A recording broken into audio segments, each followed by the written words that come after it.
Welcome back to the live stream. You know what time it is? I was about to say live show because it's been, 2 days since I did this. But welcome back to the live stream. You know what time it is? It is your boy Genesis. Welcome back. Welcome back. Welcome back. Welcome back. Welcome back. Welcome back. All right. What is going on, y'all? Look, it's been quite some time. Your boy has been doing what adults do, taking care of my little baby and being a man. You know what time it is. Anyway, with that being said, let's get straight to business. And I've been doing some resting as well. And of course, I saw Squid Game. Okay.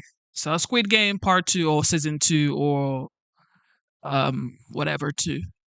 But it was It wasn't like but it was Anyway, a lot has been going on in the country for sure, but we're gonna run through a lot today, and we're gonna let everybody know what time it is. You know what time it is.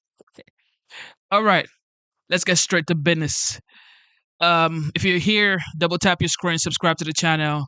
Hopefully, I am streaming on YouTube and Twitch. Okay, I don't know. Okay, I hope so.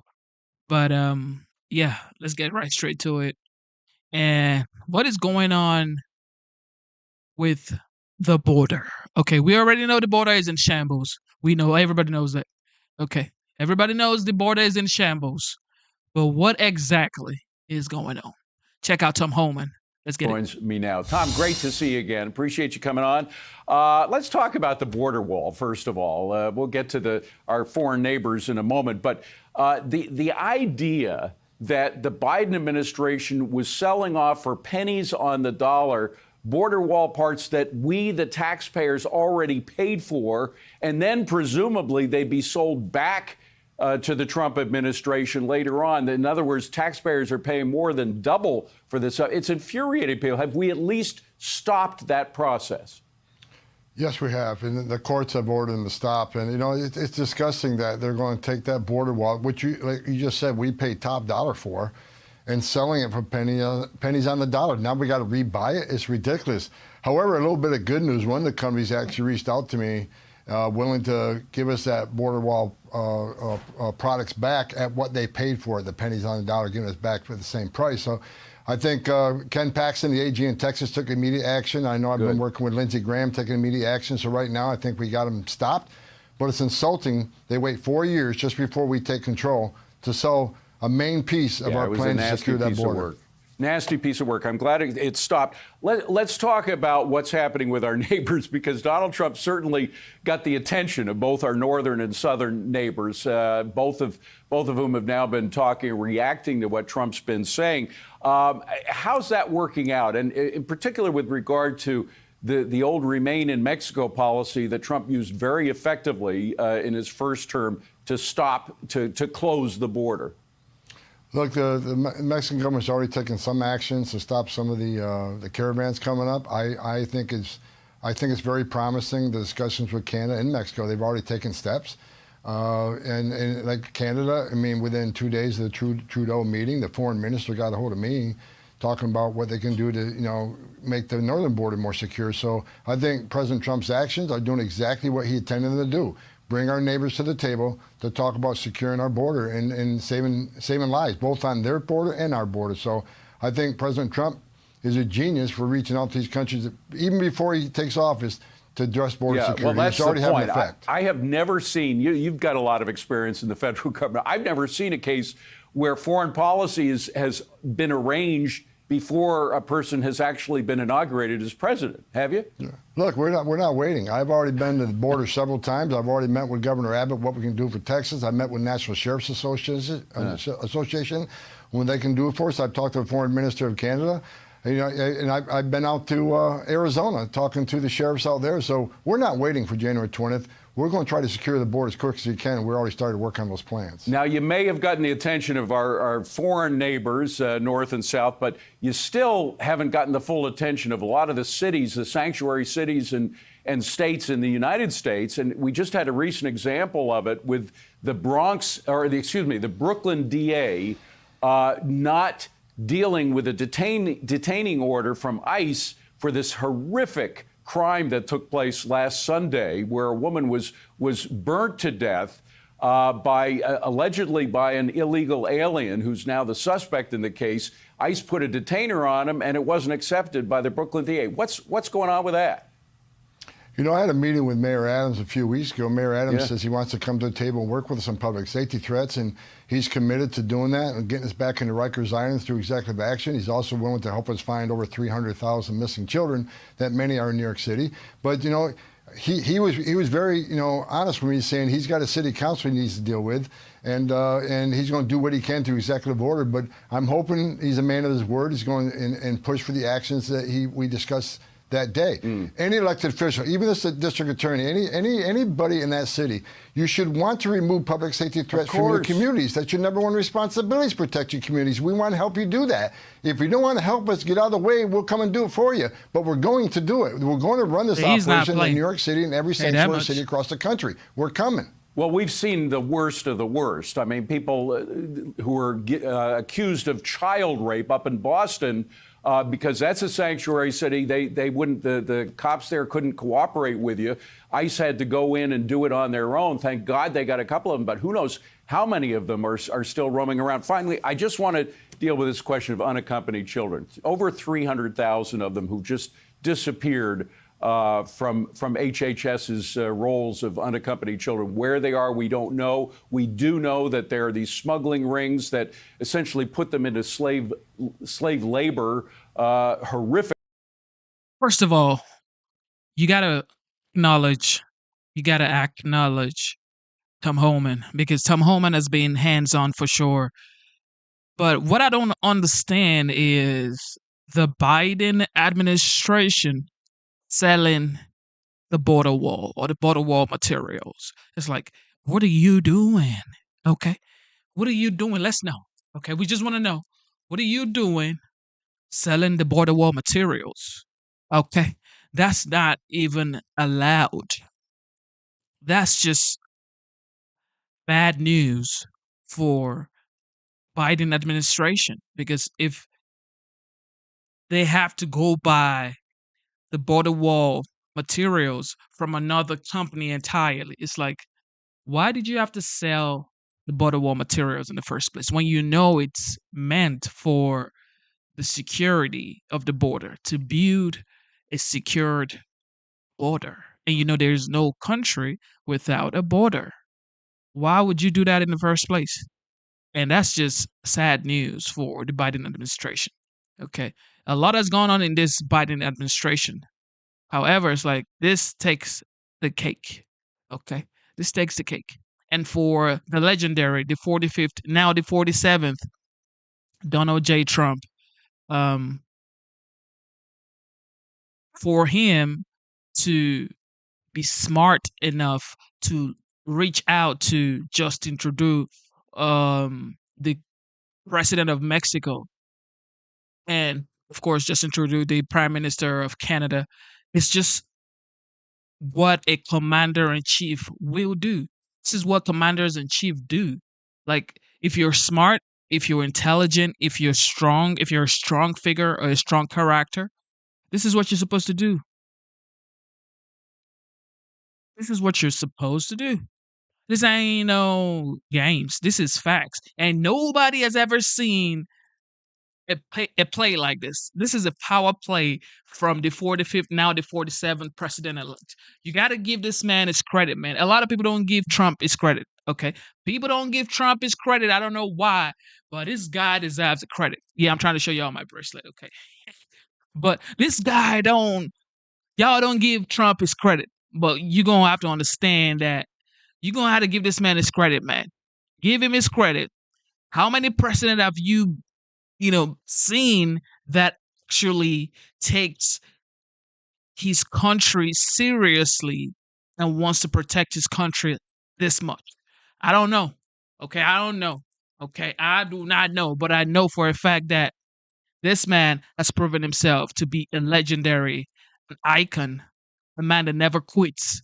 And it inspires me to know that if you can keep going, never quit, you can build momentum and create prosperity for yourself and your family. And shout out to 47th, man. Slave labor in the case of some sexual uses for these children. I mean, is there any way, is that one of your top priorities, and how do you find out where these kids have gone? Well, absolutely. President Trump has three priorities. One, secure the border. Second, run this deportation operation. And the same day, day one, start looking for over 300,000 missing children. And in my 3.5 decades doing this job, I'm telling you right now, some of these children are sex trafficking. Some are in forced labor. We already found some in forced labor.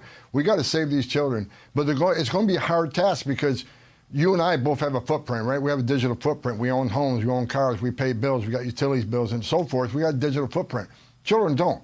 So we got to rely on the digital footprint of unvetted sponsors that weren't fingerprinted in many cases, sponsors that weren't verified, the identification they were using was accurate. So it's going to be a tough haul, but we're going to ask the American people to step up and help us. Yes. Parents across this country, they have an innate ability to recognize when something's not right with a child. So we're going to send some messages out to American people to help us find these children, whether they're in the workplace or whether if something just ain't right when you see a child with an adult.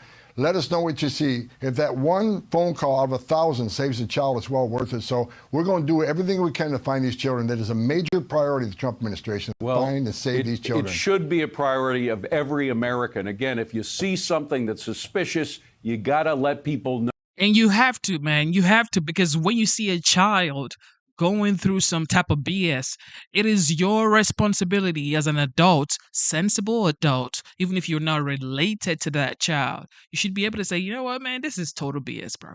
Like, come on. This has to be called out, okay? And it's just sad that we live in a time as this where people do sort of BS to children, and that's not what you should do. Okay, this is something that, if you think about it, it is deeply disturbing, and you just got to say a prayer for the world. Okay, you just got to say a prayer for the world. And these things have been going on for years, for generations, for sure. It's not, it's not like there's nothing new under the sun. But you would think that the more we grow older, or the more the generation advances, things should start getting better. But things like this just get worse and worse because we now have the internet. But another good thing about the internet is you can see these things as it's happening. You can, broadcast it to the world, and that's something I love about the internet. So shout out to the internet, man, and shout out to Tom Holman.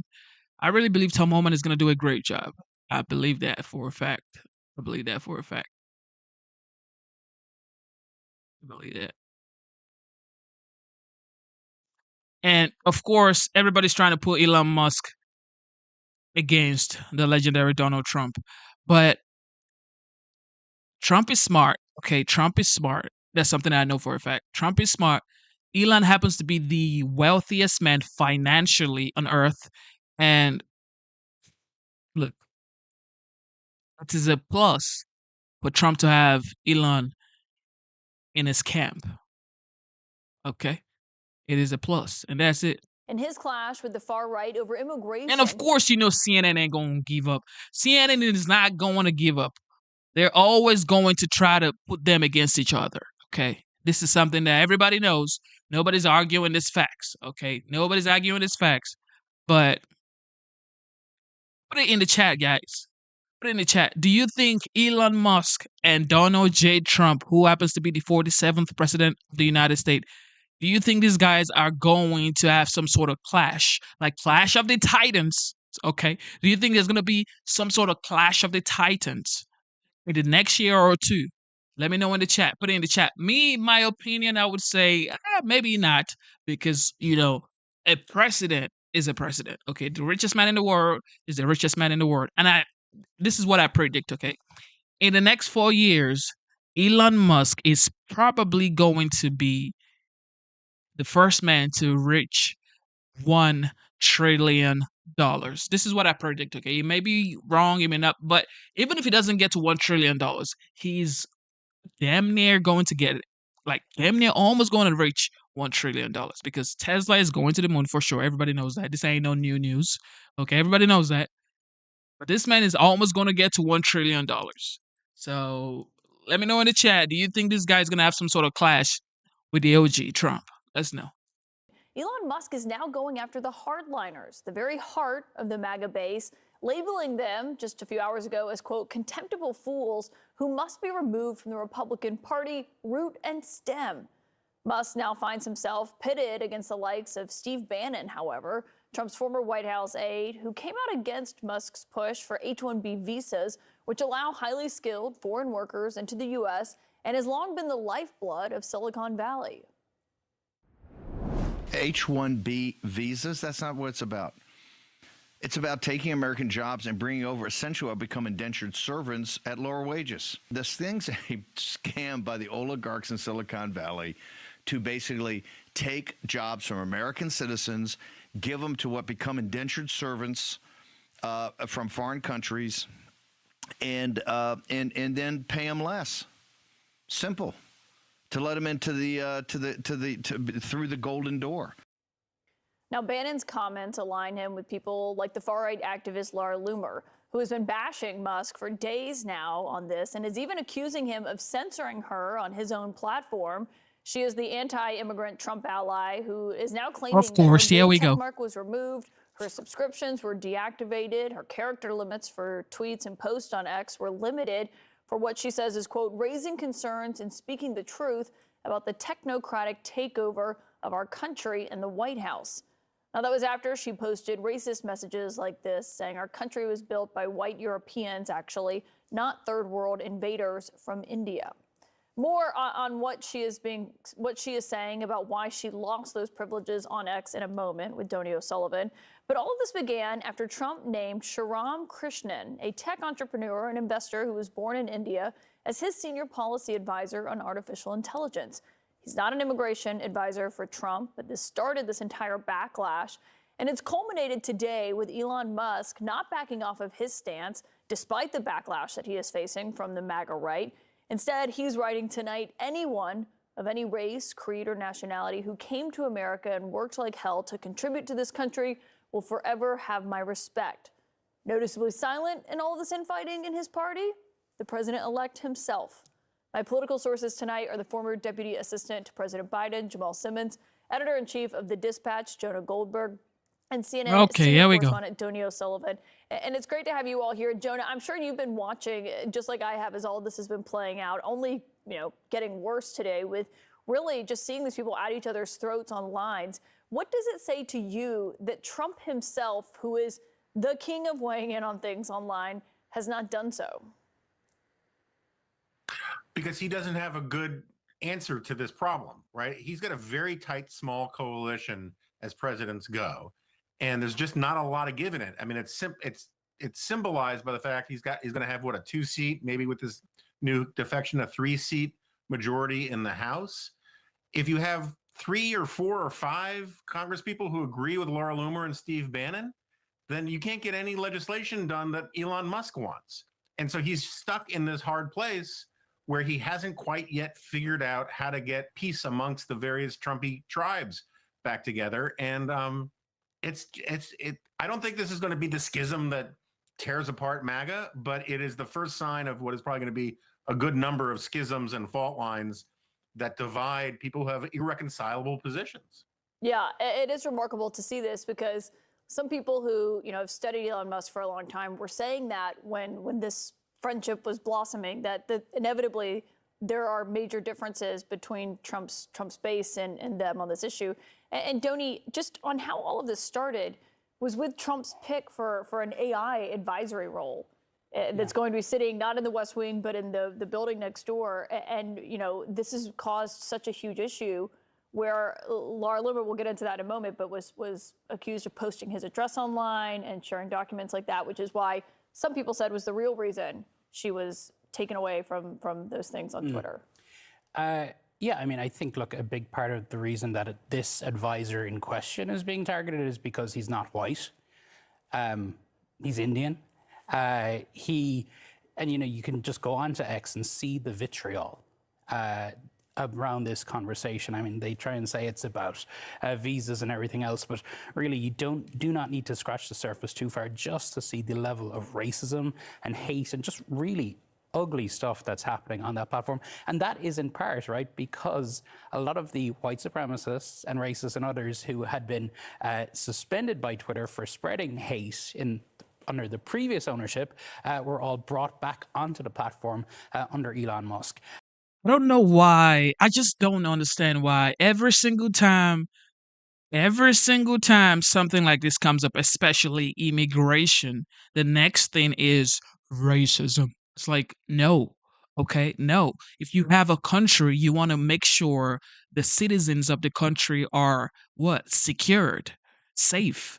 You don't just want to bring everybody in. You want to make sure people are coming in through a legal way, okay? It has to come, like, if you're coming to the United States, your first act of coming into the United States should not be illegally. Like, you mean coming into the United States, the first thing you did was coming in here illegally? What in the world is going on here? You have to come through the proper channels, okay? It's not racism. It's just coming through the proper channels, okay? Come through the proper channels. All right. Go through Homeland Security and make sure you're properly vetted. It's just common sense, okay? Because I wasn't born in the United States as well, but I came through the proper channel, became a United States citizen. It took me 5 years to become a United States citizen. I had to study, learn the Constitution, learn everything that I had to learn, you know, read, studied, then passed the USCIS exams. So you have to do the same. You just can't come in here and expect. And the worst part is most illegals come in here and do a bunch of BS. Like take a look at New York, take a look at Chicago. Like too many BS going on caused by illegal immigration. That's just unfair to the great people of the United States. This is all I'm gonna say, okay? Because everybody knows I love the United States. Okay, it is just what it is. I love the United States. Some people say, "Well, United States ain't all that," but it is all that to me because I have my family here. Okay, so I would always cherish the United States because my beautiful daughter was born here. So I love this country. It's just sad that people don't really like, even people that were born here, they'll tell you, you know what, my goal is to stack up and leave the United States. And I'm like, okay. And so what you're having now is you have people who are also incentivized by the structure put in place in Musk to have these kind of viral posts where they pick on somebody essentially and try to get them to go viral. And chief among them is Laura Loomer, who, for people who don't, she's not a household name. For people who don't know her, you know, she has pushed conspiracies about 9/11, even though Trump took her to the 9/11 memorial with him. She was on his campaign plane. You know, we saw her getting off of it with him earlier during the 2024 race, not that long ago. She is claiming Musk is censoring her. I heard from people who are opposed to her earlier today saying that's not what's happening here. What did happen with her account? So yeah, Loomer has about 1.5 million followers on X. She's a big voice in the MAGA world, right? As much as I think maybe a lot of establishment Republicans, even people who are close to Trump, would like to say that, you know, she doesn't have influence. She does certainly in this space. What happened over the past 24 hours is she has a verified blue badge account, which I think to a lot of people just say, so what, it's a blue badge. But what that allows her to do on the platform under Musk is it allows two things. One, it allows her to get revenue from the ads that are shown next to her posts. So that's a way that Musk has set up the platform to try and monetize it, to try and make encourage people to post more on the platform. And also she has paid subscribers on the platform. We don't know how much money she was making, but oftentimes that can go into the many thousands every month. So that has been taken away from her. We haven't heard from X, we haven't heard from Musk specifically, but Musk did call her out a few times during the week, essentially calling her a troll. Yeah, I think he outright called her a troll at one point. Undeniably, she is. I think that everyone, if you like her or dislike her, can agree on that. Jamal, we're going to ask a House Republican in a moment about his view on this and where this stands, as Jonah was referencing, you know, whether anything can get done in Congress. We had Jared Polis, the Democratic governor of Colorado, on the program last night. He was agreeing with Vivek Ramaswamy and Elon Musk. And I heard from people after saying, you know, that's not going to help Elon as he's making his case here with Democrats agreeing with him. Yeah, the problem on the Republican side right now, the MAGA Republicans, is they've got three strains. The one strain is sort of the economically anxious, the people who kind of could go either way. They just want lower grocery prices, more affordable housing. They thought Trump might be the guy. You've got these ideologues like Laura Loomer who are sort of culturally anxious, right? They don't want an America that's going to become browner. They're trying to preserve kind of a white Christian heterosexual culture that they believe is the core American culture and ought to be the one that exists. Now, Laura Loomer ignores when she says Europeans built the country. She ignores the African slaves. She ignores the Chinese immigrants who did the railroad. She ignores the people from Mexican heritage in the Southwest who worked and then Native Americans who were here first. She ignores everyone else who was in the country. So the problem is, they've got to figure out how to Trump has got to figure out how to hold these people together. I just don't know if it's possible. Because at the end of the day, the only way the country grows is if we do have more immigrants who come into the country who help populate and move the country forward, and that we. Absolutely. But you have to add legal, okay? Don't just immigrant. It has to be through a legal process, okay? Trump has said this during his campaign. If you've been watching me stream for like since July, I started streaming in July. If you've been watching me since July, you would see that I was streaming every single rallies, roundtable conversation, campaign trails of the 45th, now the 47th president-elect Donald J. Trump. He said, illegal immigration is what he is after. If you came in here through the legal process, I mean, what is that? Like, why are people, this is what they call fake news, okay? Oh, because you are an immigrant, but you are a United States citizen right now, but still he's going to deport you. Nope. Because you came here through the proper channels. And you are now a, what? Naturalized citizen. Like I am. I'm a United States citizen through naturalization. But it's like, I've heard, and I've only been here for what? Like 7 years? 8 years? 7 to 8 years now. I've seen people that have been here for 25 years, 30 years, and they're now saying that, well, I've been here for 25 years, I've been here for 30 years, and Trump is going to deport me. What have you been doing for 25 years? I would like to know. What have you been doing for 25, 30 years that you didn't get your papers, that you didn't get your United States citizenship? Oh, you didn't even get a green card. I don't get it. Why would you be in another country and not get the proper documentation for that country? And now you're scared. We saw a lawyer's hearing like probably 2 weeks ago.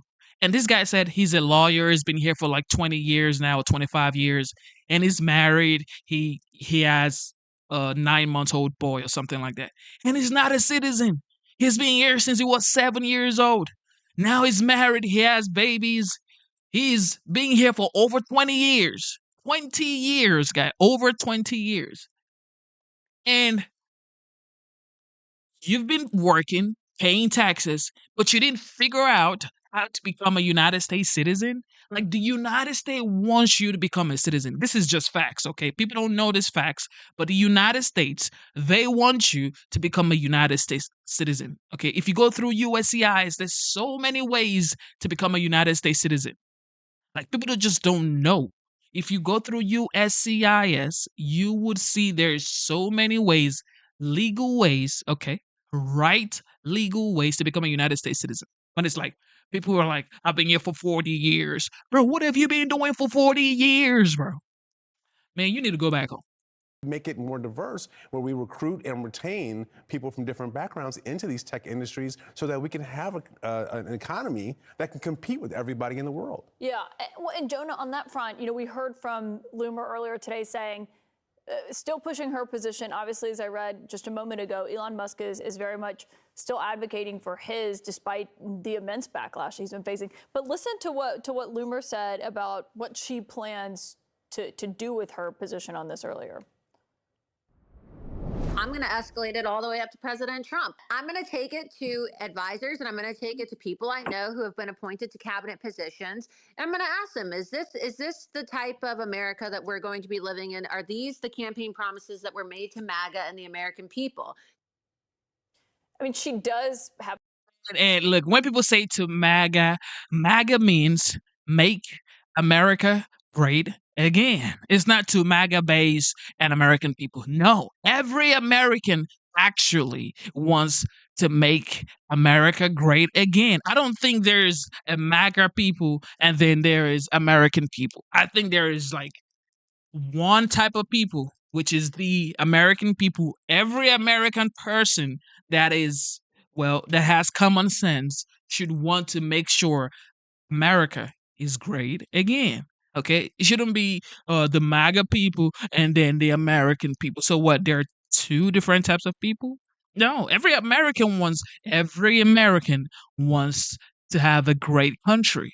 They want to have prosperity in their country. They want to be able to pay off their credit card debt. They want to be able to have affordable groceries, affordable gas prices, affordable interest rates, affordable mortgage rates. Okay, they want to be able to take trips, summer trips, Christmas trips and stuff like that. That's what they want. So every American is a make America great again American. And this is just facts, okay? And this is just a tactic to cause division, in my opinion, okay? They want to try to divide people.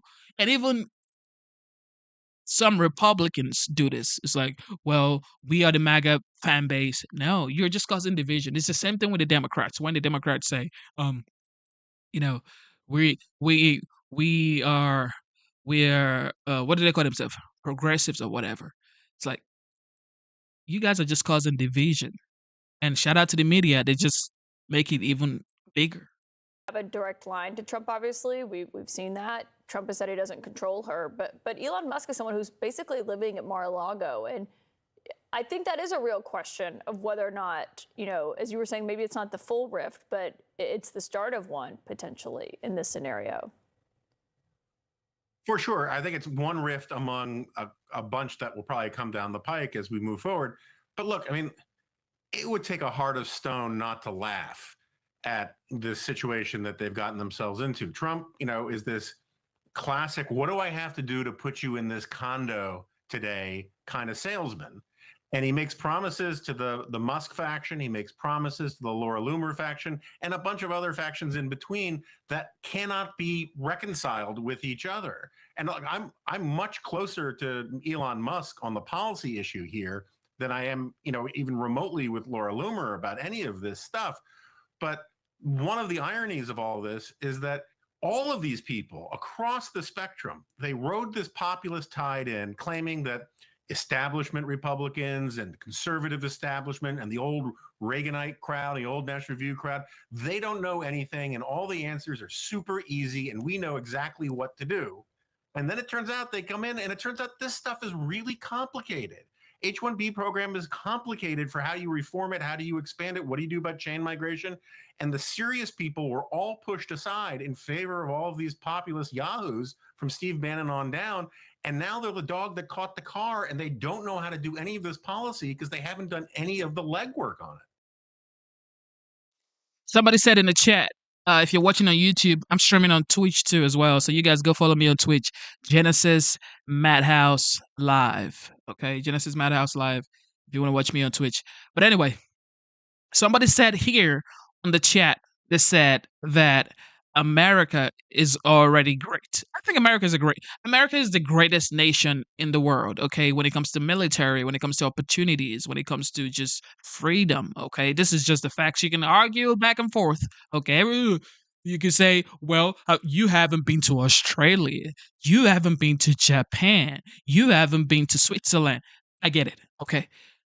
But those countries don't have the type of freedom, don't have the type of capitalist society.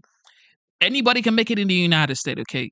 Anybody can come into the United States, and if you put your head down, you work your butt off, and you focus, and you eat a lot of SHIT, you eat a lot of shit, and bro, you could be anything you want to be, okay? Sisters, you could be anything you want to be, as long as you put in the work. This is America. This is the American dream. Of course, some people say you have to be asleep to see the dream or to understand the American dream. But in my opinion, it's like most people don't even try. They just want to like run their mouth and run down America for what it is. But I believe America is the greatest country. Now, can it be a better place? Like, can it look like Dubai? If America can look like Dubai, like if you go to New York, I schooled in New York, okay? The streets ain't clean. Like if you go to like Bronx, Queens, the city, Brooklyn, like it is not clean. Okay, it's just some parts that you can say, man, this is dope. But like every part is not as clean as it should be. It's not as clean as it should be. We should look like Dubai. We should be as clean, pristine environment like Dubai. Okay, we can keep our capitalist society because that has worked um, for centuries. Okay, it's made America has the most billionaires. America has the most millionaires. America has like 60% of the greatest companies ever to exist on planet Earth. Okay, so America is like the greatest. You can argue. Everybody can argue back and forth. But why do you think Apple is from the United States? Why do you think Tesla is from the United States? Why do you think SpaceX is from the United States? Why do you think Amazon is from the United States? Why do you think Walmart, McDonald's, this big, like every big great company that you can ever think of is made in America. Almost like 65% of them is made in America. So you got to respect America. America just gives you that opportunity to explore, to be free. It is called capitalism, okay? Anybody can argue, but this is the facts. But do we look like Dubai, though? We don't look like Dubai, bro. We do not look like Dubai. You can argue back and forth. We are the greatest country, undoubtedly. Okay, we are. This is facts. But we can as well. We can look like Dubai. We can look like Dubai, guys. If we can't look like Dubai, it's over. Like it's over. This is what I consider make America great again. If America can have clean streets like Dubai and have um low crime rates like I think Japan has low crime rates or Norway. Like if we can have this kind of low crime rates and be as clean, pristine streets like Dubai, and then it's over. It's over, man. Tonight, as President-elect Donald Trump is preparing for a widespread immigration crackdown when he takes office. And that's true. Like somebody in the chat just says here, somebody in the chat said, New York is a shithole. Look, New York has by far the dirtiest, this is the facts, okay? The dirtiest streets I've ever seen. They have the greatest infestation of rats. New York has started giving they have started giving birth control to the rats in New York. Sometimes I'm on the subway, okay? I'm on the subway and I see rats in the subway. This is New York, the Big Apple, the United States. In fact, of the world, if you go anywhere in the world, okay, anywhere in the world, you go to China, go to Japan, go to Australia, go to Africa, go anywhere you want to go, okay. Anybody that talks about the United States talks about New York and they talk about California. So if you think you're gonna talk about New York and then you do come to New York and then you see rats on the subway, it's like, come on, man. This ain't good. This ain't good, guys. This ain't good. How can we have rats on the subway? Nah, man. That's why I said we are the greatest country. However, it's like we need to clean up. We need to clean up, okay? We need to clean up the streets. We need to clean up the environment and make it as pristine as Dubai. 25 days from now, we're seeing a crack between some of his top advisors and his MAGA base. Elon Musk and Vivek Ramaswamy are both facing major blowback from their own supporters for not only backing, but encouraging offering more visas to highly skilled foreign workers. Over the Christmas holiday, Musk posted this online saying, think of this like a pro sports team. If you want your team to win the championship, you need to recruit top talent wherever they may be. He later added, I'm referring to bringing in, via legal immigration, the top 0.1% of engineering talent as being essential for America to keep winning. He's talking about H-1B visas, which allow employers to hire highly skilled foreign workers. Musk, who himself is from South Africa, said that he once had this kind of visa, and he's arguing that Silicon Valley is facing a shortage of excellent engineering talent, as he put it. But the annual cap on those kinds of visas right now is at $65,000, with another $20,000 for those who get a master's or a doctorate in the U.S. Musk is being backed up by his partner in Trump's government efficiency initiative, Vivek Ramaswamy. He says it's a cultural issue that there aren't more competitive engineers in the U.S. Here's what he said online.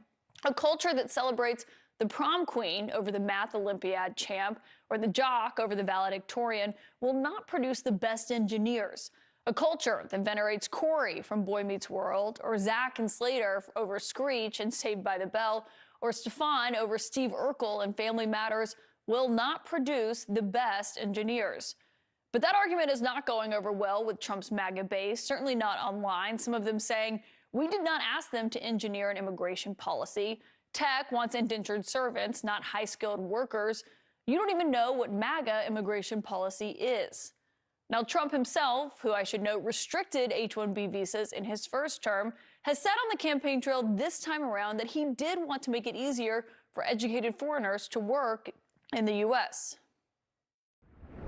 What I want to do and what I will do is you graduate from a college, I think you should get automatically as part of your diploma a green card to be able to stay in this country. And that includes junior colleges too. Anybody graduates from a college, you go in there for 2 years or 4 years.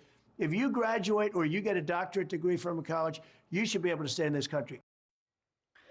My political sources tonight are former New York City Mayor Bill de Blasio, CNN political commentator and Republican strategist Sir Michael Singleton, and also CNN economics and political commentator Catherine Rampell. And Catherine, you have covered this issue for a long time. Can you just lay out what we're looking at here in this divide between what Elon Musk says he thinks would be the best for the United States and why we are seeing something that we have not seen, frankly, almost at all lately, which is a lot of people in the MAGA universe outright disagreeing with him, arguing with him, and breaking with him online? So Elon Musk and Vivek Ramaswamy in this particular case, I think are exactly right. America's ability to attract talent from around the world is basically our economic superpower.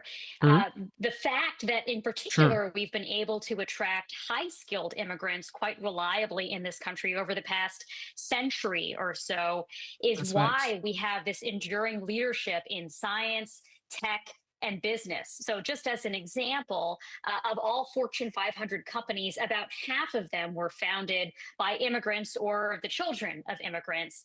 And of the Nobel laureates, American Nobel laureates who have received prizes for the hard sciences this century, about 40% of them are immigrants who came to this country. So again, this is our superpower, and I'm very glad that Musk and Vivek Ramaswamy recognize it. I very much hope that they are able to influence Donald Trump on this particular issue, but I'm doubtful about it because just as you mentioned, in his first term, Trump was actually quite hostile to legal immigrants, in particular, by the way, high-skilled legal immigrants. He made it really hard for them to come here, not just those who wanted work authorization, international students who cross-subsidized American students, by the way. He basically harassed them and made it very difficult for them to keep their legal documents in order. That's because as much as Trump has said, oh, he only objects to illegal immigration, he's very much in favor of legal immigration. His policies don't bear that out, and that's partly because Stephen Miller. But I get it. A lot of Americans that were born in the United States, some of them would say, you know what? Immigration should be paused for now. Okay, probably for a year or two. A lot of people have said that. I've heard a lot of people say it in the chat. Or I've seen a lot of people put it in the chat say, you know what? Let's pause immigration for now. But the fact is, Elon Musk was born in Pretoria, South Africa, and this man is an asset to the United States. Without Elon Musk, who is going to get the astronauts that are stuck in space? If just imagine that Elon Musk was in, he decided to stay in Canada or somewhere else, or maybe he moved to China or whatever. He's an American now, but was born in South Africa. He's an immigrant as well, but he happens to be one of the brightest innovators of our time. So we could talk about immigration should be paused for a year or two, but you would be surprised that people who actually come in here through the proper legal channels, they come in here to be an asset to the United States. And this is just pure fact. I'm not saying because I'm an immigrant, I'm trying to support immigration. Of course I support immigration because I'm an immigrant. Okay. I'm an immigrant like Elon Musk and the rest of the great people who've been here through the legal channel, and they've put themselves to work, put their head down, work their butt off, and contribute to the United States economy. This is what I support. I don't support anybody who comes in here illegally and do some BS. Okay, like the people in New York that we've seen on the news, and in Chicago. But if you put your head down, you come from another country, you try to be a responsible person, you try to add to the economy, you try to be an asset to the United States, you should be allowed to come in here. Okay? If you're trying to add to the economy, if you're trying to do good things for the United States in the United States, why should you be denied? Because at the end of the day, I know people are going to say, well, they're going to take our jobs. People that were born here, immigrants are going to take our jobs. Well, you're gonna have to study, bro. It's a competition, okay? You're gonna have to prove that you are able to keep your job. Because if you don't do the job, and an immigrant comes in and does the job better than you should be like, there is no way that immigrant is gonna take my job. I'm gonna work hard because this is what people say: this immigrant is gonna take my job. Well, you need to work. You need to work harder, bro. Like you need to work harder. I'm sorry. Is the one who was the architect of Donald Trump's immigration policies last time around, and will probably do so again this time around, and is unlikely to adopt the sort of Musk, Vivek Ramaswamy view of things. Yeah, Stephen Miller's getting a huge job in the West Wing. He's been around Trump for the 4 years he was out of office. And sure, Michael, as the Republican here, I wonder what your view on this is, because this is happening within the Republican Party. I mean, these are two top advisors to Trump, the MAGA world, who are kind of framing this as the true believers, who say, we asked for stricter immigration policies. That didn't mean coming with a carve out for high skilled workers that they say are taking American jobs here. Yeah, look, I think with all due respect to Mr. Musk and Vivek Ramaswamy, they should focus on saving federal dollars for the taxpayers and not immigration policy. I understand some of the points that Catherine made, and I agree to an extent. But I think the U.S. should focus more on domestic skill development. Studies also show that H-1B1 exacerbates employers hiring individuals from outside of the country when they could potentially hire minorities, for an example, which we know there's a shortage in the STEM fields. There are a significant number of Americans who I think would love opportunities if they had the proper training and skills to operate in those jobs fairly well. So why not start and focus there? I'm not of the support or mindset, Caitlin, that we should let in more than the 60,000+ that were already let into the country. Do we have some deficits? I certainly understand that point, again, to what Catherine was sort of alluding to. But I think by focusing on increasing domestic skill development, you can decrease the furtherance of those deficits by virtue of saying, you know what, we're going to spend more of our time, more of our dollars educating our own citizens to compete for these jobs versus saying, let's increase to 100,000 or maybe even more for employers to bring in individuals from India. The opportunity is already here in America. That's why these Indians, Nigerians, South Africans, Japanese, or whoever, Canadians, Australians, this is why they're coming into the United States, because they know the opportunity is here. So he just said that the government should spend more money trying to educate Americans. Well, the opportunity is already here. That's why those guys want to come in here to study and fight and compete for the job. If you go to Silicon Valley, it's mostly Indians. And this is just like facts. Even if you go to the hospital, most specialists, like if you go see a specialist, okay, like one of my family member, okay, a dear person to my heart, she was diagnosed with lupus.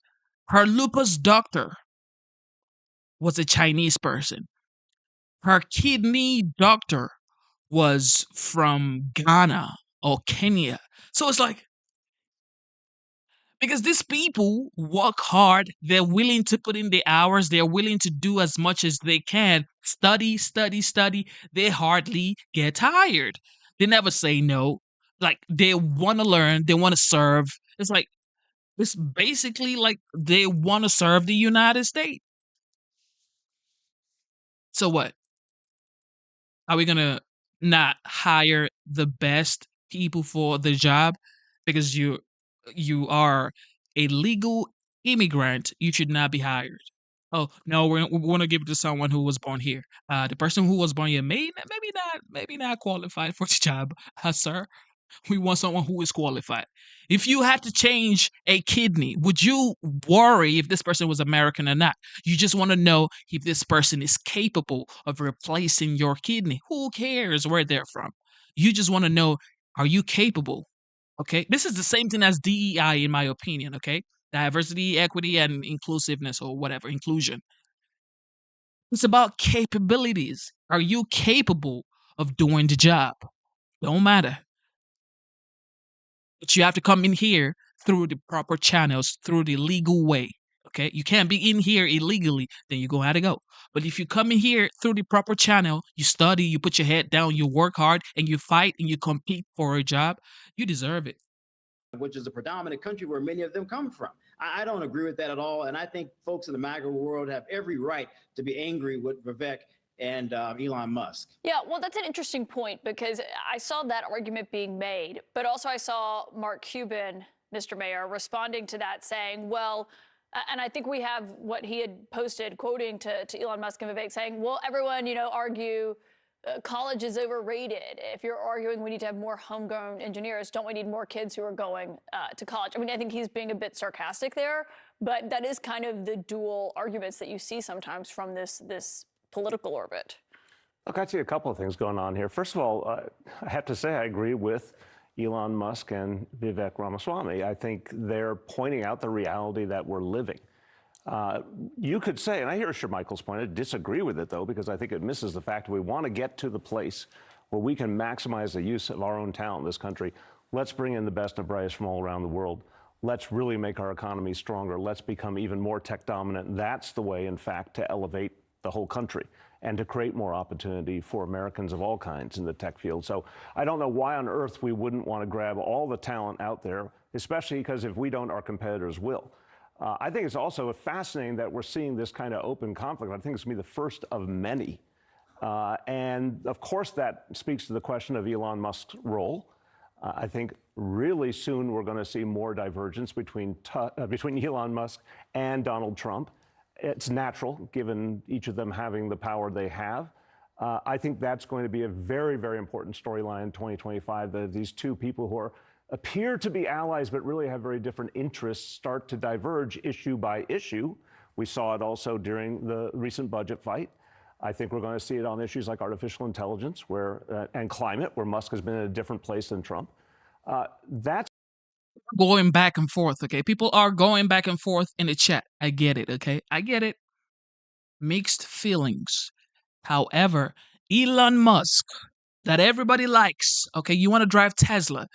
You like SpaceX, okay? You like to see the rockets go into space, okay? You want to save the environment. You believe in climate change, right? Don't you? Some of you do. This man is doing a lot to save the earth, okay? He started this whole idea. Well, he revolutionized it to where people are now driving cars that you don't need gas. Tesla happens to be the most uh, environmental friendly car in the United States as of today. Maybe next year, maybe no. But for now, Tesla is. And this man was born in Pretoria, South Africa. So what are you saying? Elon Musk is the typical example of someone who came in here through the proper channels and he wanted to be of service to the United States. Are you going to say no Elon Musk because you don't like him? Or because you don't want immigration? Or what? Because you don't want immigrants to come into the United States? This man is an immigrant. Most people even forget that Elon Musk is not even from the United States. He wasn't born in the United States, y'all. As a matter of fact, he was a Canadian first before he became a United States citizen. And this man made PayPal. Okay, he was part of the group that made PayPal, that created PayPal, that we all use today. Okay, everybody uses PayPal, don't you? This man was part of the group that made PayPal. Okay, the astronauts are stuck in space. Guess who NASA sent? Or who NASA is contracting to go save the astronauts in space? Elon Musk, SpaceX. Okay. Now he started Neuralink. Neuralink is going to be helping people that are blind, people that are like paralyzed to see, help them type, help them communicate. Isn't that what a good person does to help humanity? Like, isn't that what we want? That if you're that wealthy, your goal is to help mankind. I think Elon Musk is helping. He deserves to be the richest man. And if for people who don't know, like Elon Musk is the wealthiest financially, okay, is the wealthiest person in the world. Jeff Bezos and or Jeff Bezos and what's his name? Bill Gates combined, both of them are not worth what Elon Musk is worth as of today. He he's changed everything. Okay? And he is and was not born in America. He was born in Pretoria, South Africa. So think about that for a second. It's going to have ramifications for how successful Trump can be in general. And then finally, I mean, look, for the MAGA world to be turning on their own this quickly. This is also an interesting question. They almost look like Democrats here. It's like, so I say this lovingly as a Democrat, like we have an ability to eat our own very quickly sometimes. Well, this is fascinating. Here are these heroes just a few minutes ago, and they say one thing that a lot of the MAGA world disagrees with, and suddenly they're being villainized. That's not good for that coalition. Yeah, I think that's interesting in terms of what the West Wing will look like, too. I mean, Elon Musk is not coming in, Catherine, but in an official capacity, but he's in the room. He's always at Mar-a-Lago. Trump jokes about how he's always often there. He has dinner with him regularly. Between that and the tech moguls who have been parading down to Mar-a-Lago to also have dinner with him, I wonder what that looks like with this divide that is so clear between Stephen Miller and what he has been advocating for and what we know he did in the first term, and what this looks like with a new big advisor in Trump's ear like Elon Musk. Trump seems to listen to the last person he heard from. So if that is Elon Musk, it might be Elon Musk. If it's Stephen Miller, and as you point out, Stephen Miller will have a very powerful job in the next administration, it's probably going to be him. Frankly, I don't think Trump pays all that much attention to the nitty-gritty policies that are taking effect under his watch, which is probably why he doesn't even realize that last time around, he did a lot more to reduce legal immigration than illegal immigration because Stephen Miller was running the show. So I think that whatever Trump says he wants to do, the actual people who are executing the policy at the end of the day will be making the decisions. So I said in the comment that so we should forget that he is not American. He is American. What I wanted to say was so we should forget that he wasn't born. He wasn't born in the United States because a lot of people are like, well, his father, he was born into wealth. Elon Musk was born into wealth. Okay. He was born into wealth, so we should forget that he wasn't born in the United States. Even if he was born into wealth, he still wasn't born in the United States. Okay, relax. He just happened to be a smart person who works hard. You've seen his interviews. He said he works 18 hours a day. Like, what else? There's only 6 hours left. What do? Sleep, eat, shower, clean up, like 18 hours a day. Back in them days when he was working with PayPal, creating PayPal, sleep too. Like, come on, y'all. If you put in the work, you deserve to get everything that you get in the United States. That's what I believe. All right. Well, for more on this drama, we are joined by Republican Congressman from Arizona and member of the House Judiciary and Oversight Committees, Andy Biggs. Representative Biggs, great to see you this morning. Who could believe that we would be going through this again just a little over a year after Kevin McCarthy was ousted? But here we go. What's so interesting to me is that Mike Johnson is known as a likable guy. Everybody seems to like him. He's known as thoughtful, smart. He's a lawyer.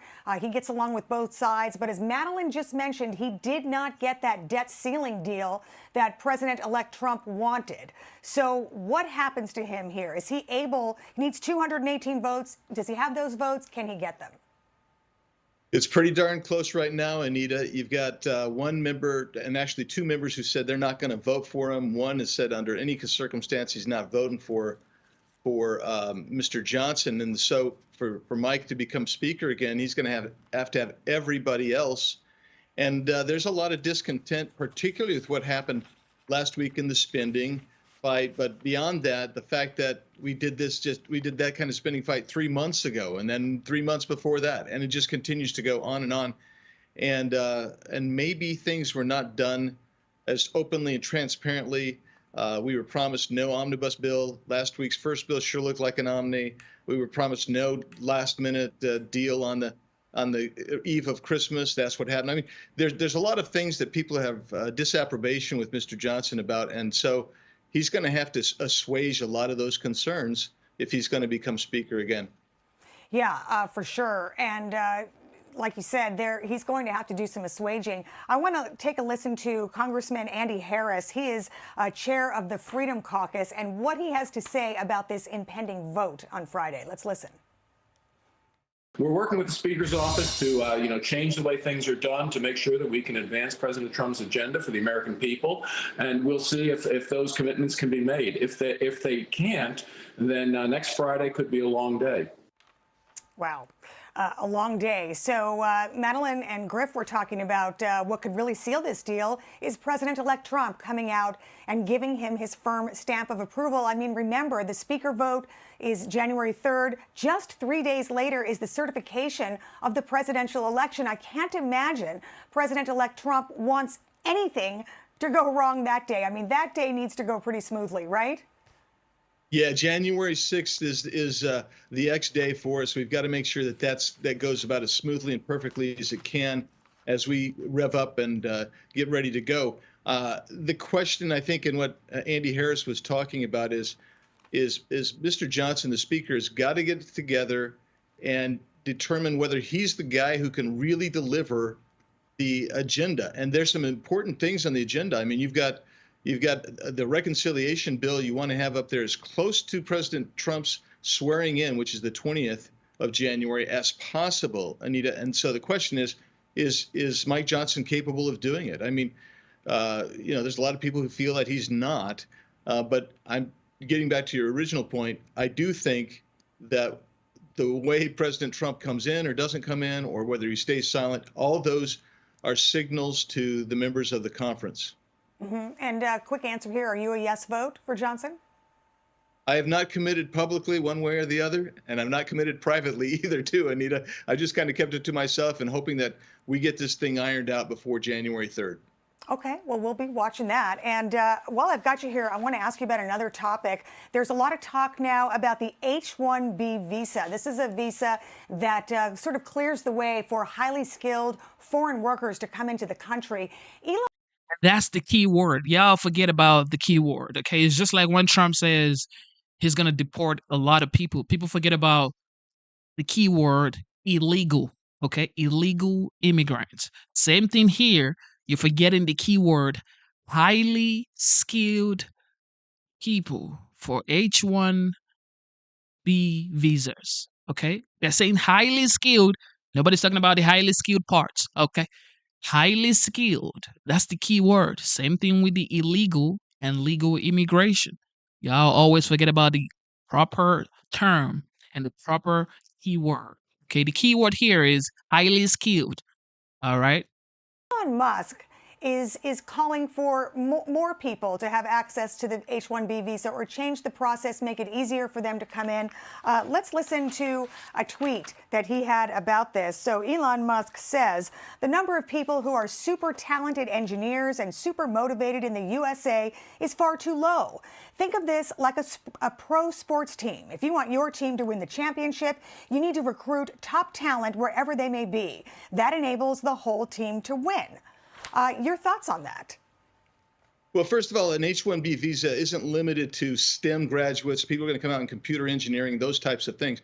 It's really broader category than that. And so I was looking at a couple of studies yesterday. H-1B visa recipients who are in the U.S., they tend to get paid less than U.S. citizens. They work longer hours. They're tied to one company. They can't leave. All those benefit the ownership.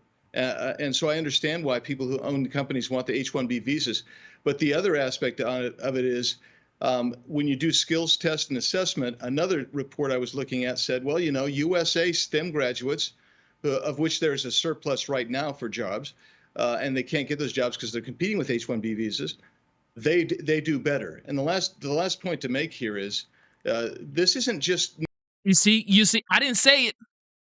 This man right here is, I think it's a congressman. He just told y'all H-1B visas people, those candidates, they do better, okay? Because they know their lives depend on it. So they read, they study, they burn the late night candles. Look, they go for hours studying, okay? No food, studying. Having a bad day, they studying, okay? Because there's no option.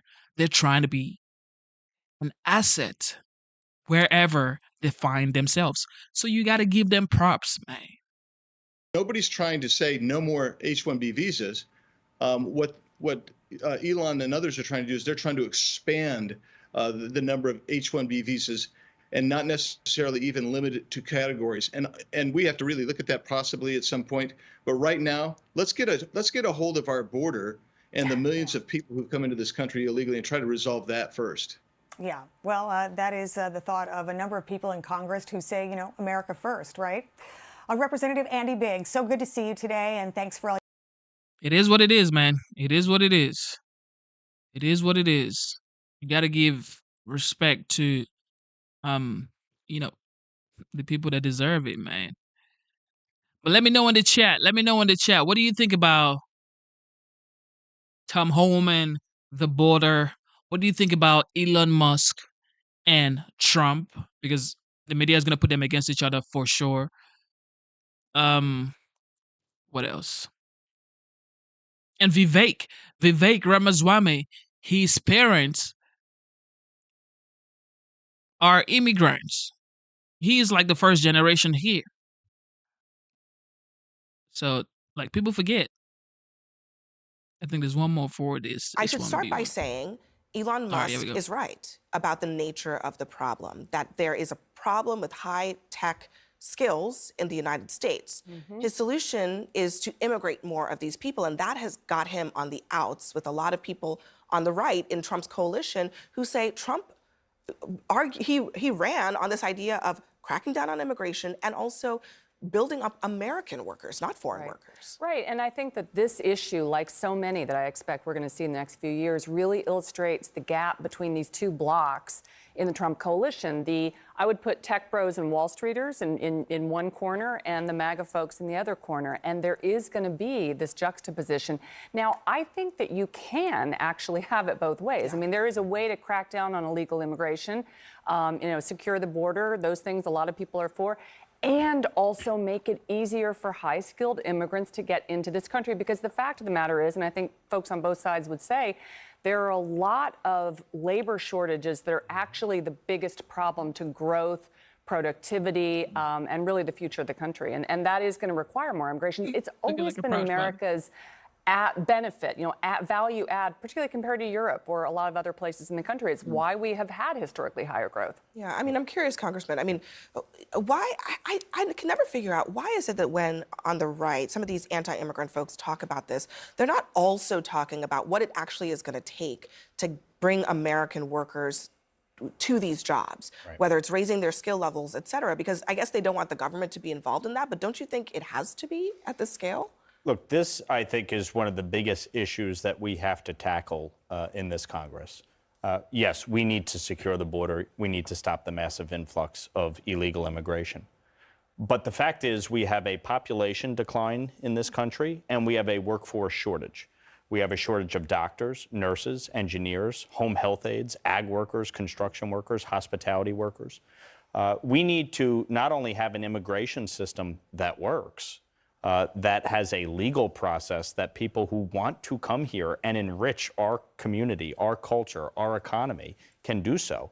But we need an education system that is ensuring that we are building the workforce that we need. It's not just about having a pipeline to college. We need a pipeline to the jobs that need to be filled, which means our K through 12 system needs to be reevaluated. We need vocational schools. We need to get kids started at an early age on the path to STEM. So that we actually are creating engineers and the workforce of tomorrow, especially from a technological standpoint, from a biotech standpoint. We are the greatest force in the world, and our economy is the most powerful. And we have the most innovative and entrepreneurial people. But the fact is that we do have a shortage in the workforce, and we need to deal with this. So, okay, what you just said is the thing that got Vivek Ramaswamy in some trouble, okay? So here's his post. He says, the reason top tech companies often hire foreign-born and first-generation engineers over Native Americans isn't because of an innate American IQ deficit, a lazy, wrong explanation. A key part of it comes down to the C word, culture, a culture that celebrates the prom queen over the math Olympiad champ or the jock over the valedictorian will not produce the best engineers. That is another bomb, okay? That right there, a culture. Listen, man, this is why I fuck with Vivek. A culture that celebrates the prom queen. Oh yeah, oh hell, the prom queen. Okay. Over the math Olympiad champ.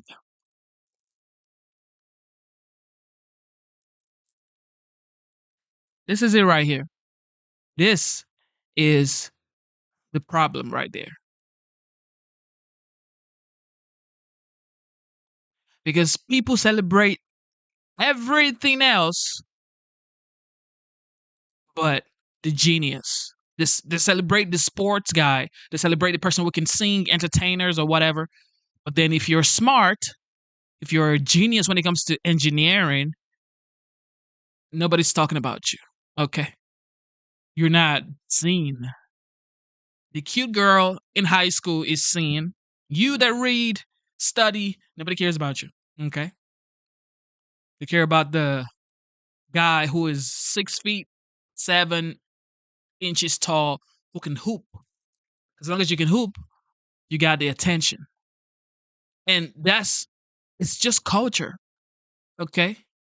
But first generation engineers, their parents are telling them, go to school, study, read, be the best. That is the culture in this house. It's a difference. Okay?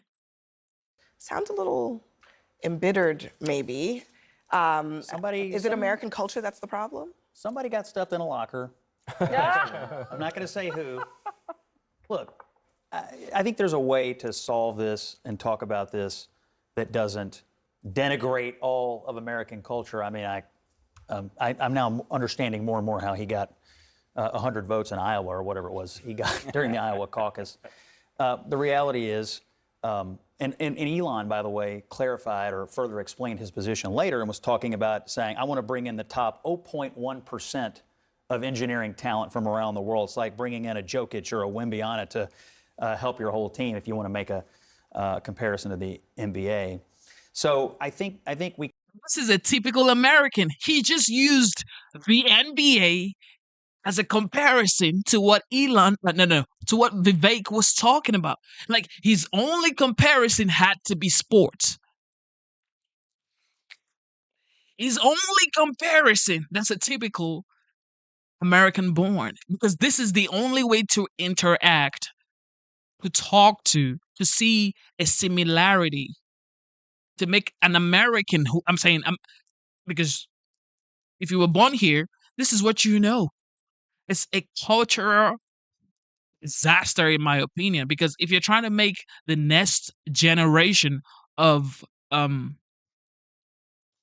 of intellectual beings, you have to make sure that they see academics, they see science as important thing, not sports. I mean, sport is important. I'm not saying it's not important. I'm just saying, like, we need to start making sure that our kids see science as the future. I just told you, if you go to the hospitals now, if you see specialists, there are Indians. Like, you can never tell me if you've been to the hospital, you have more Indians being your doctors. They're not even speaking English like that. Like, they have an American intern with them in the room. I'm saying this because I was in the hospital all through last year, this year. I just told you about my family member who was diagnosed with lupus. Every doctor that came into her room was Indian. They had an American intern, American born intern, but like the major doctor who like prescribed, gave the final call, were Indians, Chinese, and African. They're not even speaking rightly. Like, you can't even understand what they're saying because they're like, I was born in Nigeria, okay? I moved here 8 years ago. You can hear my accent, but my accent isn't even really that deep. If you talk to people who walk in these hospitals, their accent is so deep that you have to like listen carefully to understand what they're saying to you. But they are skilled, highly skilled, that the hospital needs them to perform the kidney operation, to perform the liver or whatever, to perform the heart surgery, to the brain surgery, the colonoscopy or whatever. Okay? This is what is going on. I'm telling y'all. This is facts. We can bring in the absolute top talent from around the world, and at the same time, not insult the rest of the United States of America and our culture and the way we do things here, and also lift up the American students who have the talent and who have the interest and put them in the right educational opportunities. I think what he did today was to overtalk it. A lot of MAGA people are not happy. A lot of Republicans are not happy, and this is why Donald Trump's in the Oval Office, and he's saying a something volunteer. that a lot of people apparently believe, that it's about like the jocks being celebrated, the football stars being celebrated, and not the nerds. It also challenges. Nobody cares about the nerds. The idea that many Nobody cares about the nerds, y'all. The nerds do not get the girls, okay? I mean, tell me the nerd that has the baddest girl in high school. Nope, you don't. But a sports guy, 6'6", he definitely gets the girl.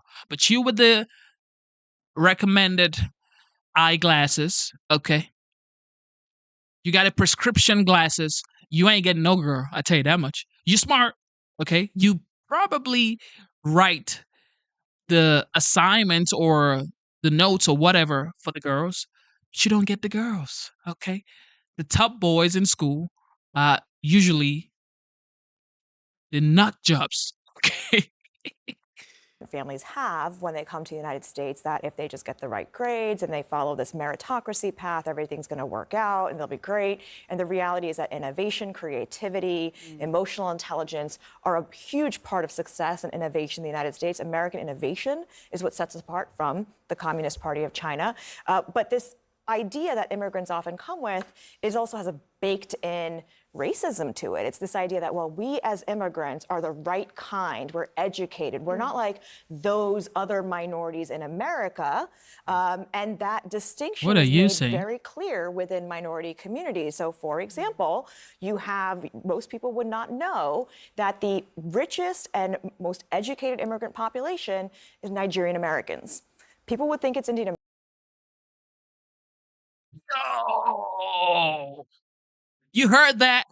Nigerian Americans. I almost showed my six packs, okay? If you don't know, okay, if y'all don't know, my folk, okay, my folks are well, y'all are my folks as well. But I'm saying, like I said, I was born in Nigeria, all right? And you just heard her.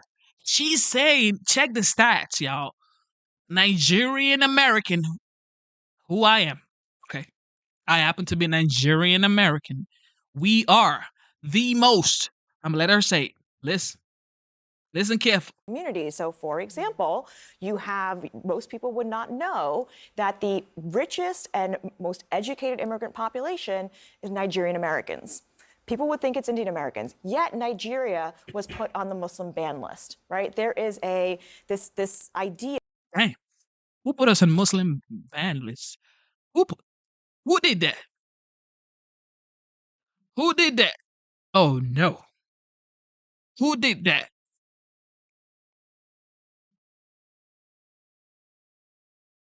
Who did that, y'all? Who put Nigerian American on the ban list? Because I am a Nigerian American, y'all.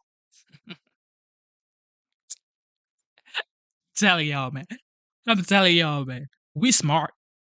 Of who the model minority is, breeds that kind of challenge that we have with Korean grocers in Black neighborhoods. I think you're getting at something else important here, which is that we need all different kinds of learning and we need all different kinds of cultures. I mean, you made a great point about vocational schools. It's not just about math or the jocks, which is social skills, frankly, which matter. Actually, it's interesting that most CEOs come out of state schools and aren't necessarily the straight A students. You need to change education in this country. You need to value different kinds of skills. I actually think the idea of a meritocracy built just on, who gets the best SAT scores. And, I'm the child of immigrants, don't get me wrong. I grew up in rural Indiana, though I was also a cheerleader. You can do both, So, I think that you do need a system to be revamped in a way that we haven't done since the post-World War II period in this country. Okay, I have to get you in on this because I think Rana's talking about something very important, which is there's a movement to sort of say, let's give everybody a points for their grades and their SAT scores and their IQs, and then let's put them in college based on that. And if you did that, you would not actually get to the most successful people, the people who have the best potential. So that seems to honestly undermine this idea of a pure meritocracy, which is what Vivek Ramaswamy is talking about here. Yeah, so there's a bit of a paradox here because the point about IQ and SATs and entrance exams is not necessarily that they are that they measure the inherent worth or the full 3D capacity of a human being, because as you say, there's all these other important skills in life, and we all know this, right? It's that they are objective. Right. And what we saw, for instance, they're more objective than the alternatives, right? There's no such thing as perfect objectivity on these tests, right? But when you look at what happened at Harvard with affirmative action, they were judging on all these soft skills as well, and their conclusion was that Asian American applicants had worse personalities, right? So the test is never going to do that. The test, it's never going to tell you unfairly that you got this math problem wrong, because if you got it wrong, you got it wrong. And there's something very attractive about that, especially to people from immigrant communities coming to a new country saying, they may not like my vibe, they may not like my culture, but they can't argue with my skill. You cannot argue with the skill, okay? The skill. You can never argue with the skill. You can say, you have an accent. I don't like the way you talk. I don't like the way you smell. I don't like whatever. But you can never argue with the skill. Highly trained, highly skilled, and never giving up, okay? The mentality to never give up. You can never beat that. concerns of a massive trade war between the U.S. and two of its largest trade partners after President-elect Donald Trump said on his... And this trade war with Canada, Mexico, I don't see it as a trade war anyway, because at the end of the day, okay, Mexico would come to kiss the ring at the end of the day. Okay, Justin Trudeau is kissing the ring currently, and he may be the 51st governor of the United States. Okay, because Canada may be the 51st state. It's almost going to happen. Who knows? First day in office, he will, quote, charge Mexico and Canada a 25% tariff on all products coming into the United States and its ridiculous open borders. Trump went on to say the tariff will remain in effect until such time as drugs, in particular fentanyl, and all illegal aliens stop this invasion of our country. Well, the fallout pretty much immediate. Mexico's President Claudia Sheinbaum responding to those threats in a letter to Donald Trump, writing, quote, neither threats nor tariffs will solve the issue of migration or drug consumption.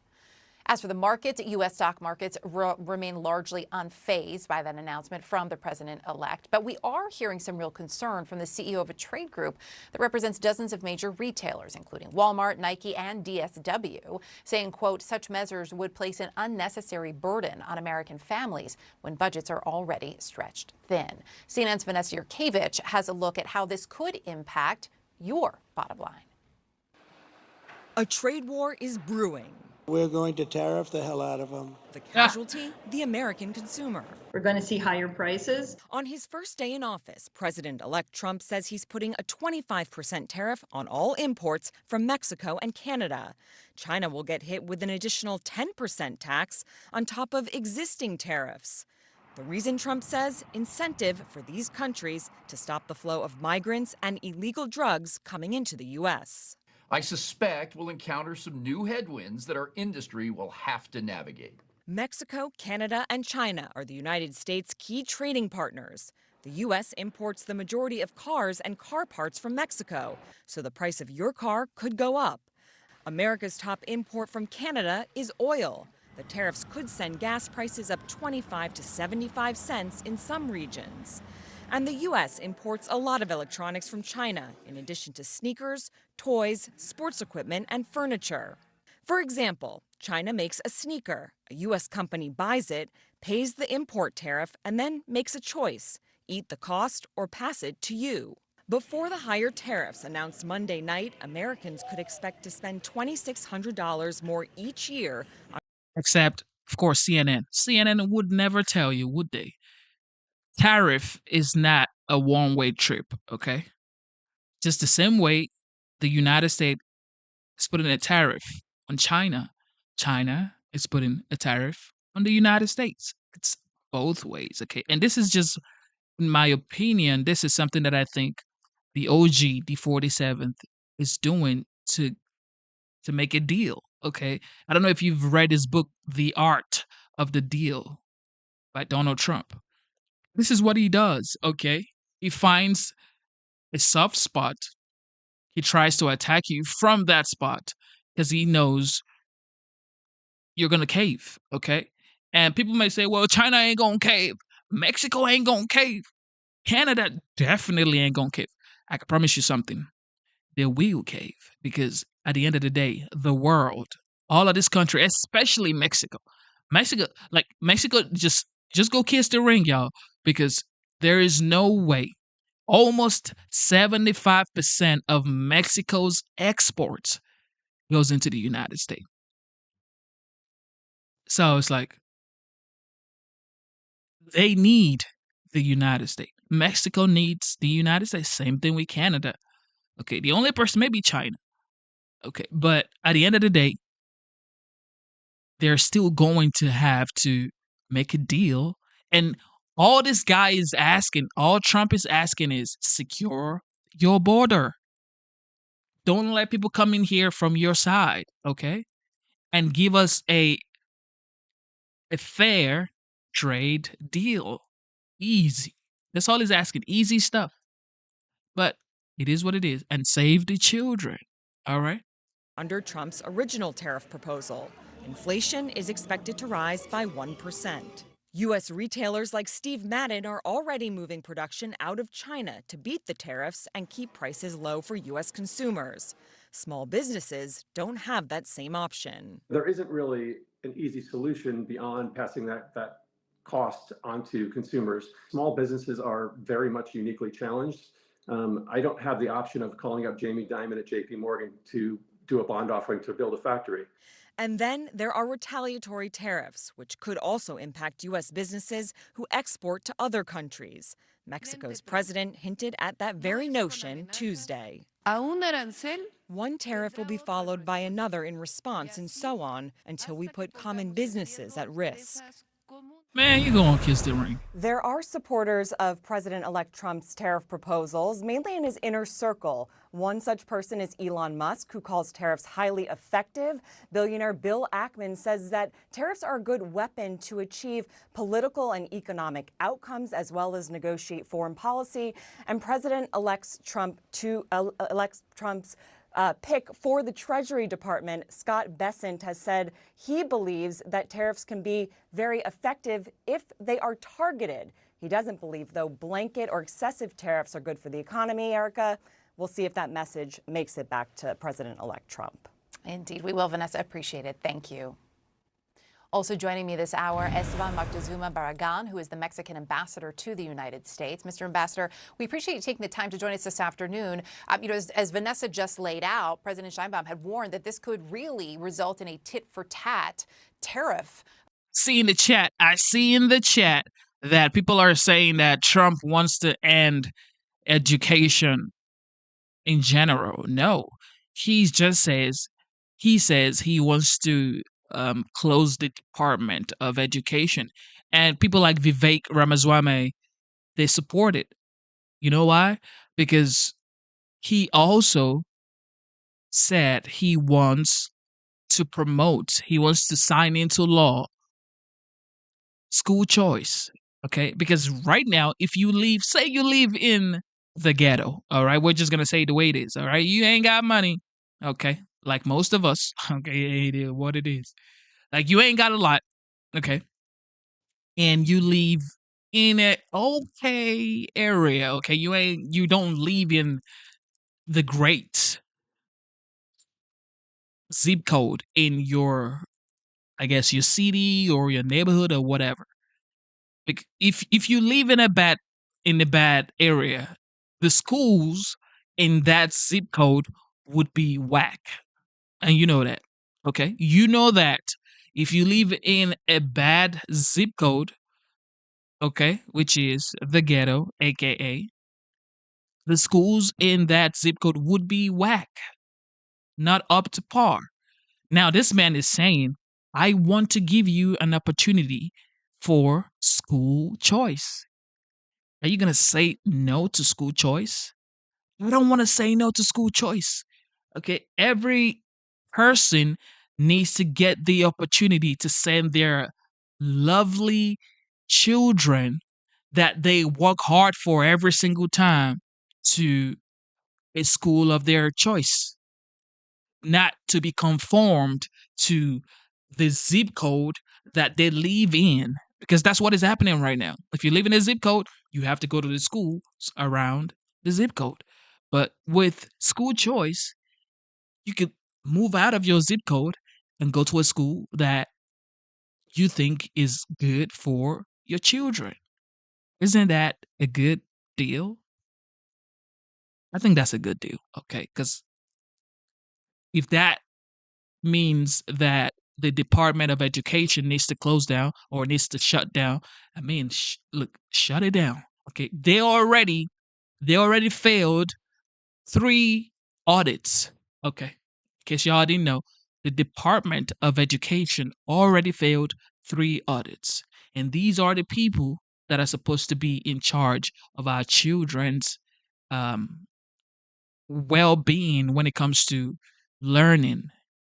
No. Okay? No. All right? No.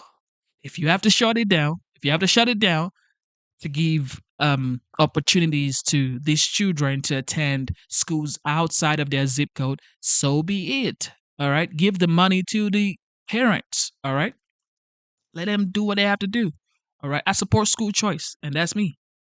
War that could potentially undermine the economy. I know you have warned against even a 10% tariff back in February. Is Mexico prepared for potentially these tit-for-tat tariffs?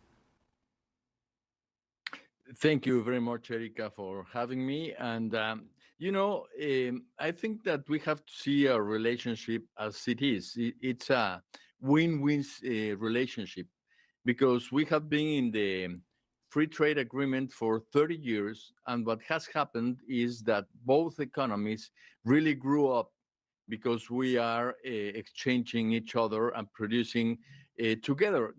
We are so intertwined in our economies that it's not just that we buy and sell, it's that we are producing together. Right now, we buy about 16% of everything the US sells. And if you take into account, let's say, Japan, Germany, Great Britain, South Korea together, they buy less from the US than Mexico. So Mexico is part of the solution, not part of the problem. So what then, too, given the relationship that currently exists, what happens in your view to the United States-Mexico-Canada agreement, the USMCA, if Donald Trump moves to impose these tariffs? Well, what we learned from his message was that he wanted us to act much more deeply and widely in several issues like migration, fentanyl trafficking, and security. And that was not a surprise for us because that was part of his campaign message. But what I think is going to be a very, very good news for all these negotiations is that Mexico is already doing a lot in terms of reducing the flow of migrants Of from course. the southern. What do you expect a Mexican representative to say? Is he going to say, you know what? I think Trump is right. He should tariff us because we're not securing our own part of the border? No. He's going to say exactly what he's saying right here. We're doing what we're supposed to be doing in Mexico. Okay. Trump is just doing too much. We're doing our part. Of course, that's what you're going to say. NATO said the same thing. Okay. NATO said the same thing. They weren't paying their fair share. Like, we wouldn't even know if, without Trump bringing it to Americans, like in real time, most Americans wouldn't even know that NATO weren't paying, like the countries in NATO were not paying their fair share. Like, we wouldn't even know because nobody told us. Trump was the first person to say, you know what, y'all ain't paying your fair share, and we're not gonna have it because I have people to protect. I have Americans. I have American families that are going through life. Okay, if you're not paying your fair share, it falls on us. So pay your fair share, or we're gonna leave. And people say this guy's a bad guy. He doesn't want to have allies. No, he's looking out for you. Damn. Border of Mexico to the northern border, which is the border with the US. Let me just tell you that about half of the flow that enters Mexico in its southern border, it's dealt with different measures that Mexico has implemented. We have asylum. Last year, we just gave 140,000 asylum permits to people that asked for asylum in Mexico, and they wanted to come all the way up to the U.S., but when they stood sometime in Mexico, they say, "I want to stay here," and they ask us for asylum. Mm-hmm. Then we also have working permits, mainly in the south of Mexico. We have been contributing a lot with CBP-1, so the migrants that are waiting for this permission wait in the south of Mexico. So half of the flow doesn't reach the northern border. Mm-hmm. And this is a huge contribution of Mexico. If you ask me about, yeah. What I was going to say is, it sounds like as you're laying that out, right? And we heard from President Jaime today, who said, look, dealing with migration and drug consumption, this is not the way to do it. What you're laying out there, though, sounds like, based on what we're hearing from the president-elect, that he doesn't see that as enough. So do you believe then that these tariffs are really just a negotiating point when it comes to migration, when it comes to the flow of drugs, or do you believe that they're a real threat? Well, I don't want to judge that. We want to take very seriously every message that we receive from President Trump or the government of the U.S. But sitting in a table, sitting in a dialogue, and having a deep conversation about facts and how much Mexico is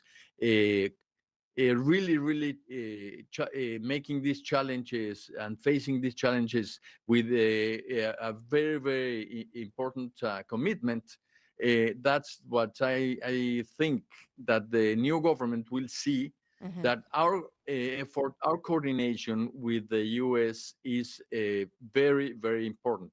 Just to give you an idea, we deployed about 35,000 National Guard agents in order to deal with migratory issues, while the Border Patrol has about 19,500. So we have made also a huge investment in dealing with this issue, and I believe that that would be recognized in the negotiating table. Ambassador Moctezuma, really appreciate you joining us this afternoon. Thank you. Thank you very much. And as I told you, we want to continue this win-win relationship and not a lose-lose. Joining me now to discuss. Bro, please. Talking about win-win relationship, no? And that's how you know someone who is trying to say, please, save us. Listen. Joining me now to discuss, we have our panel today, all smart women. My favorite. Aaron Preet, I want to start with you. We just heard the Mexican ambassador. He was laying out a number of things that he feels Mexico is already doing when it comes to stemming the flow of immigration. Donald Trump does like to use tariffs to get other countries to the table. Is tying tariffs to border security going to be as effective, given we also heard from the president of Mexico saying, look, this is something that requires shared understanding and cooperation, not a tariff? That's the hope Donald Trump is aiming for, is a shared understanding and cooperation on being able to secure the southern border. These were two of his top political promises during the campaign season, both securing the borders of the United States and implementing tariffs. He's bringing the two together, and we've seen with Mexico in May of 2019 where Trump threatened to impose tariffs unless they were coming to the table to talk about securing the southern border, and they did. And in June of 2019, he removed that threat of tariffs, and we saw the numbers begin to drop about people coming across the southern border. Donald Trump is doing exactly what he said he would do. He said he would secure the southern border of the United States, and he said he would use tariffs as well. And all of a sudden, we're all so shocked that Donald Trump is doing exactly what he said he would do. I don't know if everybody's shocked, I will say, but there's certainly a lot of discussion about it. There's certainly a lot of vapors and heartburn about it when we all knew that this was going to be a very real reality. Karen, there you go. Karen is not shocked. But in terms of, and so when we look at tariffs, not shocking, right? Because it has happened in the past, right? The threat has happened in the past as a form of negotiation, as Aaron noted. In terms of tariffs, President Biden kept tariffs on China from Trump's first term, even added some of his own. Is it smart, Karen, to let this negotiation tactic play out at this point? Well, it's dangerous. I mean, particularly at a time when, inflation has come down quite a bit, but there's still farther to go. And what I thought was interesting about the way the president-elect made this announcement is he tied it more towards the fentanyl crisis than the way he talked about it during the election, where he tied it to, he said, well, with tariffs, that's how we're going to bring jobs back and we're going to lower costs. And so he sort of shifted his message a little bit. And obviously, if you want to stem the flow of fentanyl, there's a lot of other things that would need to be done and a lot of cooperation that would need to be done with Mexico and other countries. And there's already an agreement against the precursor chemicals coming from China. So this feels like a setup. We've seen Trump do this before, where perhaps there'll be some small compromise that comes early next year and he'll just declare that's a win.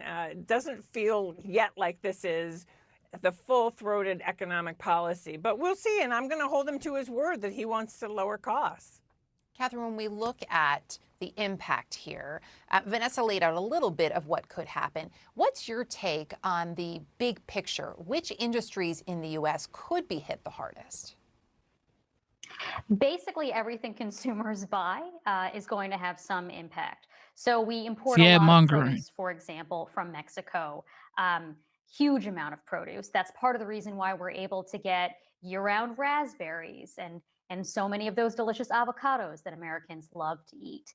We get a lot of our food from Oh, Mexico. I In do have fact, avocado. for avocados specifically, 90% of them come from Mexico. Of the fresh tomatoes that Americans buy, 2/3 of them come from Mexico. So, yes, as it pertains to Donald Trump's promise that he would lower grocery prices, this is somewhat at odds with that. Not only grocery prices, gasoline. So, the entire petroleum industry is very integrated across North America. We both import and export crude and refined products to, particularly to Canada, also to Mexico. Remember, in fact, that Donald Trump often laments the end of the Keystone Pipeline, which would have imported more oil from Canada to the United States. If we raise tariffs on all Canadian goods, including crude oil, that's going to raise the price of gasoline, something like 25 to 75 cents per gallon across the Midwest, which relies heavily on gasoline, on oil products coming from Canada. So those are just a couple of examples, but a lot of the housing industry relies on Canadian lumber, Canadian cement. Certainly U.S. jobs are at risk here too, even before we get into the possible retaliation from these other countries, because, for example, the U.S. auto industry, again, is integrated across these three countries that we're talking about. Lots of auto parts and cars themselves go back and forth across borders with Mexico and with Canada. So all of those U.S. jobs are going to be at risk, in addition to the higher prices for consumers. So yes, if he carries out this threat, it would be disastrous. Well, if he wanted to get Trudeau's attention, he did. I mean, they had a long conversation, but it's going to be very difficult, as I read the Trump's tweet, for Trudeau or Mexico or China to convince the US president that they've done what he wants them to do. Absolutely. Isn't this the commander-in-chief that you voted for? A commander-in-chief that actually commands respect. Commander-in-chief that is not, a weakling that slips on the world stage, falls on the staircase to the stage or aeroplane. Like, isn't this what you want? You want someone who is strong. That's what you want. You want someone who can negotiate, someone who can put the fear of God in other leaders' heart. That's what you want. You don't want no weak leader leading the greatest country on earth. Hell no. You don't want that. And that's why you have Ukraine, Russia. That's why you have the Palestinian people and Israel and Iranian people. That's why you had all of that BS going on. Because there was no strong force. There was no strong diplomat who can actually converse with other world leaders and say, you know what? I'm going to talk to you guys. What do you guys need? What do you guys want? How can we avert? How can we stop?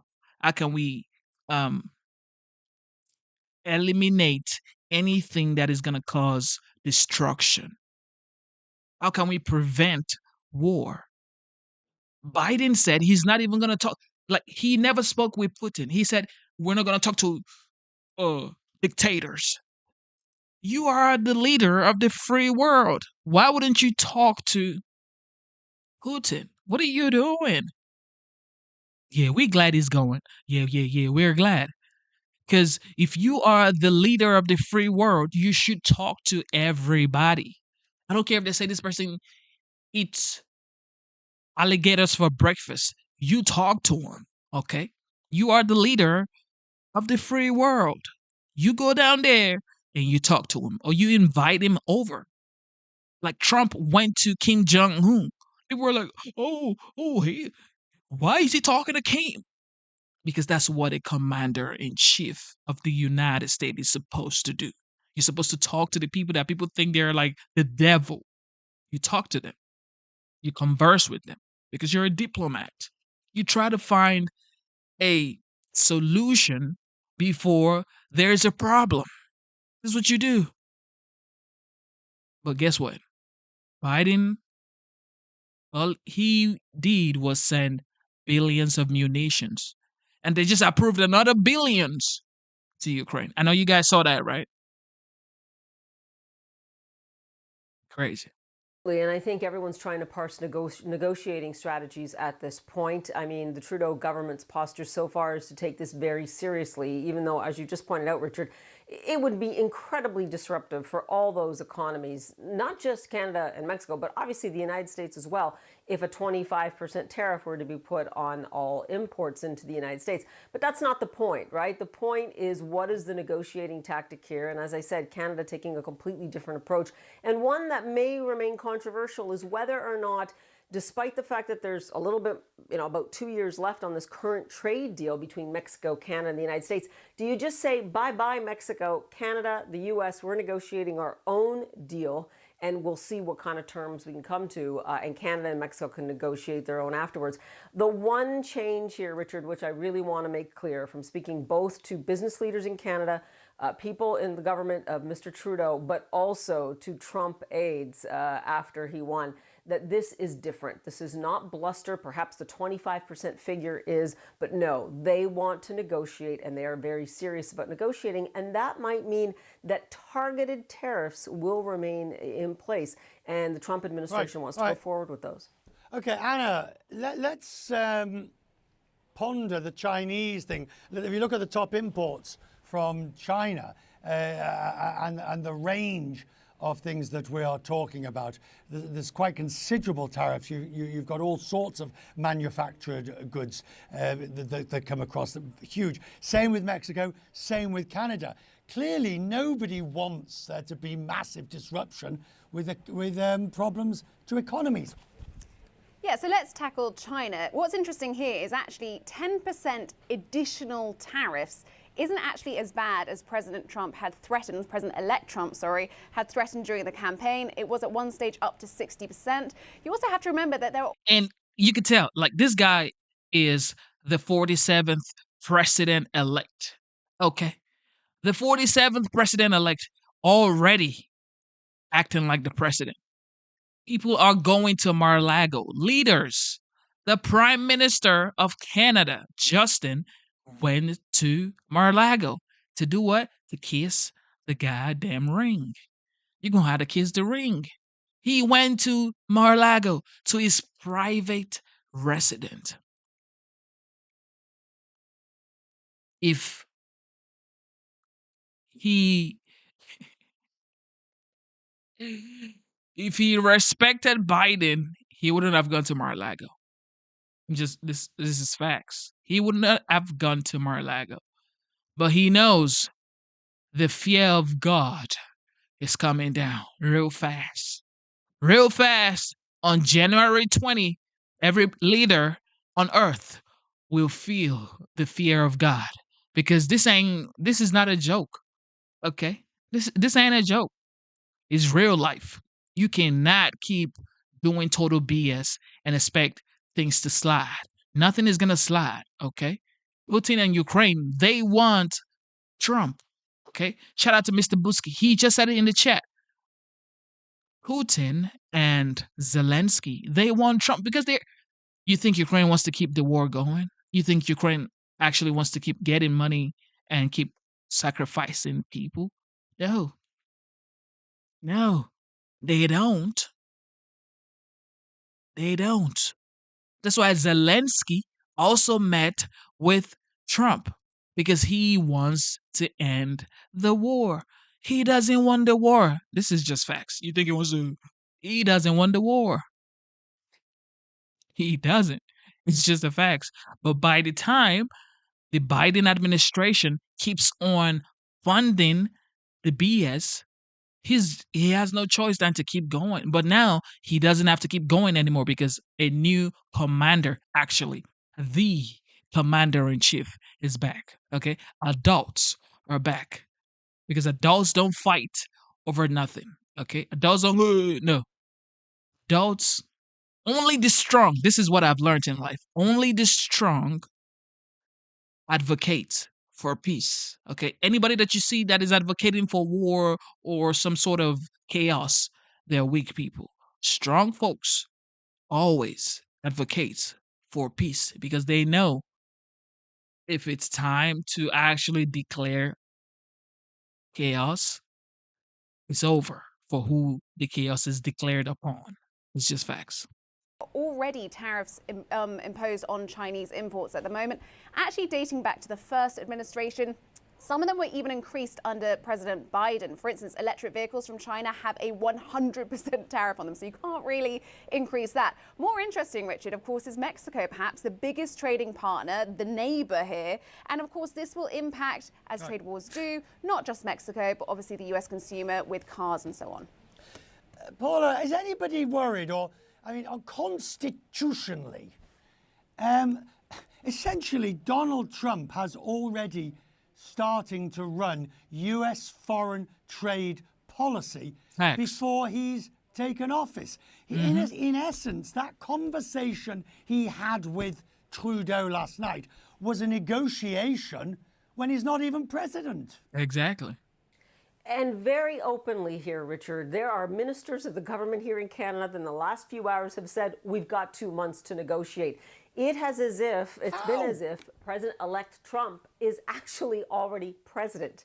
It's called taking responsibility. Okay? It's called taking responsibility.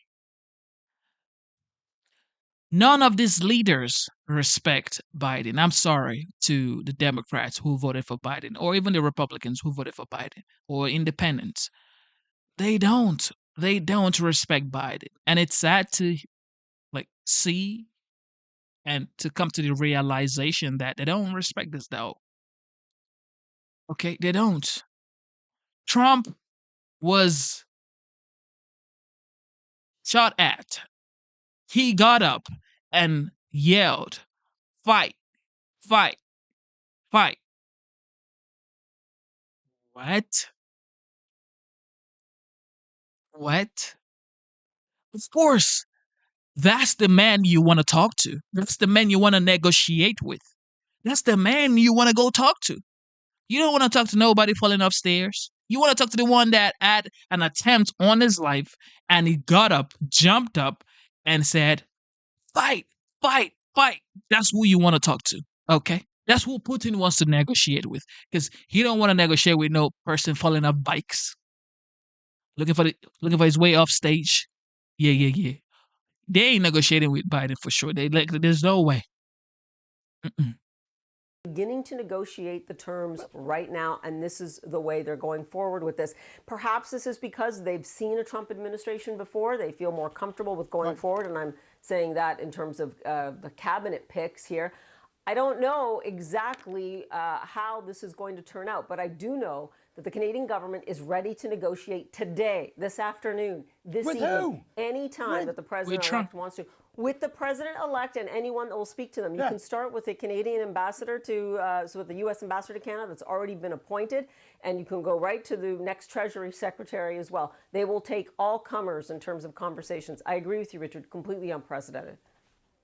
Go on. Anna? Well, Mexico's president having a very different approach here, saying that, frankly, Mexico could retaliate. We could see tariffs from both sides. It will impact jobs. It will impact inflation for both countries. Not backing down, a very different, quite dangerous strategy, I would say. And what's so interesting, I think, about these tariffs particularly, being announced weeks before Trump becomes president, this is negotiations. Will these tariffs really be imposed in January? Okay, no one wants to take the risk, but to both of you, start with you, Anna, then to you, Paula, pick up off the back. The reality is, how will we're talking between now and January. You're talking about migrants crossing the border and the flow of fentanyl and illegal substances across borders. How will you even know if it has been successful in such a short period of time, essentially 8 to 10 weeks from now? So, Anna, what is the barometer by which the achievement of success will be? I think you'll have to ask the new administration that, Richard. I think what would be helpful, I think, for the negotiations would at least to have an appreciation from China and Mexico that they will work on this area. But in terms of real proof and statistics as to whether they will reduce trafficking of drugs and immigration, well, that's a bit different. Paula? Money, commitments, things in writing. Donald Trump talks about executive orders on day one. They will want to see agreements, at least in principle, put into place with both Canada and Mexico on day one. And that includes actually putting more resources perhaps on the border, talking about innovative ways. Although I will say that some leaders in Canada have said, look, putting us together with Mexico is not fair. We are infinitesimal in terms of the issues with either migrants or fentanyl compared to Mexico. Oh, that's right. Nothing like getting you all at each other's throats. We've got 4 years of this. Fears of a new Trump trade. Of course, you got 4 years of greatness. Bow to greatness. Bow down to greatness, okay? Relax and enjoy the great economy that is coming. The affordable gas prices that is coming. Just enjoy it, okay? The peace, okay? That is coming. Enjoy it, okay? Enjoy the affordability that is coming. Enjoy the prosperity that you're going to see and experience. Just enjoy it, okay? I know you don't like Trump, but enjoy it. War are being felt here in the United States and around the world. And it all stems from the president-elect's declaration that he will impose new tariffs on Mexico, Canada, and China on day one of his administration. CNN's Tom Foreman has been taking a closer look. So, Tom, explain to our viewers what these tariffs are and why they would have such a significant impact. Tariffs, in very simple terms, are taxes. That's what you have to know. These are fees attached to the value of imported goods. The United States is the largest importer in the world, taking in more than $3 trillion worth of imports each year. And these are the top suppliers out here. Trump wants to slap an immediate 25% tariff on Canada and Mexico, and he also wants to push the tariffs, the existing tariffs on China, up by 10%. But he's also talked about an across-the-board massive tariff hike on all countries. He's argued this could pressure foreign countries to lower their prices, protect American firms, and pay for some of his proposed tax cuts. Alex? So, Tom, take us through what kind of goods are being imported into the United States. I'll put it in scientific terms, a lot. Electronics, computers, tablets, phones, cars, trucks, motorcycles, boats, cosmetics, pharmaceuticals, camping gear, clothes, toys, appliances, furniture. Let me put it this way. Wherever you are in this country, you're probably either touching or within arm's length of something that is imported or partially imported. That's just scratching the surface. Many items made in the U.S. rely on imported chemicals, plastics, and other raw materials or components, all of which would almost certainly be subject to Trump's most wide-ranging vision for these new tariffs or taxes. Alex? So, bottom line, how much are these tariffs expected to impact the average American's wallet? You know, we have to see exactly how they really play out. We don't know, but let's look at one possibility here. Let's say you're thinking about a nice big $1,000 television for the holidays or something like that, but get past when this would be enacted after Trump's in office. If you added the 60% that Trump is talking about here, that he's touted as one of his potential targets for tariffs on China, that's what he would reach, that TV could then cost $1,600 if all of it went there. Trump says he will somehow make China eat that cost, or maybe the American dealer you buy it from will swallow some of it. But experts say almost always consumers pay the price, and they estimate Trump's tariffs could cost, get ready for this, the typical American middle-class family an additional $2,600 per year if it plays out that way. Again, we have to find out the details, Alex, but this could be a whopper for people out there who are looking for prices to go down. No small amount. Tom Foreman, thank you so much for breaking that all down. Not backing. Like they're always gonna talk about the bad news about Trump's tariff, but they're not gonna talk about the good news if the deals actually fall through. Okay, they're not gonna say, you know what? But if these deals fall through, y'all may be getting a secured border, a nice fair trade deal. Okay, that is going to bring back a lot of jobs, a lot of money to the United States, a lot of investment into the United States. Nobody's going to talk about that, okay? Just talk about the money and the loss. But now nobody's going to talk about Biden's disaster, basically. The economy, people say the economy is booming. Actually, he just started booming when the 47th was announced as the president-elect. And you can argue back and forth. Take a look at Bitcoin. Bitcoin surged to over $100,000 as soon as the 47th was announced. It wasn't up to like 4 or 5 days. It went up drastically. Okay. But why? Because Trump is known to be someone who can actually handle the economy. A lot of people don't even like when people think about Trump, they just think about great economy. Nobody even like that's not even a conversation. It's like when you're hungry, you go to McDonald's, you go to Chick-fil-A, you want fast food, okay? You go to Wendy's or whatever. For Trump, if you're thinking about someone who can make the economy go round, spin round in like that, you want Trump. It's easy. Down, Mexico and China warning Trump to think twice about his pledge on new tariffs. Mexico's president, Claudia Sheinbaum, vowing to respond with tariffs of her own. The Chinese embassy saying, quote, no one will win a trade war. And Harry Enton is out front. So, Harry, what's so fascinating on this issue, some on the economics, they'll say, oh, well, everybody knows that tariffs are bad. So why do they not go up in arms about them? But you have found some surprising views as to how Americans view tariffs, even though they do know that they will increase prices. Yeah, what we see right now is that the majority of Americans, in fact, favor new tariffs, favor as opposed to opposed. And this is such a difference from where we were 6 years ago when Trump was trying to impose new tariffs back then. Favoring was underwater by 9 points. More Americans opposed than favored new tariffs. We've seen a switcheroo over the last 6 years at this point. And that's a dramatic shift, right? I mean, you're talking about, close to 15-point swing. So, when you look specifically to the extent that you can among people who do know that, everyone is told that tariffs will result in higher prices. Yeah. How do those people see tariffs? This is like the amazing thing, right? There's the whole argument, oh, well, if people only knew that tariffs rate prices, they would be against tariffs. In fact, the majority of the American public in that same poll that showed that folks favored new tariffs actually argue and believe that they will increase prices. They will not drop them. Only 18% believe that they would lower prices. 23% say no effect. So the bottom line is the folks are tuned into what tariffs will actually do to prices. Even so, they believe that new tariffs are a good idea. All right, and that's important, right? You can't say that people don't know. They know and they support it. So informed. All right, before we go, Harry, tell me something I don't know. How am I supposed to tell you something that you don't know about tariffs? You know far more about tariffs than I do.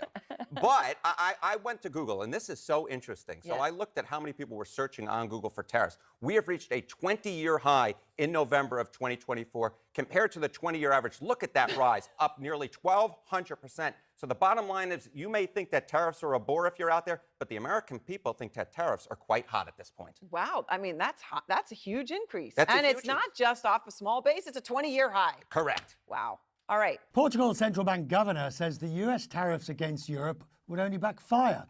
I was talking to Governor Mario Centeno at the CNN Portugal International Summit on Monday. Now, we were speaking before Donald Trump's announcements.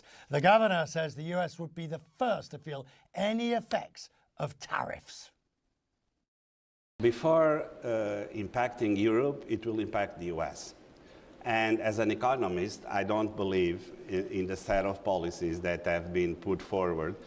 So I think the US will suffer. Maybe not immediately, but at some point they will suffer because those policies are not coherent for economic growth. Immigration policy, tariffs, the issue on tax cuts, more debt in the US, someone has to finance that. And I don't know how a more closed economy will be able to deliver. But now let me get to Europe. Europe must listen to that, and that must play out in Europe as a wake-up call. we are always very comfortable sitting in the passenger seat. That's why we are so worried about decoupling. But decoupling doesn't exist if we manage a different economy. If we steer monetary policy and fiscal policy in Europe with... Of course, he's going to say US will suffer if it slaps tariffs on Europe. Of course, that's what he's supposed to say. Okay? These people are supposed to say what they're saying. Okay? They're supposed to say whatever they're saying. But let the OG do what he does, okay? He's been doing this for years, for decades. He's been doing business with all of these leaders, all of these countries for years. He knows what works, okay? These guys are not like soft ballers. They are hardcore guys, hardcore men. They don't play around, okay? If they see any form of weakness, they're going to take it. And Trump knows that, okay? It says here, CNN Portugal. Of course, it's going to say if you tariff Europe. Because Portugal is in Europe, isn't it? The numbers for the European economy in mind, there will be no decoupling. So I'm going to quote Elvis Presley on that. I did it last week at London School of Economics. If the US follows those policies, we can't go on together. We are at an extremely difficult position when it comes to monetary policy. Rates have been cut, and if the expectations are, as we believe, there are many more cuts to come. But the difference now is between the ECB Gov Council and the FOMC, where they're likely to be a lot slower. Do you see a divergence now on monetary policy? Well, the divergence will only occur if we take the same reality and deliver different decisions. And the truth is that the euro area and the US have not been playing out economically and financially equally. I tend to say that the euro area has been the greatest provider of stability in the world in the last 5 years. We are not used to that. That's a novelty. The euro area used to be always in the downside of the risks that we saw during the financial crisis, during the sovereign debt crisis. It was always an issue. Look at this guy. He says EU has been the world's greatest provider of stability. Okay. I see. Of course. You cannot make this up, guys. I see. Around the Eurozone, not this time. And that allows us to play a little bit more freely on our policies as well. Well, hang on a second. I mean, really all that's saying is that you haven't been more trouble, basically. Someone in the chat says Europe and US are in decline.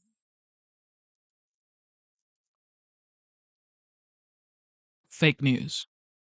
In the previous crises, the Eurozone has added fuel to the fire. What you're saying is, in this crisis, you haven't. Exactly. Well, that's hardly an achievement. It is a very good achievement, an outstanding one here we go. Well. And we sometimes don't notice it. Did you hear anything about fragmentation in the Eurozone in the last couple of years? You don't.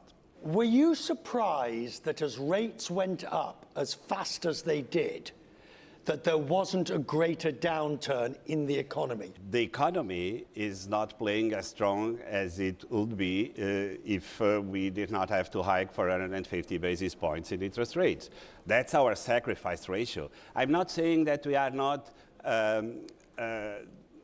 in the side of the economy is not showing the impact of the financial repression that we have in Portugal, in Europe these days. We are really paying that in terms of growth, in terms of investment. Investment is very, very low in the Eurozone, very low. That's where we must focus our attention. How long have you been a central bank governor and also working within Europe? Well, if I had all that, more than 10 years. How many of those 10 years have you been talking about banking union, capital markets union, fiscal consolidation, fiscal center? Out of the 10, 15. Exactly. So the problem with the Draghi report is it's told everybody what they already know, but there's no sense of crisis.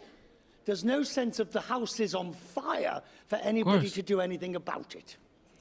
Well, you are absolutely right, because even if the European economy is not growing, its labor market is very strong. These 11 million jobs were created on the back of almost zero growth of GDP. So it's a very difficult context. So I don't know what exactly will be the wake-up call. Maybe US policies can act as a wake-up call for Europe. I hope we don't need really a crisis. It's not on the baseline, so we don't have a crisis in our baseline. The economy is supposed to recover slowly, but to recover. But that doesn't mean, and I totally agree with you, that Europe is much faster reacting when there is a crisis, when there is none. But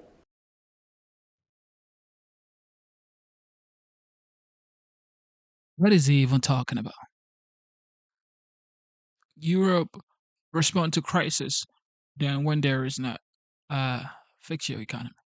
We are back apparently to the era of federal policy announced via social media.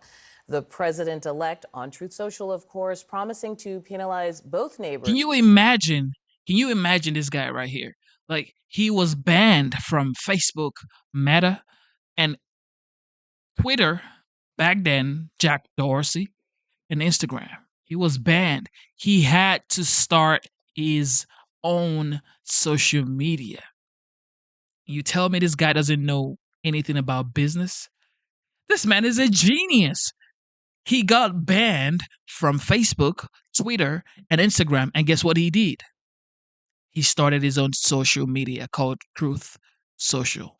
And now he writes, types, communicates anything he wants.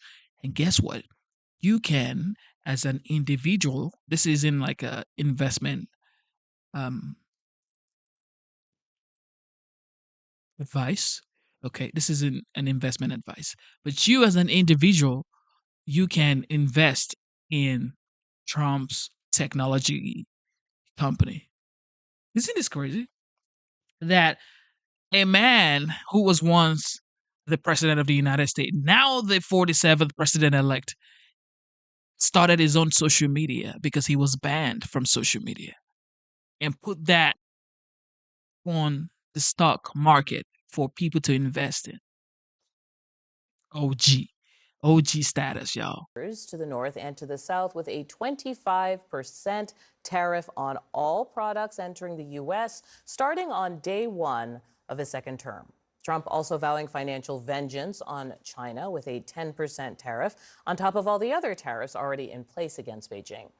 CNN economics commentator Catherine Rampell joins us in the fifth seat. And Catherine, I want to start with your initial reaction to this 25%, because it's not unexpected, right? We've been hearing that tariffs would be coming with a Trump administration. I mean, it is not unexpected in a sense. It may be unexpected to Americans who thought Trump was going to lower their prices. Because if you voted for Trump because you thought he was going to bring grocery prices down, I have some very bad news for you. A lot of our produce comes from Mexico. 2/3 of the tomatoes that Americans purchase are from Mexico. 90% of the avocados that they purchase are from Mexico, just to mention two examples. So that guac is definitely going to cost extra.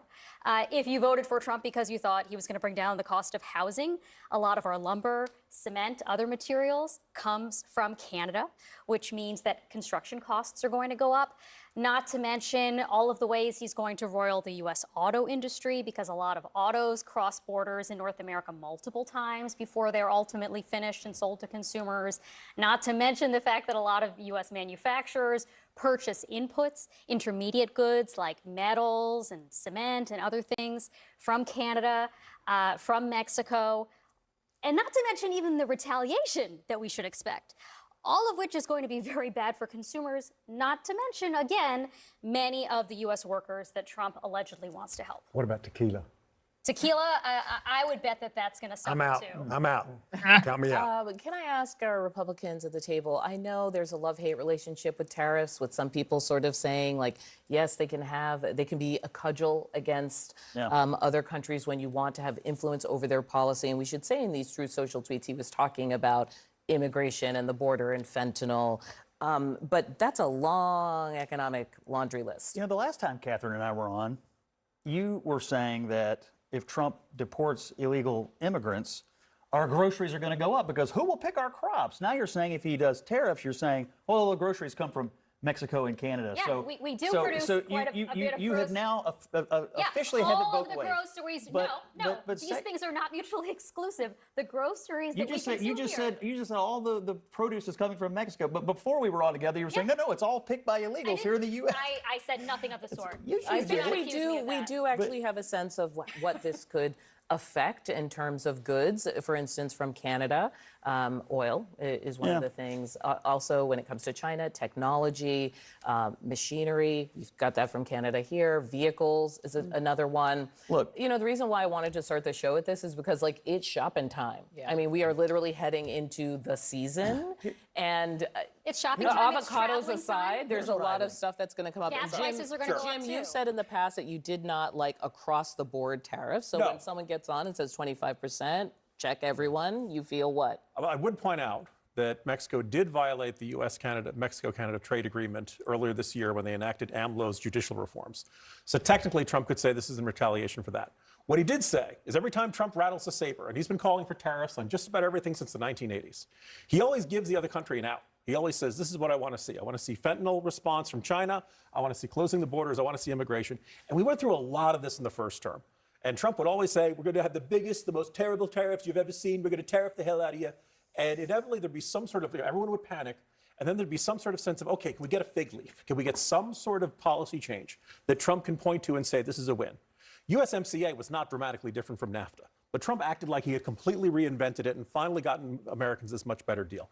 I'd be surprised if we actually enact these tariffs and prices go up everywhere, that everybody in the administration is going to see, okay, how can we get out of this while looking like we've got some sort of victory? Yeah. Any move by these foreign governments is going to be seen as, okay, that's our out. Chuck, let me bring you into this because obviously there are a lot of Someone in the chat, shout out to Essie Mac. Okay, God bless you. Thank you for tuning into the live stream. You know what time it is. It is your boy, Genesis. For everybody just tuning in, double tap your screen twice, and subscribe to the channel. And if you're watching on Twitch, God bless you as well. Okay, so, look. Someone said in the chat, these next 4 years are going to be rough. Newsflash. Have you been watching the last 4 years? Where have you been for the past 4 years? Okay. It's been rough. We have been going through life. Life has been hitting everybody hard during these 4 years of the Biden administration, in case you didn't know. Okay. We had the highest gas prices. We had to send billions of munitions to Ukraine that we didn't have during the Trump administration. Israel saw the worst time in a long time in their country, and they happen to be the United States ally. So it's like things has been going wrong. You see the immigration situation in the United States been going wrong. So you're saying things are going to be hard for the next 4 years. It's been hard for the past 4 years. So what else do you have to lose?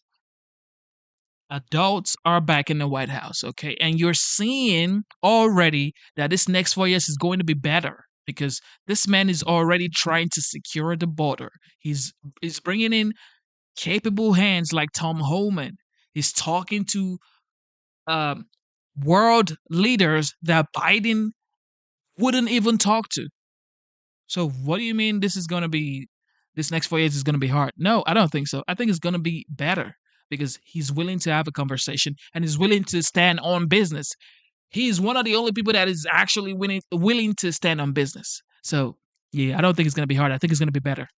Constituencies that were very interested in the Trump administration, Trump 47 being a sort of shift to the economy in some that would benefit them. Who benefits here? Look, it all depends who you are. If you're in the Trump administration, you're going to say, I've been telling you this from day one. I think there's nobody here, even Democrats, even this Democrat, who would say that we don't want to secure the border. And to Scott's point, he's been talking about it for a long time. There's 476, if I did my Googling right, $1 billion that come in from Mexico. And if you start putting a tariff on that, and it costs people more money, and the prices go up, I think there will be a pushback from lots of people across the country because they voted for cheaper gas and groceries. I'll tell you who benefits from this. It's anybody that Trump tipped off at Mar-a-Lago yesterday that he was going to do this, because the exchange rate between the Mexican peso and the U.S. dollar just rapidly changed. So yeah, there are some people who are going to pocket some money from this. I understand Trump's hatred or disdain for Mexico. I don't understand. Let's not forget the Canadians. Well, right, that's what I was saying. What did I do? Exactly. That's what I'm saying. No, the question is, what did they not do? It's like Trump. Everybody is Trump's enemy at some point, and so Canada. You know why is and listen to this. Listen to this. She wanted to play the race card over here. That's the thing about, look, my sisters and brothers. We got to get smart, okay? She was about to play the race card over there and say, I don't know why. I mean, we understand why Trump doesn't like Mexicans, because she was about to say because they're brown like me. But listen, then the Canadian around the table said, what about Canadians? And then she was like, oh yeah, at some point Trump hates everybody. Of course, because if you do not want the best for Americans, of course he's not gonna like you. He is for America. He's pro-American. What is bad in the commander-in-chief saying my country first, America first? Is the commander-in-chief supposed to say them first before us? I mean, what are we doing? I understand Trump's hatred or disdain for Mexico. I don't understand. Let's not forget the Canadians. Well, that's what I was saying. What did I do? Exactly. That's what I'm saying. No, the question is, what did they not do? It's like Trump. Everybody is Trump's enemy at some point, and so Canada. You know why are they out of China, Mexico, and Canada? Those are the three countries. But also, I just Canada for fentanyl coming in. But I think the thing that'll be interesting is, look, we had an election. I'm gonna say it over and over. Elections have consequences. It is going to be shopping season, but Donald Trump won't be the president when this first holiday season comes. But if he enacts tariffs by the time the next holiday season comes, which will be 2025, going into a midterm year of 2026, that administration will have questions to answer to the American people that he sold a bill of goods and now the bills are a lot higher. And I want to add one thing. You said it's not this season, but you already have many American companies speaking to the media, right, saying, going whether overseas. it be Walmart, whether it be whoever. I know in our podcast we're talking to people in the fashion industry about like the materials they're buying ahead of time. So it will make a big difference, even if it means people rushing in this moment. I want to move to this issue of immigration, since you guys kind of have all touched on it here, which is that you have the sort of potential incoming administration talking about how they will wield policy. And one of the ways to do that is to threaten federal funding to sanctuary cities, sanctuary states, et cetera. We've seen this before, but do we think that this is going to be the approach that works, so to speak, if you want to implement something as big as mass deportation? Well, he needs to threaten these local officials who are currently threatening what you might characterize as an insurrection, when they're saying, hey, we're going to resist the federal government's attempt. I mean, we'll save insurrection for insurrections. Listen, you've got elected officials. Denver Mayor Mike Johnston said that he was going to deploy the Denver police to stop federal immigration officials from enforcing that. Now, he backtracked from that, unsurprisingly. He had said, I'm willing to go to jail over this. And I believe it was the Trump's appointee for Homeland Security or for immigration was like, yes, fine, that's fine. We agreed to your terms. We will put you in jail over that. The Trump administration desperately wants some Democratic official to deploy cops who should be out trying to get criminals to stop illegal immigrants from being rounded up and sent over back for deportment. What are you saying? Fight. They'd love to have this fight. Chuck? I was fixing to ask you which one of the administrations in Trump was it, Hulk Hogan or Macho Man Randy Savage, but we'll stay on this immigration stuff. That's a deep and not cut thing, yeah. compete the two. Got me there. So look, me and Scott have had this debate, and Scott will tell me that we're just going to deport bad people, or these people. I think he says it's 1. Check me, Scott. 1.2 people that's got records that need to be deported, or some kind Almost 1.6. 1.6. All right. So we talked last time I was here about my business partner, who is from El Salvador, whose TPS expires in March. If she doesn't self-deport, she is one of these criminals at that point. And she's been here for 26 years or 22 years. She came. And why are you? This is what I started with. He's been here for 25 years, for 26 years. Bro, she's been here for 26 years and she didn't figure out how to get citizenship or change of status. You can never make this up, guys. How can you be in the United States for 26 years and not change status? What are we doing? Yeah, you look, you can never make this up. Here when she was 6, and she works for me. She will make more money than a U.S.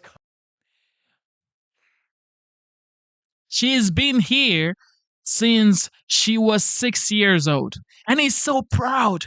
This man is so proud saying all of that BS he's talking about. You couldn't help her. You couldn't go through USCIS websites and figure out, get an immigration lawyer and say, you know what? She's been here since she was 6 years old. How can we do a change of status to make her a United States citizen? He comes on CNN to show what? Oh, she's been here since she was 6. Trump is the bad guy. No, you guys that are not taking the law seriously are the people that needs to be blamed. You hired her and she's told you that she's been here since she was 6 years old. And you didn't say, have you tried USCIS or did you get an immigration lawyer who can do a change of status for you? No. Trump is the bad guy. He wants to deport people. What about taking accountability? Can you try accountability for a change? Thank you. March. If she doesn't self-deport, she is one of these criminals at that point. And she's been here for 26 years or 22 years. She came here when she was 6. And she works for me. She will make more money than a U.S. congressman and pay more taxes than him this year. This is the problem I have. This is the problem where real people with real lives are going to be affected by this. And I think there's kickback to that. I think that the deportation and immigration conversation goes hand in hand with the tariff conversation, because the stated reason for the tariffs is not just because he's mad. He wants to use it as a tool, as a cudgel against these countries that he doesn't think are stopping the flow of people and drugs across our border. That's the point of it. But he ran on essentially a couple of issues here that are tied to the same thing, which is that he believes illegal immigration has led to all sorts of cultural and governance problems for this country. I think we're also kind of asking everyone, and people talk about this with Democrats a lot, unintended consequences is a real thing, right? So what are you walking into? Consequences, if you look at whom Trump prioritized for deportation in his first term, it was not the criminals. In fact, he released more convicted and charged criminals into the United States than Biden did, because he was filling up his jails with asylum seekers and TPS recipients whose TPS had expired, and refugees and visa overstays.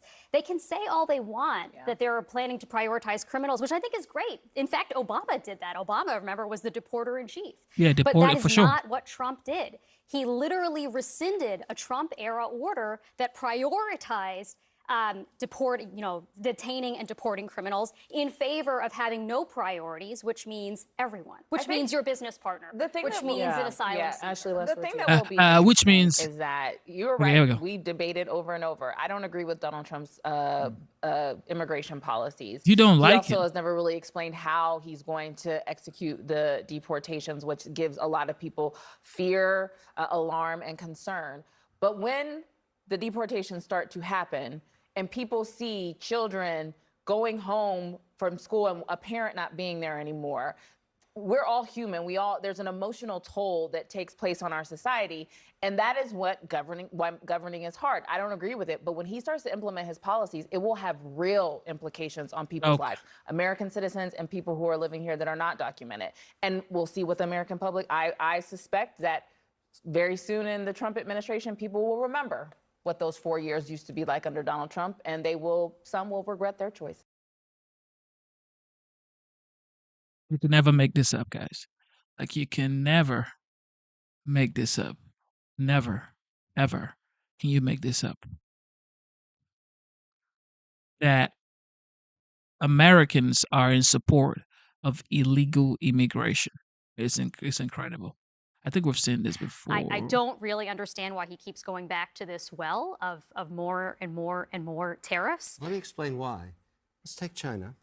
Let's take an example that every American understands, TikTok. Everybody knows TikTok. American people made a decision in Congress to ban it on midnight, Jan 19th.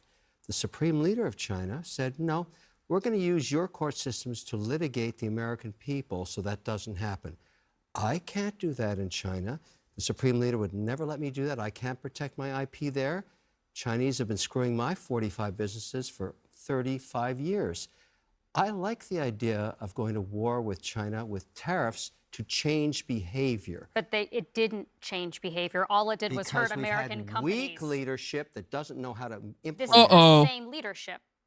It was Trump who it launched started the with trade Biden, war with. then it was Clinton saying, let's democratize China, let's show them democracy, and they'll play fair in the But to WTO. Catherine's point, It's she's time saying, to raise tariffs at China to 400%. Hang on a second. Trump already raised tariffs on China. Not enough. Not there enough. have been many studies The showing that U.S. companies and consumers I are the ones who love bore the cost. academic study. I'm doing Okay, real business in China. I'm actually that's right. doing business there. Yeah. I'm actually working American there. There's no companies, academics in my Where companies. do you think they buy their inputs from? Let me explain something to you. From China. The Chinese It steal hurts my American. IP. They Please make sit the down. same product with the molds that And I let pay the for there. experts They speak. ship them into this country under a different brand.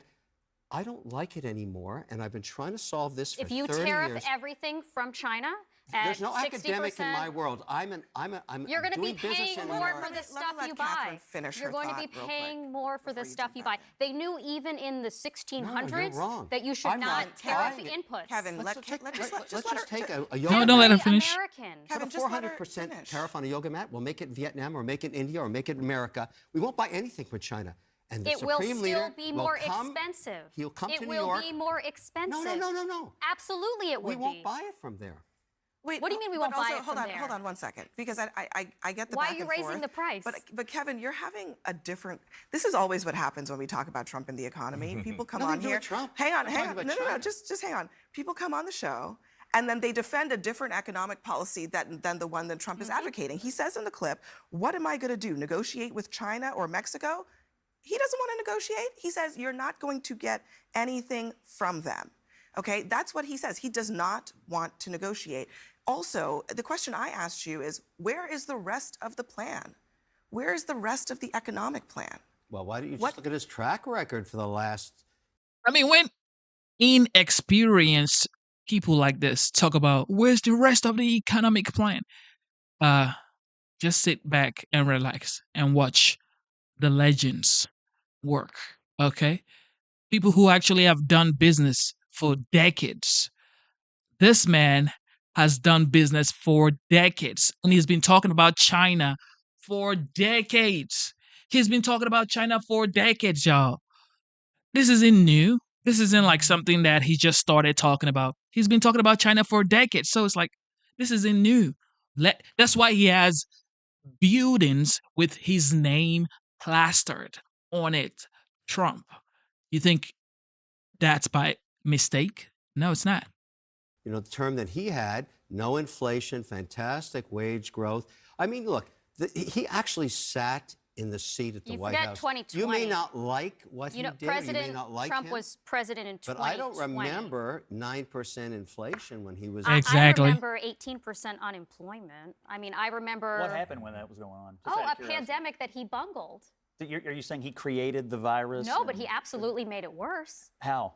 by lying about the risk, by telling people not to get tested. Don't get tested. You're saying he should have personally cured the virus as the president. No, I'm saying he should have given his tests to Americans rather than to She Putin. did not say that. I mean, but Scott, okay. I'm sorry. This idea that somehow because Trump was the president that the virus has political proclivities and decided to prolong itself has been crazy to me since it's been floated. You don't think leadership mattered at all To the during virus? that? No, I don't actually. You don't? I don't believe the virus You don't listens think it to matters? politicians. You No, don't think I it never matters have. that Trump withheld various kinds of testing kits and PPE from states that were asking for it, and then he told them to go buy it themselves, and then You think that was the masks? Is that what you're Fake news. and then he outbid them for it, so they couldn't buy it. worried about And then the he sent it virus to in this Putin. election? No, I was talking about Who virus. sent it to Putin? Who says who? You You? are implicitly by pretending. But it's you're in a fake fact- news. Republicans keep saying that this election is about the economy. Now, I guess it's maybe also about immigration, but it is about the economy when you ask voters. And again, like, I'm wondering, what else is Trump planning on doing, and can he articulate Well, it? to me, I think it's a great question, and it needs to be fleshed out. I think we should probably play the clip, though, of Harris from the Chicago Economic Club or the. No, or do she we wasn't not there. have it because she didn't show up to talk. So here's what I think: he's going to extend the tax cuts. Exactly. He's going to rein in the federal government and the overburdensome regulatory state, which he can now do because of the Supreme Court. And he's going to take on these countries that screw American workers. That's the plan. And by the way, he's going to crack down on It is the immigration plan. to the benefit of American workers. He's going to That's what deport. He's going to deport 20 million people. The people who pick your crops, the people who process your meat, the people who care for your grandmother, the people who serve all sorts of critical functions in this country. Yeah, he's going to deport a lot there of we go. people, and Watch that's your going to caps. worsen the economy. In fact, there have been, I don't know, like a dozen different independent economic analyses from, again, independent economic analyses from Goldman Sachs, AEI, Brookings, Nomura, Peterson Institute, all of them I know your find argument. If you want to run on more illegal immigration as a Democrat, go ahead. I just don't think it's going to work in the election. He wants to deport 20 million. I'm not done with his. I know what his economic policy is because he has talked about it. He doesn't understand how any of it would work, but he has talked about it. He wants 10% global tariffs, which would worsen inflation. He wants to deport 20 million people, which would worsen inflation and reduce growth. He wants to politicize the Federal Reserve, which would worsen inflation. He wants to devalue the dollar, which would worsen inflation. And after all that, all of these half things. the American population wants. Everything she just said is cap. Who wants to devalue the dollar? Someone who is talking to the BRICS nation and telling them they have to make dollar their trading currency, like the main currency they use for trading. Like, what are you talking about? They just lie. That economy back. What do you say to that? I say that we should be talking about what the policies are. They're just too dumb to very good. It's understand. all about messaging. No, it's because we don't talk Because a about lot of it. people don't understand, Kevin, what tariffs are. They see it as this great punishment to China that we're going to do. He says he's going to raise it up. He said today 2,000% tariffs on China. But here's the thing: it punishes the American importer. The Chinese are paid. Once you pay for those molds, the Chinese have put that money in their pocket, and then you are charged for the tariffs when you're bringing your molds in. So, and then, hold on, and just one other point that he said. Moving back to They did. America. But one other point, They did one not. other point, They did not one do other that. point is he says that that's going to incentivize people to come back. That's pie in the sky. If I give 2,000% tariffs on China, it's going to force all these people to come back. No, I'm for American jobs. You know what? And, Do you know what? that's, Do you and know that's what why I jobs support. Americans That's work why I in? support Kamala Harris, and I supported President. know what jobs Biden Americans because work in? they brought manufacturing back when President Trump didn't. The tariffs that he's talking about is not going to incentivize anybody else to go, oh my goodness, I'm not. You guys don't forget, this guy talking right here is an actor, okay? He is an actor. He's not a factory worker. He's not a plumber. He's not an HVAC technician. He's not a truck driver. He's not a construction worker. He's not a welder. He's not none of that. He's not a steel worker, okay? He is an actor. He acts for a living. So maybe we shouldn't listen. Not going to want to pay those tariffs, so I'm going to build this plant here in America. I actually agree with it's you not on tariffs because with their European allies, but not with China, because unfortunately I live in the real world and not all of you are doing business. China, like I am, Exactly. they cheat, they steal, They don't play by the Well, level I don't playing think field. that Right, but yet you're Are you doing going business to there. invest in a But business yet you're that doing makes business there. nails? Are you going to invest in a business that makes all of the low value inputs that we buy I'm a from lowly China? businessman No, investing. because they don't have any value add. Do you agree with the Biden tariffs on China? No. So I've been very, very so critical. since And someone says, you are a YouTuber, okay? So you're the same. No, we're not the same. These guys are, most of them are paid, okay? Just like Oprah interviewing Kamala. She was paid to do that, okay? Even like the leaders in the brown skin community, they actually pay these people, the people that are supposed to be leading the brown skin community to greatness, like them MLK, them Malcolm X. The leaders that we have now in the brown community are already paid and bought. Okay? She paid Beyonce. She paid Megan Thee Stallion to go twerk in Atlanta. She paid Usher. She paid everybody. Everybody. Samuel L. Jackson was there. Like, anybody you can think of was there. They campaigned for Kamala. Even the Swifties, okay? The, the Swifties, okay? They campaigned for Kamala. What does Taylor Swift know about mortgage rates, interest rates, prices of groceries? What does Beyonce knows about what a gallon of milk costs? You think she knows? I don't think so. Harris is running on that, how do you view the difference between their postures? I think her tariffs, which are in fact a continuation of Biden tariffs, are dumb ideas. I think that we have lots of evidence showing that Americans pay those. Oh, that's what I thought. Oh, I see. These are like old ones. Let's go to what's going on today. Okay. I think it is revealed that there is some elasticity in the party on its ability to debate the immigration issue. Certainly, there are hardliners on immigration who have supported Donald Trump. He himself has been a hardliner, but he has also said repeatedly, publicly, that he wants immigration reform, that he wants to do something for the Dreamers. He has also talked about the need for people to come in to the country to do certain kinds of things. And then you have these other new supporters of Donald Trump who understand that if you're just recruiting like the top 0.1% of the best and most talented, say engineers from around the world, that's probably a good thing. I think where there's great alignment is on the need to eliminate the fraud in the program. And I think some of these visa programs are being used to bring people in for no other reason than to displace American workers and to do things more cheaply. So I think the common ground and the way forward is bring in the people who are the goats, of engineering from around the world. Bring those people here and then focus on American workers, American students for everything else.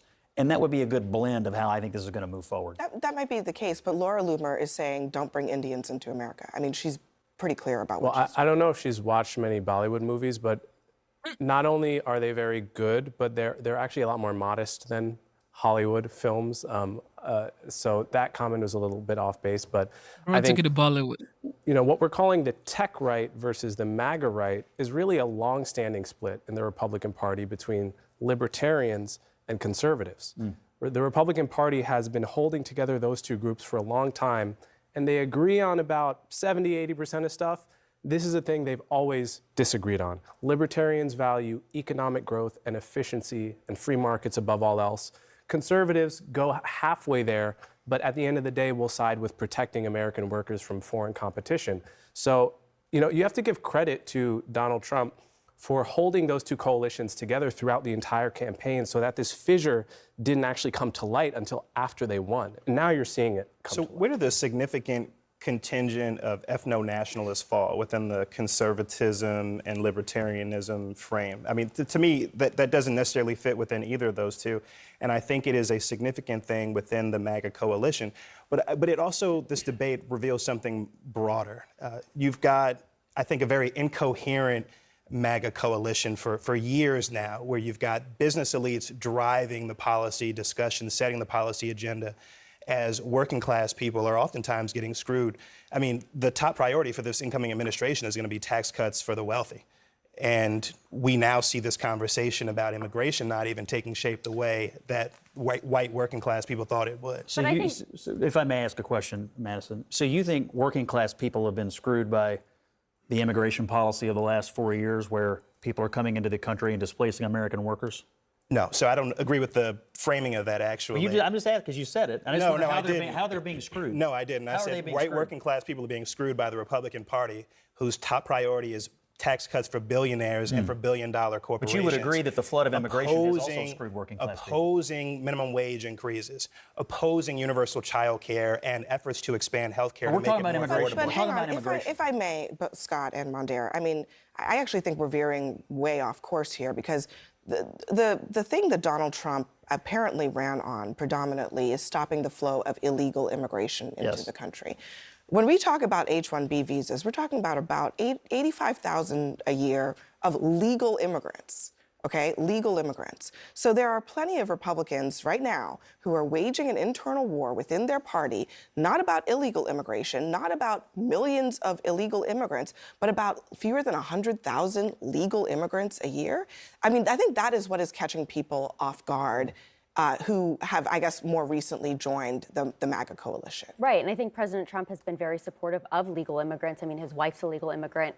Exactly. He's expressed this sentiment many, many times. You look at Elon Musk being a great example of someone who came here on an H-1B visa himself. And so I think this is very important that we continue to have the H-1B visas. We want to be competitive in the global economy. But the reality is, and President Trump has also talked about this on many occasions, we don't want to see people coming here being educated in our institutions, being that top 0.01% that Elon Musk or that Scott mentions earlier in engineering or in other fields, and being sent to work for Chinese companies or being sent to work for these other companies. And so we want to make sure that we can continue to have those people coming here, working here, and helping us grow, which helps American workers. But at the same time, we've seen a lot of issues with the H-1B visas. We've seen these workers exploited and American workers hurt in this process. And so I think there's a lot of things and a lot of questions that are coming up in this debate that are legitimate questions. And so I think on both sides, there is a lot of positive coming out of this. And I think it's something that needs to be hashed out, not just by Republicans, but by people across the country. I think it's obviously, it's a good debate, but I do question this idea that when we're talking about the scale of this particular immigrant visa program, whether you're actually really talking about something that, you know, you were talking about harm to American workers, that is happening on a scale that is far greater than the H-1B program. I think you have to acknowledge that. Oh, no, absolutely. I mean, we like the percentage of people in the country right now that are foreign born is the highest it's been in over a century. That's not an H-1B visa problem. That's a southern border problem. So that's, you know, if not 99%, at least 90% of the immigration problem we're talking about. And, you know, Trump, if you recall, actually, when Trump went on the All In podcast, which is the most popular podcast on the tech right. By a lot of immigrants on that podcast. Oh, yeah, absolutely. Yeah, mostly immigrants on that podcast. Yeah. Successful tech entrepreneur immigrants. They asked him, right at the beginning of the podcast, this H-1B thing, are you for that? And Trump said, you know what, I think that is a good idea. I think we need to bring those people. But after that podcast, he had to walk those comments back. But he was able to manage that during the campaign. But now that they've won, this is a deep fissure within the party. Richie Torres wrote this. The far-right backlash against Indian immigrants confirms what we in the Democratic Party have long known, that the far-right is implacably hostile. This is the deal. I just told you guys that I have a family member who was diagnosed with lupus last year. And every time she saw a specialist, the specialist was from Ghana, Nigeria, China, India. All the specialists are from all of these countries. It's like the H-1B visa is key and is paramount to the progress of the United States. And it's just facts. You may not like it because, you know, you're American born. However, it's like these people are not illegal immigrants. They actually came into the country legally. They came here to add substance. They came here to be an asset to the United States, okay? They're not here to cause problem like the illegal immigrants in New York setting people ablaze on the subway, or the illegal immigrants in Chicago doing us sort of BS. Okay. These guys are here to work, to serve, to help, to propel the economy of the United States. I support H-1B visa. The legendary Elon Musk was born in Pretoria, South Africa. He's here. He's the wealthiest man on earth financially. He's saving the universe. He's making sure that the climate change isn't taking over by creating cars that's not using gas. He's saving the astronauts from space. NASA needs Elon Musk. Matter of fact, the United States needs Elon Musk. Yet, this is a man that wasn't born in the United States. Okay? So relax. H-1B visa is definitely needed because you're bringing the best of the best into the country. How do you think the United States has the greatest companies on earth? 60 to 65% of the greatest companies on earth were made and founded in the United States. Amazon, McDonald's, Walmart, SpaceX, Tesla, Microsoft.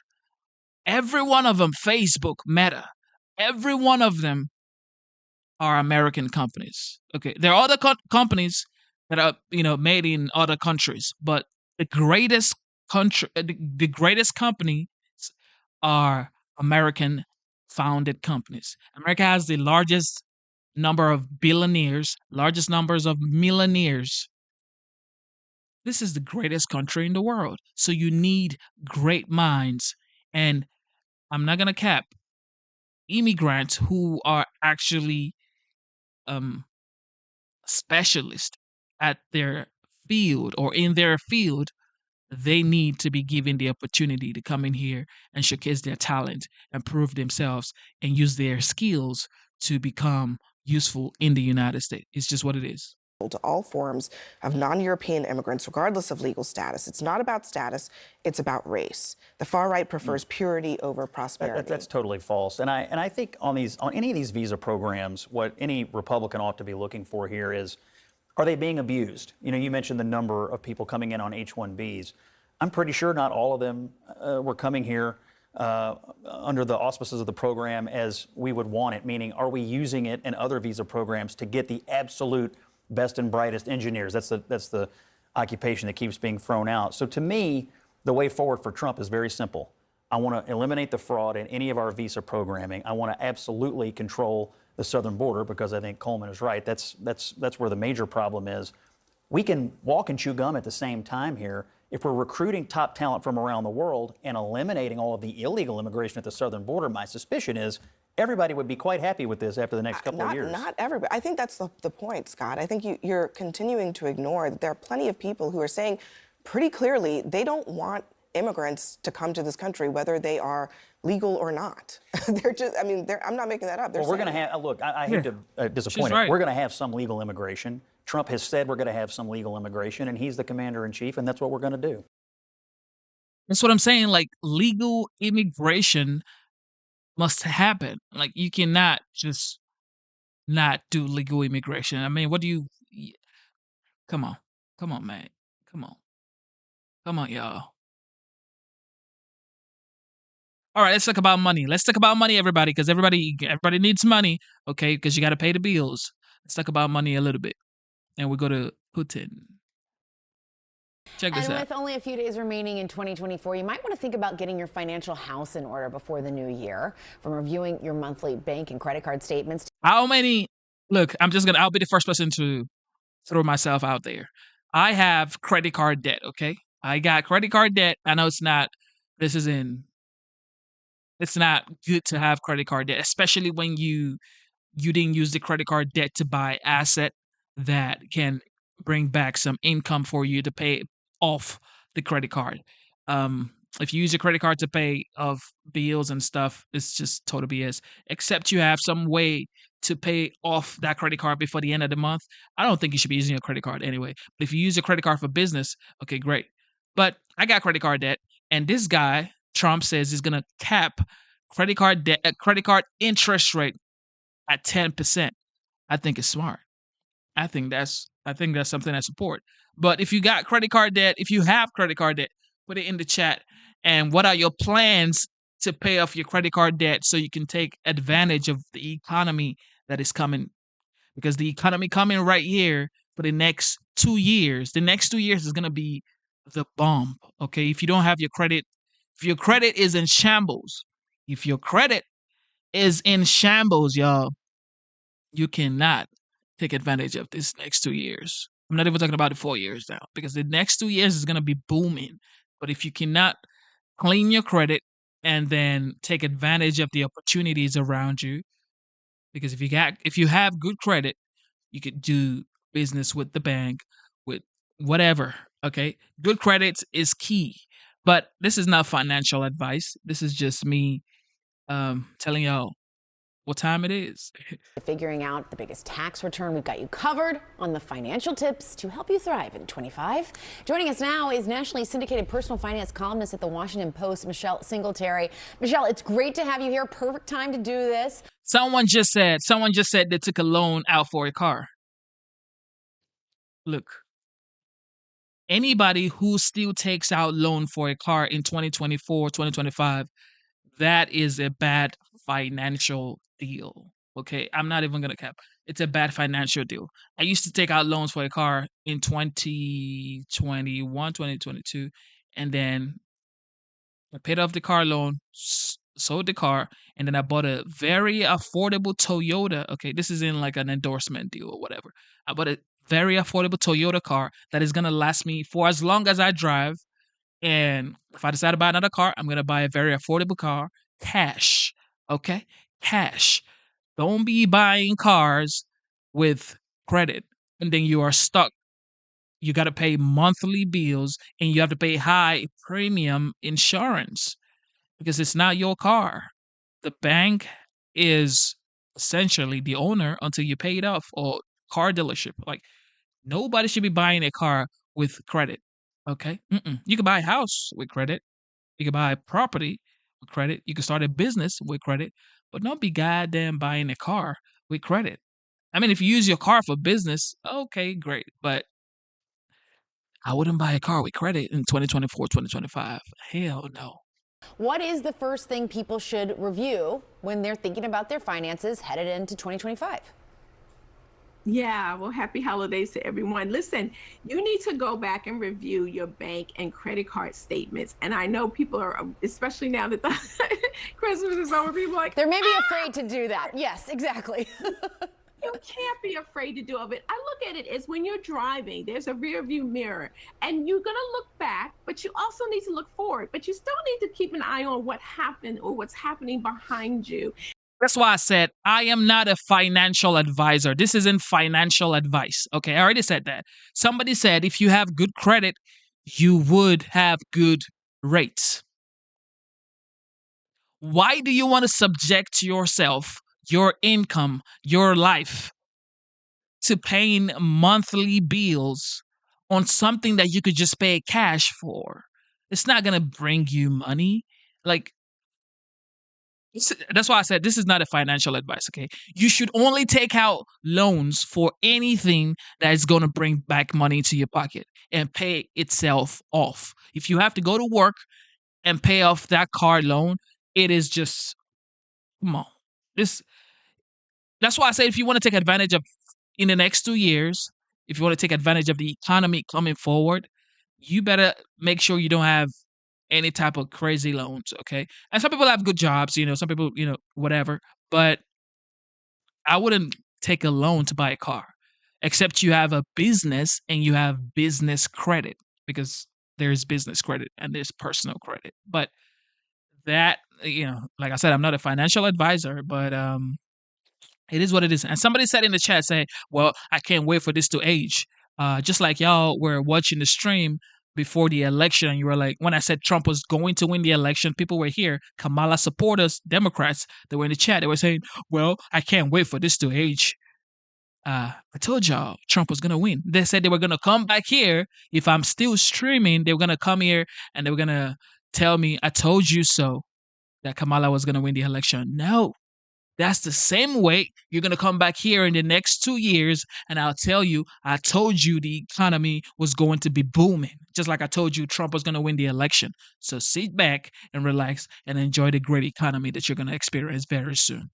And lots of people don't want to face their financial truth. Like you'll say, oh, I don't really spend that much, and you actually do. So spend this next couple days before the new year just looking back to see how you spent and where you want to make some changes. Yeah, it's a good time to maybe be a little honest with yourself there.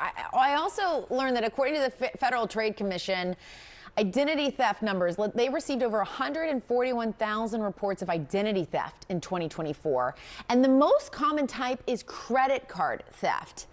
And that does require you, to your point, really looking at your statement and knowing if you spent this or were at this place or not. They're counting on people probably not really checking. That's exactly true. I get emails all the time from someone that says, you know what, I hadn't looked, and then all of a sudden I had all these charges. I put alerts on all of my cards. So the moment something hits my card, it dings me. Drives my husband crazy, actually, because he'll spend like $10. And I'm like, honey, did you spend $10? He's like, how did you know that? I just went right to the phone. Right. So you want to put those alerts. And the other thing you want to do is really look and see if you've got strong passwords, if you have set up, a system so that if something happens, they'll either text you or email you so you know what's going on. A lot of you watching are reusing your passwords especially for your financial accounts. You want to be careful about that. Data breaches are so big now. And, a lot of our information is out there already, but let's try to do what you can to prevent your information from getting into the wrong hands by making sure that your accounts have strong passwords and that you have set up a system where they can contact you if something happens. And all of your financial accounts, they'll ding you, set this up, and you've not done that this year. So do this for the last couple of days of the year. Yeah, really protect yourself and at least make it harder for these people to steal your information. I also want to ask you about retirement accounts. According to Fidelity, hardship withdrawals on these retirement accounts have been on the rise for the past 5 years. In 2023, 6.9% of people with a retirement plan withdrew money for a financial hardship. So how do you recommend people maybe proactively maintain that account and help themselves avoid dipping into it? Obviously, there are emergencies that happen in life. Yeah, we've had a tough time these last couple of years with inflation, and people feel they have no other choice, and I get that. But some people, you may not need to do that if you have a handle on the rest of your money. Setting up an emergency fund, setting up what I call a life happens fund, which is separate from the emergency fund. That's when life happens. Your dishwasher breaks, your dog does something it shouldn't do, chews up a cord that you need to replace. We've all been there, Those kinds of things. I know, and if you got kids, they're gonna break something. So you want to have a different account so that you don't. I'm not even gonna cap, y'all. I'm not even gonna cap. Like, one of the number one thing that you need to do is, this isn't financial advice, okay? This is just something that I've done and worked for me. People talk about get your emergency fund up, get to-do list, whatever. But what you need to focus on is increasing your income. That is like the number one thing that you need to focus on. You could save, you could put money to the side, you could do an emergency fund or whatever. But if you do not increase your income, find a way to make more money. You can never beat this. Because if you make more money, you would pay off your debt, have enough in your savings, have more peace of mind, because when you have more money coming in, you know for a fact that you don't have to worry about any sort of emergency. Okay, so try as much as you can to increase your income. Like, that's like the major thing that I'm gonna tell anybody for 2025, figure out a way to make more money. If you have to start a side hustle, side business. Now, side hustles are not even side hustles. They're like side business because side businesses make more money than the actual 9 to 5. So try to start a business, try to start something on the side that is going to bring extra income. You need more income. This isn't financial advice. This is just something that I've implemented in my life. And I've seen that it changed a lot. Just figure out a way to make more money. Making more money is like 9 times out of 10 the solution. Don't touch. I think of emergency fund is that dire fund, like you lose your job or say you get sick and you've got to pull from that. And so one of the ways to do that is that look at how you're saving for your retirement and think of that as no touch protected money, because we know that you're going to need that money in retirement. So, I really try to encourage people not to touch that money when you change jobs. Don't cash out that money. And the other thing is take this year to look back to see how your retirement accounts have done. We always tell people don't look at it. Yeah. This is the thing. Like a lot of people say, you know what? Forget about making more money. Look at what you spend. Look at what you're spending. Look how many times do you eat out? How many times do you go to Starbucks to buy coffee? How many times do you go to the movies? How many times do you drink out? Bro, just make more money, yo. Just make more money. I'm sorry. Okay. $6 coffee is not going to stop you from paying off your credit card. It's not going to stop you from having some money in the savings account. Okay. Even if you drink a $6 coffee for what? Say you drink $6 coffee.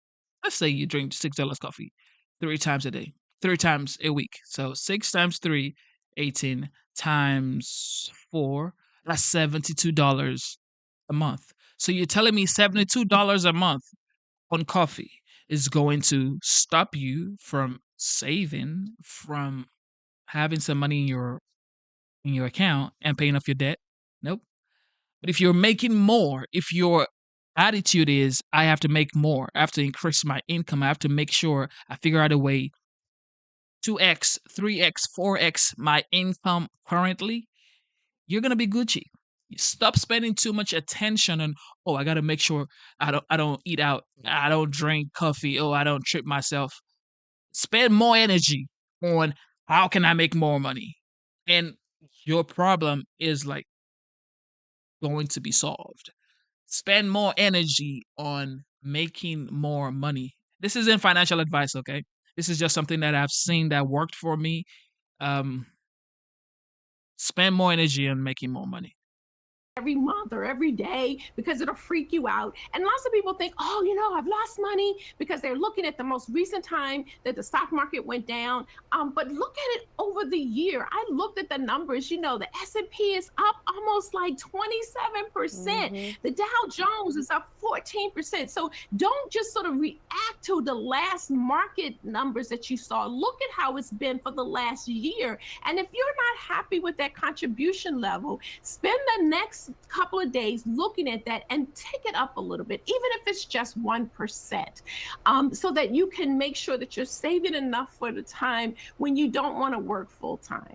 Yeah, and listen, that 1% over a period of time can really add up. That's the beauty of saving over time.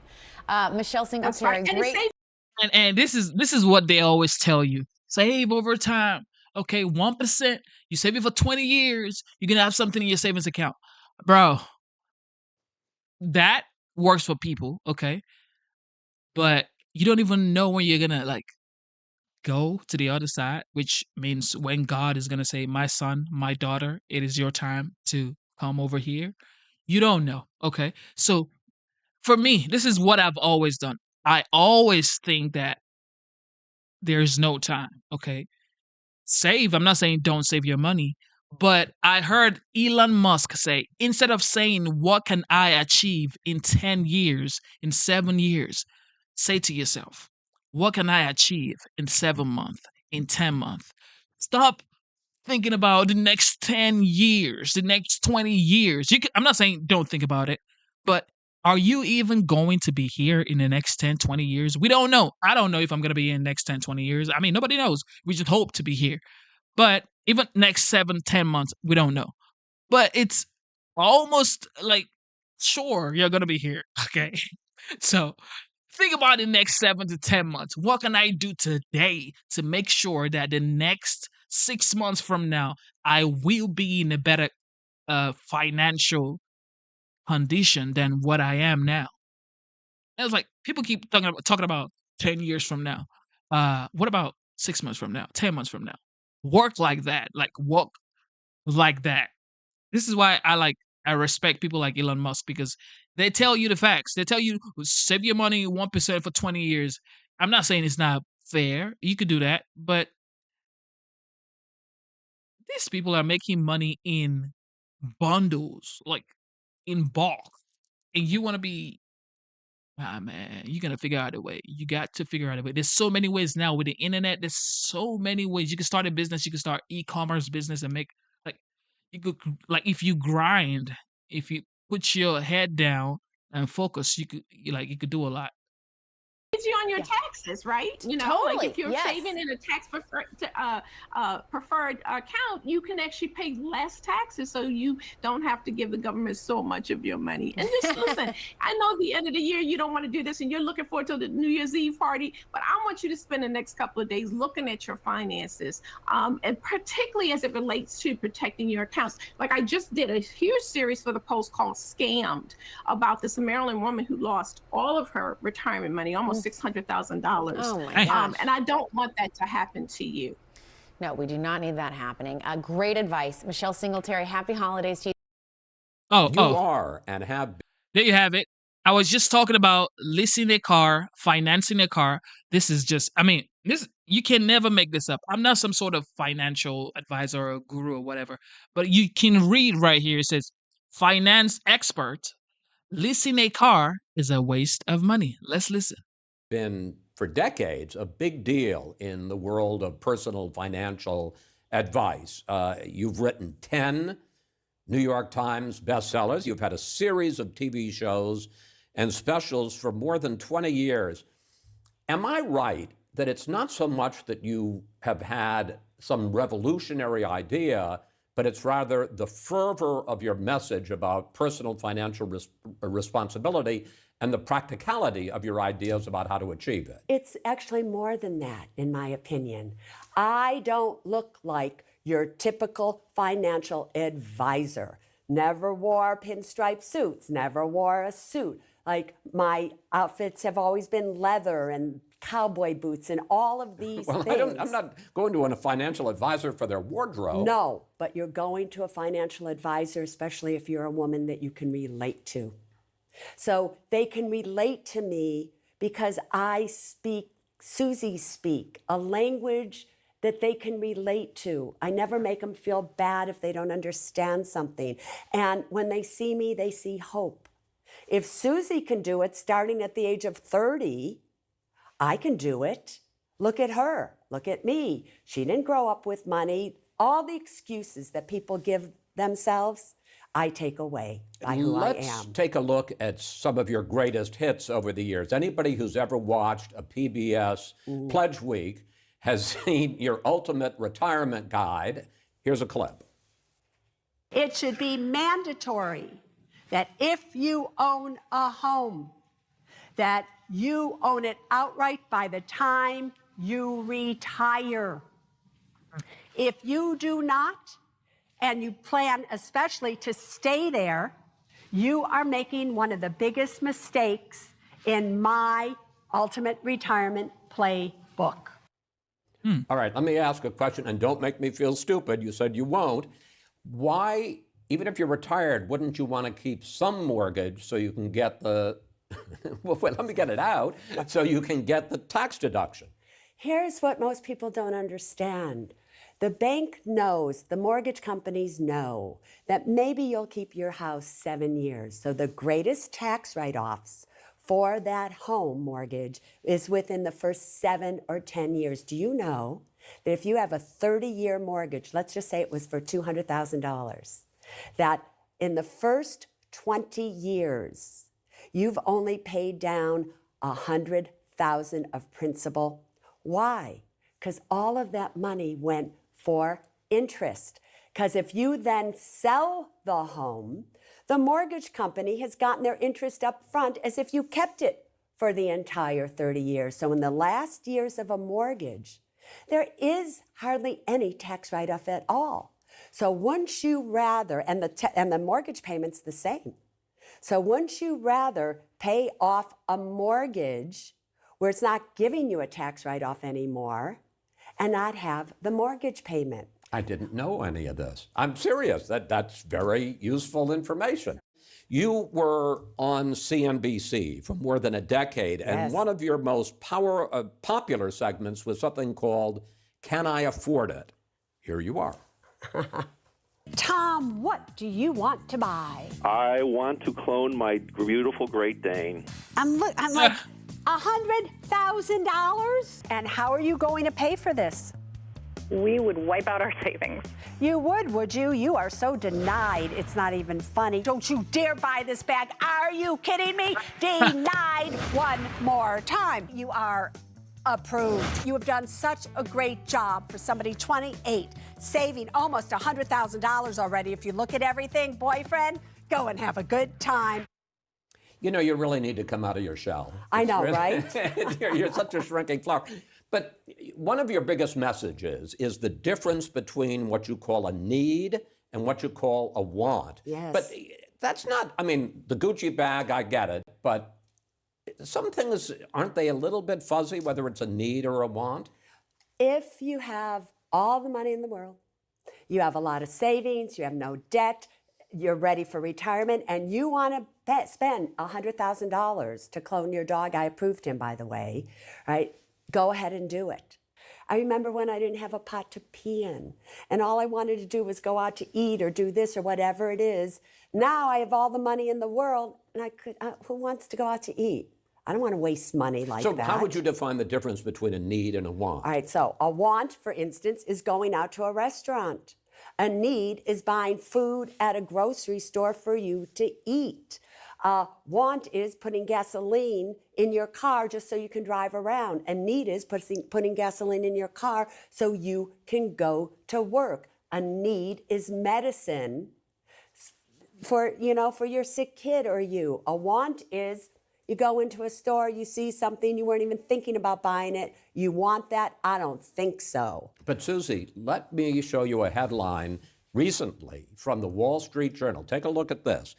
Americans are still spending like there's no tomorrow. We are spending more on luxury goods and what are called experiences like travel and entertainment. Are we crazy? Thank you, financial pandemic there. Because of the stimulus checks, because we didn't have to make student loan payments till now, we didn't have to make mortgage payments till now, we didn't have to pay for anything, we got to stay home, we didn't have to spend money to get to work, we got paid to stay home, then the pandemic goes away and we have more money in our savings account than ever before. Now we go out and spend it.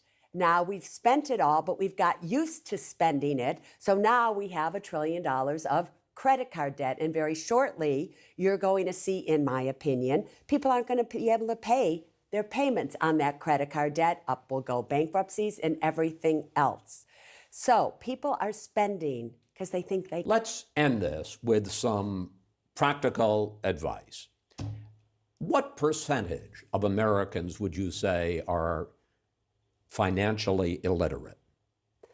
Truthfully, probably 95%. Oh.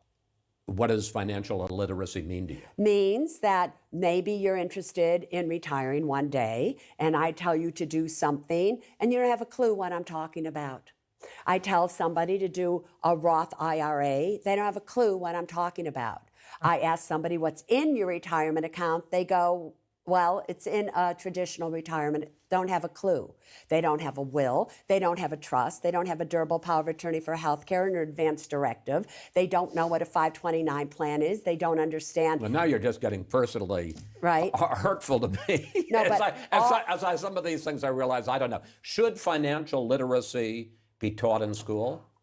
Yes, yes, yes. It should be mandatory.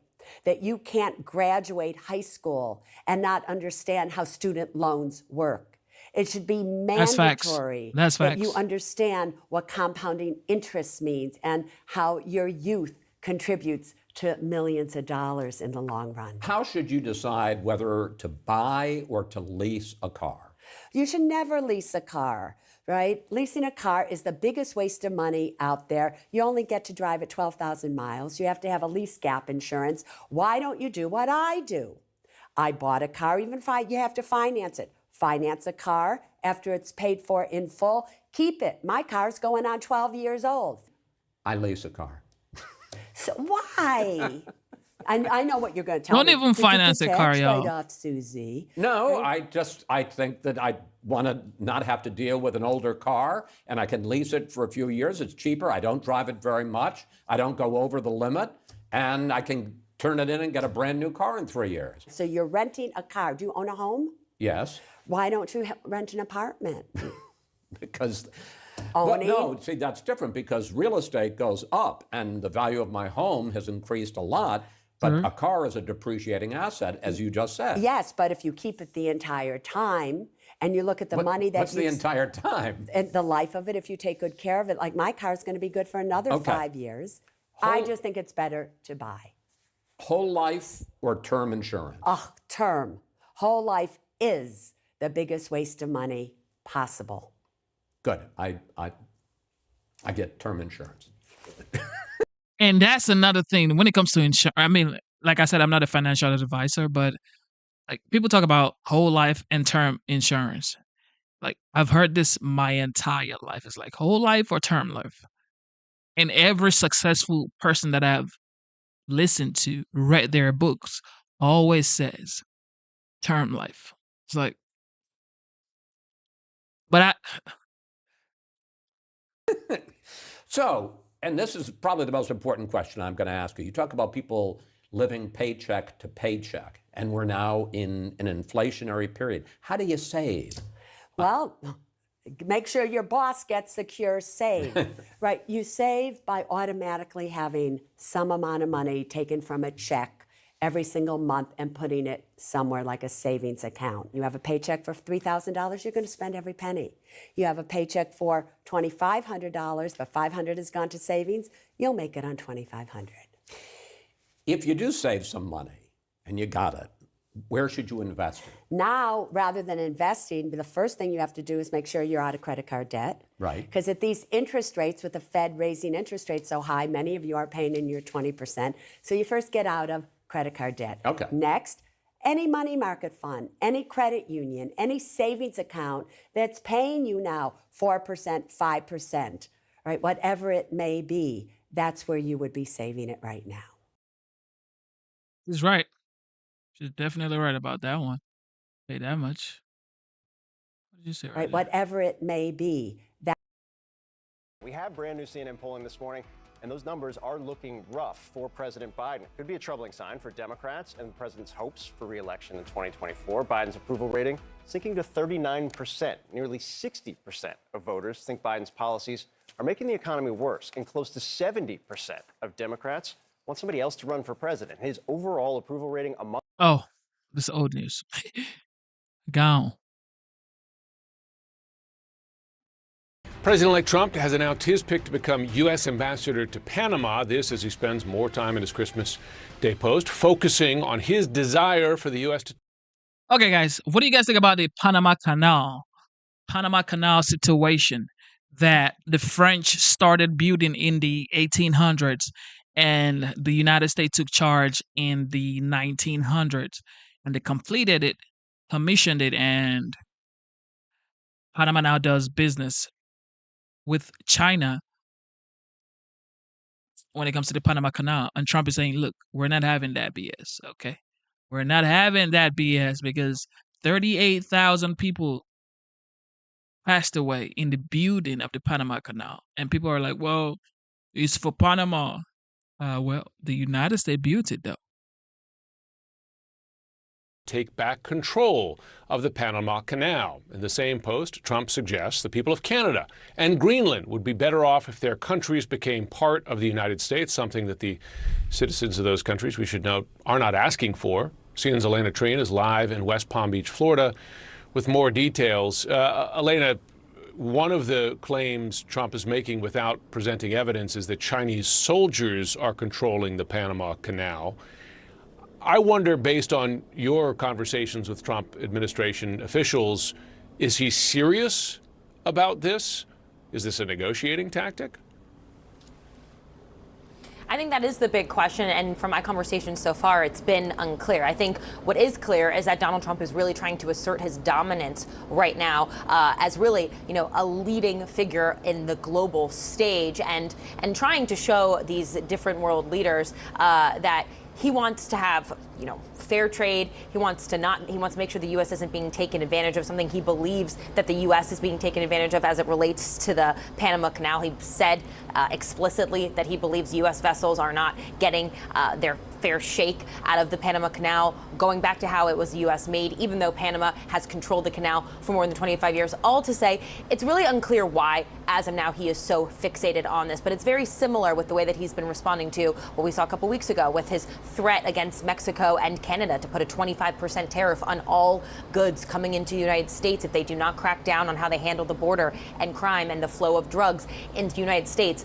Kind of similar things we're seeing play out now, where he's trying to make it known that he means business when he is sworn in. When he becomes president, he is going to be acting in a very aggressive way. But again, it's not totally clear right now whether he's being totally serious about actually wanting the United States to take over control of Panama. And just to your point as well, Jim, about his comments as it relates to trying to buy Greenland, a Danish territory, or also trying to make Canada the 51st state of the United States. These are things that these countries are not asking for. I think it's clear. I mean, the Greenland's prime minister, who's in control of the Danish territory, has said Greenland is not for sale. Trudeau, of course, is not going to be playing ball on this idea of selling Canada to the United States. And it's still unclear exactly what Panama is expecting that Donald Trump wants out of these different threats. But again, he is trying to show that he is asserting his dominance over this. Now, I do want to read for you some of what we've heard from Panama's president,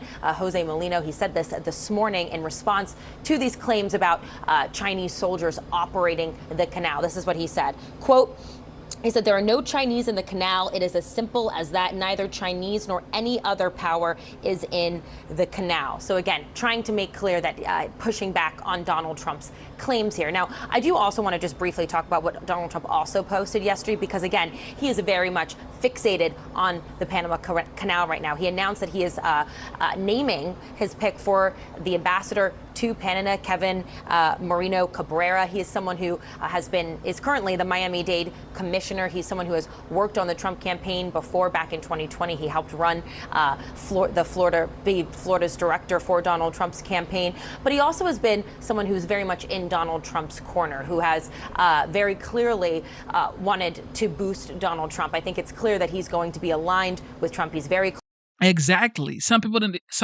in the chat are saying look, not gonna lie, if Trump takes over the Panama Canal, it's cool. Why? Because the United States built the canal, and 38,000 people from the United States passed away building the canal. So it's like everybody knows China is not on good terms or in good terms with the United States. So if Panama is doing business with China through the Panama Canal, and it's like, if there's some sort of information that there may be something fishy going on, that's national security, okay? That has to be checked and prevented. So I support Trump. I support Trump when it comes to this Panama Canal situation. Now, for Canada being the 51st state and Justin Trudeau being the governor, the 51st governor, I don't know. Okay. For Greenland, I don't really know. But the Panama Canal, support it. close to the campaign. I'm told he still speaks with many of Donald Trump's advisors. So he's kind of putting someone in Donald Trump's corner on this. But again, it's unclear what Cabrera is actually going to have on his plate as it relates to Panama, whether or not Donald Trump is totally serious about this, or if this is kind of him just throwing red meat to the base with just weeks to go until Inauguration Day. And we should note that there is a Senate ratified treaty from the late 1970s that transferred ownership of the Panama Canal to Panama. Elena Treen, thanks so much. Thank you. And this is my thing, like with this journalist. You are Americans, okay? Your support should be for America. It's like, oh, and there is a document that transferred the ownership title to Panama. Okay, so what should we do about the ownership title? Someone just told you there might be information that Panama may be doing, one or two with China via the Panama Canal. And you're like, well, we should note that in 1972, there was a transfer of. No. Okay. America first. If you are Americans, you should support America. Erica. Joining us now to discuss as well, someone who knows the country quite well. John Feely served as ambassador to Panama under Presidents Obama and Trump. It's good to have you with us. And it's important to remind everyone, as Jim just pointed out, there is a treaty. The canal is, in fact, under Panama's authority. When we look at this and what is being floated by the president-elect, I know you've noted this is actually a longstanding obsession of Donald Trump, something that he raised in a White House meeting with Panama's then president back in 2017 with nearly identical language. What was the reaction then? The reaction was one that we had prepared then President Juan Carlos Varela for.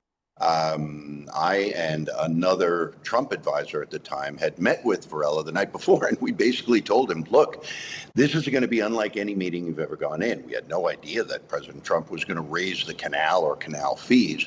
But what we gave him as general guidance was, don't raise any issue on the bilateral agenda. We can work that out at our level. But if he gets you in a corner and he's being very belligerent, try to change the subject. And so President Trump, in the broad bilateral, 20-odd people sitting there, raised the canal, the same issue, the same language. And President Varela very astutely listened for a few minutes. And then he said, Mr. President, can I ask you a question? How are you doing in Syria? And Donald Trump went off and handled that answer. And we didn't talk about the canal anymore. That is quite a left turn to make, but clearly it was effective. You didn't talk about it anymore in that meeting, but how often did it come up during your time as ambassador? Never. I have to be honest. That was the one and only time. Now, granted, I resigned from the Trump administration 6 months after that meeting, partly because of what I saw and heard in that meeting, and realized I couldn't. Oh, God. They would never say they were fired. And this is why I like people like this. They would never say, I was fired. Okay. I was fired from the Trump administration. So when you hear someone say resigned, who resigns from a high-profile job working for the president? Listen, guys, listen. This is common sense. Who resigns from a high-profile job working for the president of the United States? This is America, guys. Nobody resigns from a job like that. Okay? Don't be coming up here talking about I resign. No, you got fired, bro. Represent him. But no, Donald Trump and the Trump administration never raised that issue again during Trump 1.0. There's a lot of speculation about what may be behind this. Is it a negotiating tactic? Is it some sort of an opening salvo to try to get lower fees, whatever it may be? Based on your experience in the Trump administration, where do you think the ultimate goal lies with this language? Well, I think two things. Number one, let's get something very clear, Erica. The United States is not being charged exorbitant fees. The United States doesn't have a very large shipping industry. The five major conglomerates are Danish, Maersk, they're Greek, they're Chinese. The United States doesn't do much commercial shipping through the canal to be charged those fees. The products that come through the canal do go in large part to the east coast of the United States, and the United States liquid natural gas industry along the Gulf Coast absolutely depends on that canal. But the fees are an issue of climate change. The Panama Canal saw record low waterfall and had to limit passage. That's a supply and demand issue simply for a commercial waterway. So you're talking about supply and demand. You're talking about all the facts there, which are important when it comes to discussing any story, but it's certainly where we are now. And yet the water continues to be muddied, even just as recently as yesterday with Donald Trump's post on social media, where he said in part, Merry Christmas to all, including the wonderful soldiers of China who are lovingly but illegally operating the Panama Canal. Panama's President Molino pushing back, noting once again there are no Chinese in the canal, saying it's as simple as that. There are concerns about China's rising power globally. This is something that has always sort of been under Donald Trump's skin. Could that maybe be guiding this decision-making or attempt at pushing a conversation? Be right back, guys. You know, speculation is always difficult, and especially when it comes to Donald Trump. I think in the report we just heard, there may be some elements of truth in there. Trump likes to keep his adversaries and his friends on edge. He likes to be unpredictable. He considers himself a disruptive force. As president, I think, one, it bears saying, there's no way he's going to take the canal back by force, absent a second just cause, the 1989 invasion, where the United States grabbed Manuel Noriega and took him home for trial on drug trafficking charges. But I don't think that President Trump and his domestic political advisors believe that he's really got the constituency that would support another foreign war. I mean, for goodness sake, the man ran against the Biden foreign wars in Iraq and Afghanistan. So I don't think he's going to do another invasion. And short of another invasion, and there are no Chinese in there, as President Molino correctly stated today. Again, facts are facts, and even Donald Trump has to accept, well, he doesn't have to accept them, but the rest of the world does and knows.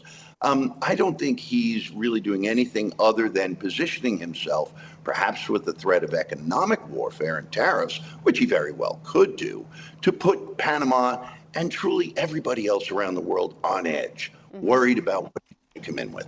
President Molino pushing back very strongly, not just, of course, in response to yesterday's social media post, but ever since this has come up.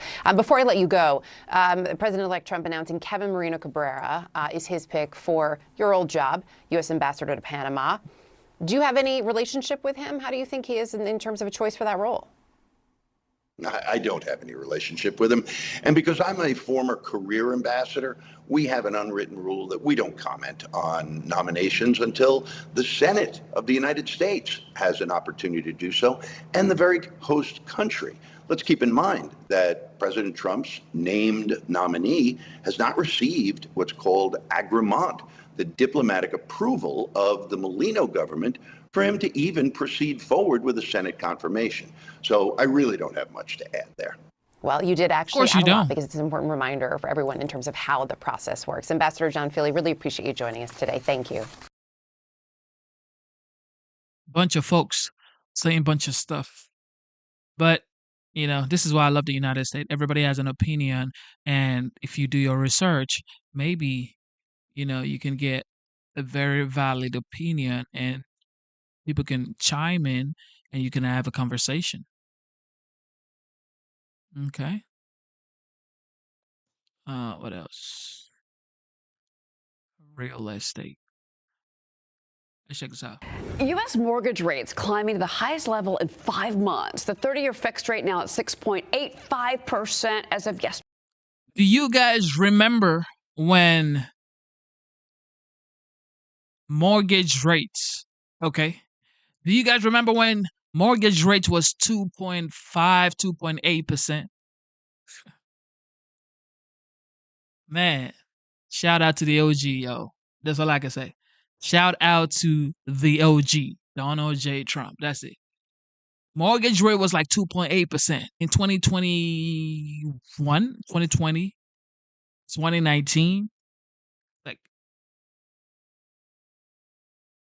people say 7% mortgage rate is low compared to what it used to be like in the 2000, in the 1990s and all. I get it. But if you can get 2.5, 2.8% mortgage rate, people who bought houses in 2020, 2021, they would never refinance. Yesterday, this is a new report shows that home insurance and property tax payments make up more than half of monthly mortgage payments for 9% of American single-family homes. Let's bring in global real estate advisor Jenna Stauffer. Jenna, the big question with obviously the Fed moves this year, we have not seen any relief for mortgage rates. What are you hearing and seeing out there? We haven't seen any relief for mortgage rates. And this is what is so frustrating for so many people that are aspiring to get into the housing market. There was the expectation for sure that rates were going to end the year a lot lower than where they are right now. There was also the expectation at one time that prices were going to be much lower than where they are right now. And with that being said, Cheryl, something that I'm seeing happening is people have lower expectations. They really don't expect a lot with the housing market right now in terms of big shifts. So that is one positive thing that I can say is happening in the housing market is you're kind of seeing momentum shift right now. And you're seeing people say, you know what? I'm tired of staying on the sidelines. I'm tired of trying to wait for something to happen that might not happen. I want to make some moves. So they are going to make a move because I was looking at the data for existing home sales for 2024. Mm-hmm. We might have the worst year we've had since 1995, I think. It's pretty rough. It's been a tough year. It is pretty rough. But again, when you look at the last 2 years, how sluggish it's been, how you've had so many fewer and fewer Americans be able to buy homes. You've had so many people be shut out. You've had this divide between the have and the have-nots. I think that the people that aren't held back by affordability constraints, they will be the ones that will hopefully start making some moves in 2024. That's going to be interesting to see. So let's talk about prices. So home prices may drop by up to 15% in 3 Florida metropolitan cities. We know how popular Florida's been. This is a new report from real estate investment firm NORAD. Retirees are moving, by the way, in large numbers now to Myrtle Beach rather than Florida after home prices became too expensive in the Sunshine State. You're in Florida. I do want to ask about your expectations, not just for Florida, but this report now that we're seeing a lot of these retirees from the Northeast go to Myrtle Beach. Mm-hmm. Well, we always talk about that it's young people, young families, they're being pushed out of the housing market due to affordability constraints. But really, it's these retirees, these people on fixed incomes that are also really struggling right now. And with Myrtle Beach being a top destination for them, I think it makes total sense. The cost of living there, it's lower. And if they want to still enjoy a good quality of life, this is a place that they can do that and also have that lower cost of living. I saw a breakdown yesterday about Florida in particular, and that there's definitely a divide between some of the more affordable cities and where there's expectations that housing is going to remain strong, and there might be a pullback in popular places like Miami. Is that what you're saying? Yeah, and some of these places like Miami specifically, look, prices just got so outrageous. We had enormous price gains. That is not sustainable in the long run. You have to have these prices, these wages, they have to meet more than they are right now. Is the insurance issue really coming to fruition in Florida? Because I know that that's a lot of home buyers now are talking about the fact that when you've got either you can't get home insurance, the condo regulations I know are changing along the coast. What's happening with that right now? Insurance is a challenge, absolutely, that Floridians face. We have really had to deal with tremendous increases in insurance. And unfortunately, what does it do? It shuts people out. It shuts your retirees out. That's why I believe Myrtle Beach, that's a popular destination for them. It shuts young families out. It also really shuts your working class out because you're not just dealing with high insurance costs. You're dealing with higher taxes. You're dealing with the higher home prices, the elevated mortgage rates. This is a lethal combination. And again, this is why we've witnessed the fastest deterioration in housing affordability. That's the thing, too. If you look at the breakdown of the mortgage payments, it really is unbelievable what's happening. I know that's happening in many places here in New York because you've got property taxes and then you've got the insurance issue, which the property taxes, that's a local problem. There's nothing really the Trump administration can do about that right now. I want to ask you about this new lawsuit because this could impact, in particular, some borrowers out there. The Consumer Financial Protection Bureau just filed this lawsuit against Rocket Homes. Allegedly, they provided incentives to brokers and agents to steer buyers towards the parent company, Rocket Mortgage, Jenna. And I want you to kind of break down this because this is, it seems to be the lawsuit seems to have validity. Well, this is really scary, number one. And number two, one of the first things I tell buyers before you can go out and shop for a home, you shop around for different lenders. Lenders can offer different programs. They can offer different rates. You can be saving hundreds, thousands of dollars on your payments just from shopping around and finding that right person. So to be steering someone to one company, who is this hurting? It is hurting, again, these aspiring home buyers. It's giving them another added expense that they absolutely do not need in this market. Okay, before you go, $1 million question. I always ask this of you, but are sellers getting more realistic about where the market is right now? They are getting more realistic. I'm seeing it happening. Of course, there are still sellers out there that still believe that their home is worth exactly the same it was 2 years ago, and they might be in an area where you've seen that downward pressure on prices. But I think finally what's happened, and this all again goes back to the momentum that's really shifting in the housing market. You're seeing sellers, they want to move their house. Okay, they don't want it to just stay on the market. They're also afraid that it could stay on the market for too long. So we finally are starting to see sellers start to adjust. Well, it's a whole new year next year.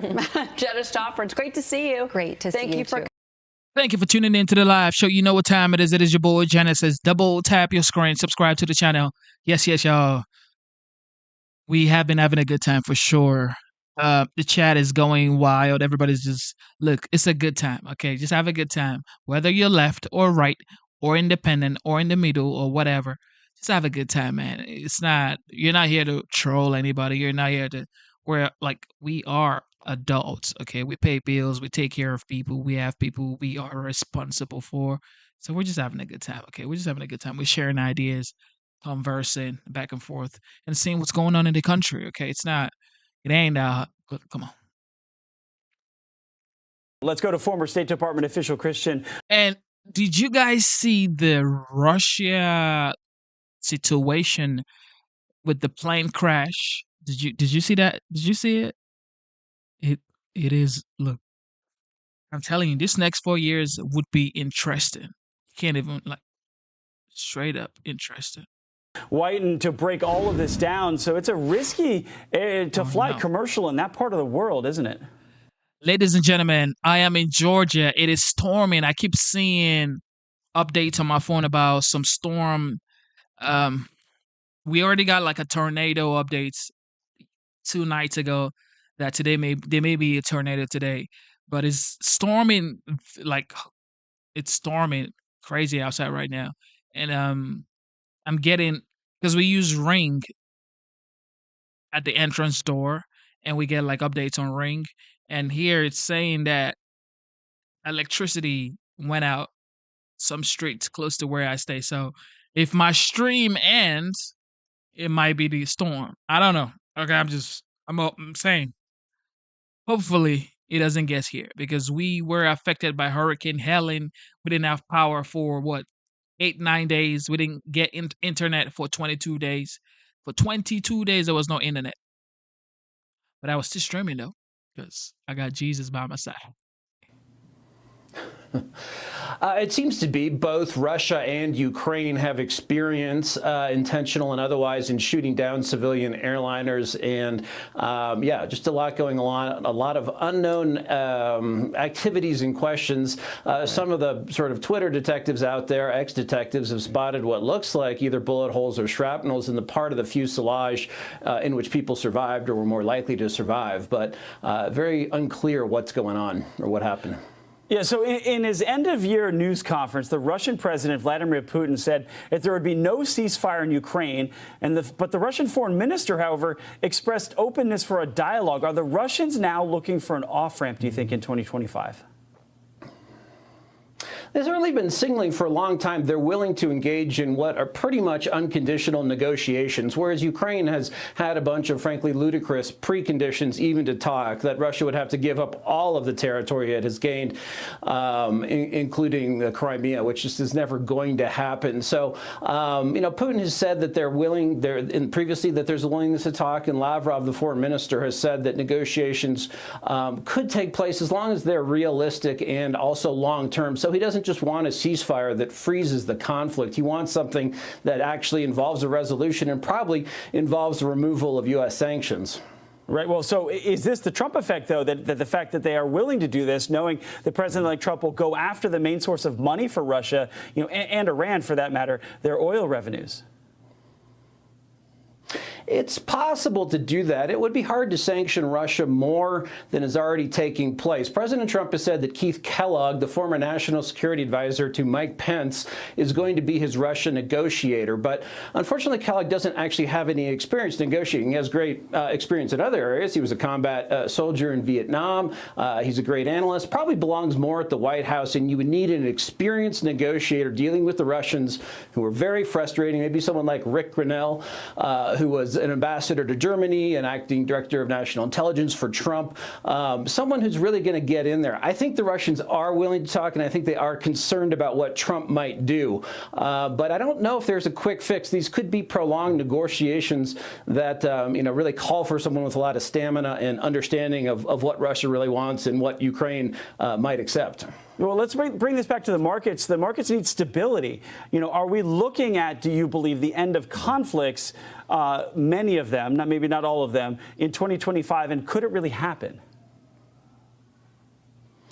I wouldn't bank on that, no. We sort of have the assumption that Russia actually does want an end to this war quickly, but the flip side of that coin is they're winning slowly. They're gradually gaining more territory. They have a central banker. If she were a central banker anywhere other than Russia, she would have a Nobel Prize in economics. The way they've managed to keep their economy afloat despite U.S. and UK-led sanctions, which incidentally have raised the price of energy on Americans.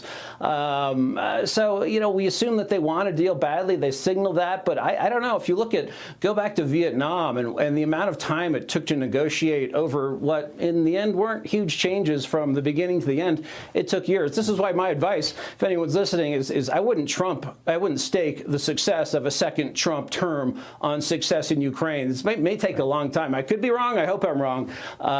But I think it'll go on for a while. And just as you talked about markets, I think energy markets will probably be stable.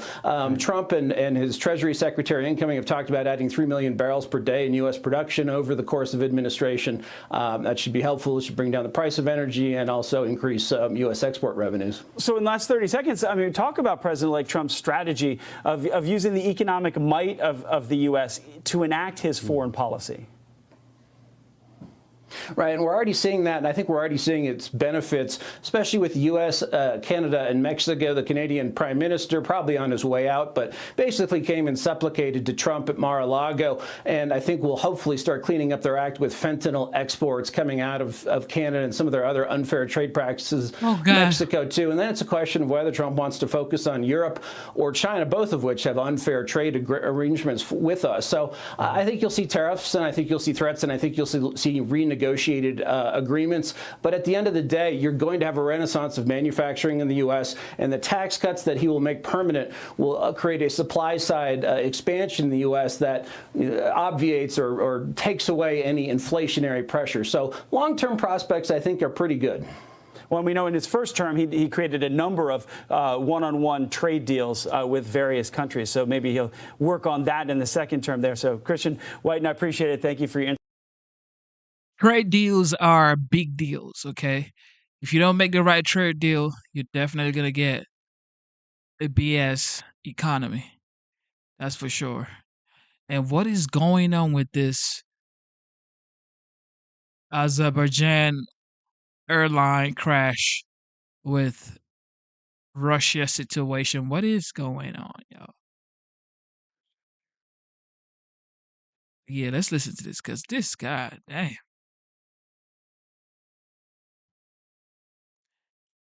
What is going on here, man? Right there ultimately hits and bursts into flames. At least 38 out of 67 people on board died. 29 others, including 2 children, survived. There's also new video from inside the plane showing a somber moment before the crash. A man is heard praying in the cabin. CNN does not know. Did you guys see this plane crash? This was something. This was something. And there was like a bullet hole, or there were bullet holes, something that looked like bullet holes on the plane, but it's like if they're saying the plane crashed, so does that mean that someone was actually shooting at the plane? I mean, that's because I don't know. If he survived. Questions are swirling around this terrible crash, including why the plane diverted away from where it was supposed to land in southern Russia, crossed the Caspian Sea, and attempted to make an emergency landing in Kazakhstan. And what caused these holes you see right here found in the plane's fuselage? We'll ask a former NTSB senior investigator and the CEO of an aviation security firm in just a moment. But first, CNN's Nana Bashir takes a closer look at the details of what happened before and after the crash. This is the moment an Azerbaijani plane attempted an emergency landing, bursting into flames upon impact. This is why my mother's mother-in-law says she never wants to get in a plane. It's like, I'm like, let's take a trip so we can, have a good time. She's like, nope. No, baby, I'm not going on I'm not going on a trip. If I cannot drive, I'm not traveling. It's like, but some people have,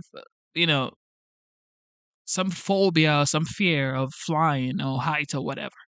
Like anything that makes me a little scared, or like something that I just feel like I might be scared of, even if I'm not scared of it, even if I just think that this may be something that I want to do, I go right straight to doing it. Like I used to think to myself, I would never skydive. I'm like, what? Like 2 weeks later, I booked the skydiving trip or whatever. And I went skydiving. I didn't even tell anybody, because when you go skydiving, you have to like sign a waiver form saying anything can happen to you. You could essentially die because it is a risky thing to do. So I'm signing the waiver saying, this could be my last day on Earth doing skydiving. And I'm thinking to myself, nobody knows I'm here. Like nobody knows that I'm here and I'm signing this waiver. But that's how I am, okay? I am like that, okay? I am an Aquarius. I am like that. I like to do exactly the things that makes me scared, or the things that I think that I'm scared of, or the things that makes me like, what is that? I want to know what's that. That's me, okay? That's who I am. But people like, this is why these types of experiences, this is why most people don't want to get on a plane. Rescuers rushed to the scene, extinguishing the fire that engulfed the front of the plane and pulling out dazed survivors from the wreckage. Out of 67 people on board, including crew, at least 38 died. Remarkably, 29 people, including 2 children, survived and were taken to hospitals. Questions swirled on why the plane, which took off from the Azerbaijani capital Baku en route to Grozny in Russia, diverted to Kazakhstan. Flight Radar 24 shows the plane the flying country across names, the Caspian Jesus. Sea and circling in the Kazakh city of Aktau before the crash, in a pattern an aviation expert says indicates loss of flight control systems. The crash came shortly after drone strikes hit southern Russia. And while investigators say they are exploring all scenarios, multiple Azerbaijani sources have told Reuters that the plane was hit by Russian air defenses. Video verified by Reuters reveals a rare glimpse into the last moments on board the flight. Oxygen masks down as the camera tilts to the window, showing damage to the wing. Then, in another geolocated social media video, the plane appears to nosedive.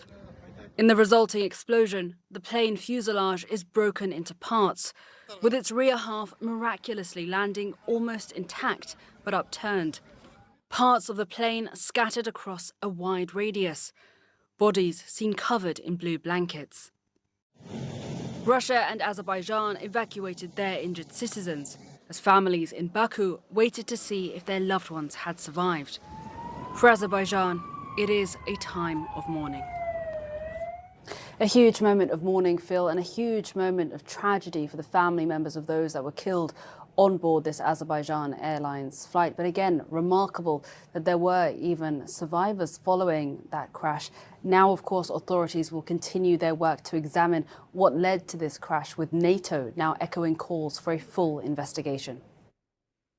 Nada Bashir, thanks so much. I want to bring in CNN Pentagon correspondent Oren Lieberman. Oren, U.S. officials said there are early indications that a Russian anti-aircraft system may have brought down the plane. Let's start kind of 30,000 feet. The anti-aircraft systems Russia is using in this area, what do we know about them? Well, this could be any of a number of Russian anti-aircraft systems, from something like an advanced long-range S-300 or S-400. Russia has used those extensively in Ukraine. They've even had some of those deployed to Syria.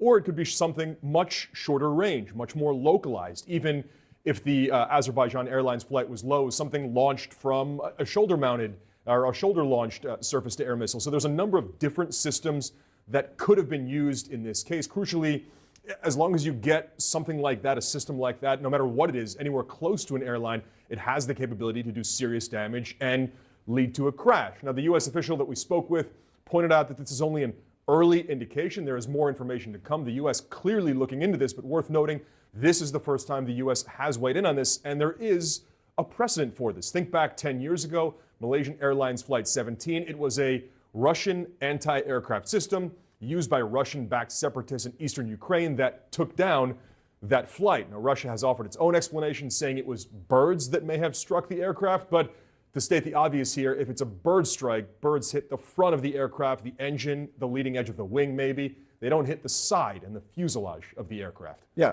we should know you're a pilot as well, so you've got some knowledge of what you're talking about in terms of when you hit birds. Also that Russia had a similar type of denial back in 2014 as well, didn't accept responsibility for it. What was happening in the air or around the air at that time that may explain a little bit of why a Russian anti-aircraft system could be involved here? There was a Ukrainian drone attack in this region near Grozny in southern Russia there. So, according to defense experts, Russian air defenses were active. And in fact, the U.S. official we spoke with pointed out that this apparent downing of a commercial jet, a passenger jet with a Russian anti-aircraft system, only speaks to the unprofessionalism and the lack of training for Russian units who may well have been trying to defend against experienced Ukrainian drone attacks when it seems they may have fired on a commercial jet. So contextually, it wouldn't be a surprise that there would be Russian anti-aircraft fire in this region. Exactly. At that moment. We'll have to keep following that up. Absolutely. Reporting. Warren, appreciate your time. Let's further discuss this with Andrew Nicholson. He's the CEO of Osprey Flight This is just scary, Aviation guys. Security firm. Andrew, appreciate your time. Your firm says the plane was likely shot down by a Russian military air defense system. U.S. officials say early indications are the same. Walk through kind of the evidence that allowed you to get to that conclusion. Well, I think it's been mentioned already, Phil. I think the type of damage, the fragmentation pattern on the fuselage of the aircraft is a clear indicator that other explanations like a bird strike are just not a feasible possibility. But again, as was mentioned, the airspace environment at the time, with the Russian air defense activity going on to intercept the drone attack that was being conducted by the Ukrainians in that area, increases the risk of misidentification and shootdown, as we saw in MH17 and also Ukrainian International Airlines flight PS752 coming out of Tehran in early 2020. So all of those indicators will bring us to the conclusion that a shoot down by air defense activity is the most likely scenario in this case. I wanted to pull back up, if we could, we have photos of the holes that are in the side of the plane. Orrin making the point that the explanation that this was birds doesn't make a lot of sense given it was in the side of the plane. But Right. when you see holes like this, what does it tell you about what went wrong here? What else do you Guys, that right there looks like bullets. Look like bullets holes. Okay, we're not even gonna cap. Looks like bullet holes. But I mean, this is even like scary. Do people even go doesn't make a to lot of sense given it was in the side of the plane? look at that? That's definitely 100% looks like bullet holes.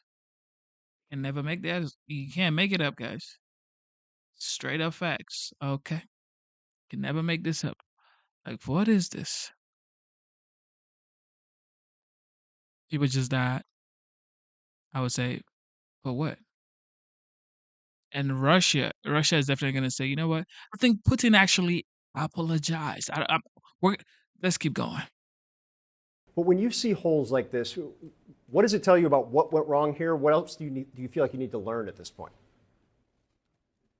So I think I think the interesting thing is that clearly the initial destination was not an immediately catastrophic explosion and kinetic impact on the aircraft. Now, obviously, the surface-to-air missile system itself is likely to have a proximity fuse, so it blows up in the vicinity of the aircraft, not actually impacting the aircraft itself. But the fact that the aircraft stayed flying, and not only stayed flying, but potentially for quite a long period of time, enough time to get across the Caspian Sea towards Kazakhstan, demonstrates that it wasn't an immediate catastrophic impact of that missile system. But I think clearly there was shrapnel damage. The videos show damage inside the aircraft as well as on the wing whilst the aircraft was still in flight. So the impact could well have been on the systems, the hydraulic systems in the aircraft itself, which eventually caused the catastrophic failure and the crash of the aircraft. Are you surprised that the airspace was open? And for people who are wondering, this is a conflict zone. This is a war that's been raging for nearly 3 years at this point in time.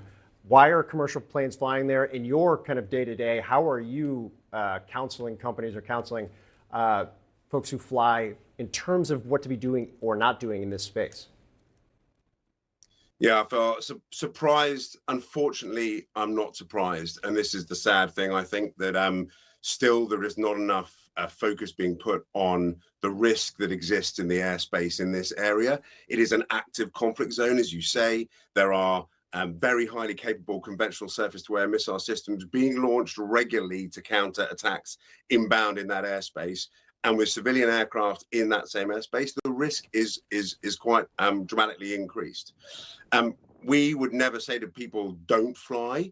But what we would say is operate with a proper risk assessment, make sure you understand the environment, and make sure you're taking every mitigation measure you possibly can to maximize the safety of your operations. One of those is to fly during hours of daytime. Most of the activity in this area in most conflicts happen during periods of dark or early morning. So if you can operate during the day, you are significantly decreasing the amount of risk that you face and mitigating that risk to your operation, your flights and your crew and your passengers. New today, for the first time, we are hearing from a U.S. official about what may have caused the Azerbaijan Airlines crash in Kazakhstan, killing dozens on board Christmas Day. The official telling CNN early indications suggest a Russian anti-aircraft system was responsible. And that's the thing. When people say those holes are not bullet holes. So, I mean, what caused those holes, though? Because those holes definitely look like bullet holes to me. I mean, Jesus. Into this, but worth noting, this is the first time the U.S. has weighed in on this, and there is a precedent for this. Think back 10 years ago, Malaysian Airlines Flight 17. It was a Russian anti-aircraft system used by Russian-backed separatists in eastern Ukraine that took down that flight. Straight Russia up has like offered its own explanation, saying it was from shrapnel or debris. CNN cannot confirm where they came from. Joining us now to discuss, CNN aviation analyst Miles O'Brien. Miles, good to have you. So there's been plenty of finger pointing at Russia behind this and questions about whether it was in fact intentional or not. Should it have been Russia? We know there's also a fair amount of GPS jamming in the region that apparently is sort of standard practice, according to Matt Borey of Osprey Flight Solutions. He told me that a short time ago. How could that complicate things, Miles, when it comes to safety and security in the region? Well, the GPS jamming is an ongoing problem, and this has affected civilian airliners over the course of the years in the context of the Ukraine war. In this case, it does not appear that the aircraft in question was in heavy instrument conditions, bad weather, although the ceiling was pretty low at Grozny, and that might have had some factor in the decision of the crew not to an emergency landing there. It's quite possible, though, if the crew realized it had been struck by a surface-to-air missile, that it wanted to land outside the borders of that country and thus fly across the Caspian Sea to Kazakhstan. That's a possibility as well. But there's no question from looking at the wreckage here, Erica, that this was an aircraft that was in close proximity to some sort of explosion in the tail section of the aircraft. The metals tells the story is there. Too funny, the rest of it, with the source of it and all that, will come in due course. And Miles, as you mentioned, and this has sort of struck me, and I know we have a map that we can put up as we're discussing this next part here, but the fact that this plane then flew back over the Caspian Sea, just that from a simple logistics perspective, the fact that it could be hit and then make this sort of circuitous route and go back before crashing, I was struck that it could continue flying for so long. Despite the other issues as well, right? Does that alone offer any insight, perhaps, into the extent of the initial damage before this plane went down? Yes, what happened in this case, most likely, Erica, and we've had crashes like this in the past. Japan Airlines 123 back in the 80s comes to mind immediately, where damage in the tail section causes a hydraulic failure. This makes it very difficult to control the plane, to say the least. United 232. You know what it takes to try to prevent your plane as a pilot from crashing? Like, I can't even think about it. Like, they're in the plane. Have you seen the movie Flight? Who has seen the movie Flight? Denzel Washington. Who has seen the movie Flight? In the chat. Put it in the chat if you've seen the movie Flight by Denzel Washington. I think I'm hungry. But with that being said, look, there's so many ways. There are so many ways for you to die in this world. But man, I do not want to die from a plane crash. I could tell you that much. That's not a good way to go, bro. That's not a good way to go. In Sioux City, Iowa, in the 1980s was another case like this. The loss of hydraulic pressure throughout its system makes it possible for the crew to fly the aircraft using the control surfaces, the ailerons and the rudder, for example. It is possible to, in a fairly crude way, control general direction of an aircraft using the power, the differential thrust between the two engines, which it appears is what the crew was doing as it was led to that crash landing. The question of why they didn't try to put it on the ground sooner is an interesting question. Why would you fly that far across the Caspian Sea, about an hour of flight time from the time they declared an emergency to the crash? Were they concerned about landing in the territory region there of Chechnya? That's a possibility. Or, as you say, was the GPS problem, the jamming of their GPS systems, giving them less confidence about flying into Grozny, which did have a relatively low ceiling of about 600 feet. So those are two distinct possibilities. In either case, the fact that they had to fly on for an hour certainly exacerbated the problem. If there was a hydraulic leak, it's not going to get any better. Yeah, absolutely. The investigation, right? So given the fact that the plane landed in Kazakhstan, in terms of who will be involved in the investigation, there's an initial commission that's been announced. How much information do you think we're actually going to get out of that investigation, given who is currently involved? That's a difficult question. I mean, the Kazakhs will take the lead on this. That's the way the international treaties are set up. The Azerbaijanis, of course, will be involved as well. The manufacturer of the aircraft, which is made in Brazil, they will be a party to this as well. The question of whether all that will come to light is an open question right now. It's not going to be exactly the way things transpire in whether it's Europe or the United States, involving the NTSB and the FAA or ESA. Is there a chance that any of those organizations get pulled in? I doubt they will be invited, frankly, but there is expertise there, and if there's a real desire to find out what happened, certainly the amount of expertise the Europeans and the United States have to track the source of this down is quite evident. However, there may not be a huge mystery here. Certainly the black box recorders, the flight data recorder, cockpit voice recorder, will likely have been recovered. Looking at the metal, we can see what happened. There may not be a lot of huge mysteries here. It's just a question of whether the culpable party in this case, comes forward. Yeah, it's such a good point. Miles, appreciate it as always. Thank you. Jim? All right, I want to speak more about this now with Evelyn Farkas. She's a former Deputy Assistant Secretary of Defense for Russia, Ukraine, and Eurasia, also the executive director of the McCain Institute. Good to have you on. Thanks so much. Thanks, Jim. Thank you. So in a perfect world, to Miles's point there, you would have international organizations and all the countries involved cooperating on a transparent investigation based on the facts. This is not a perfect world.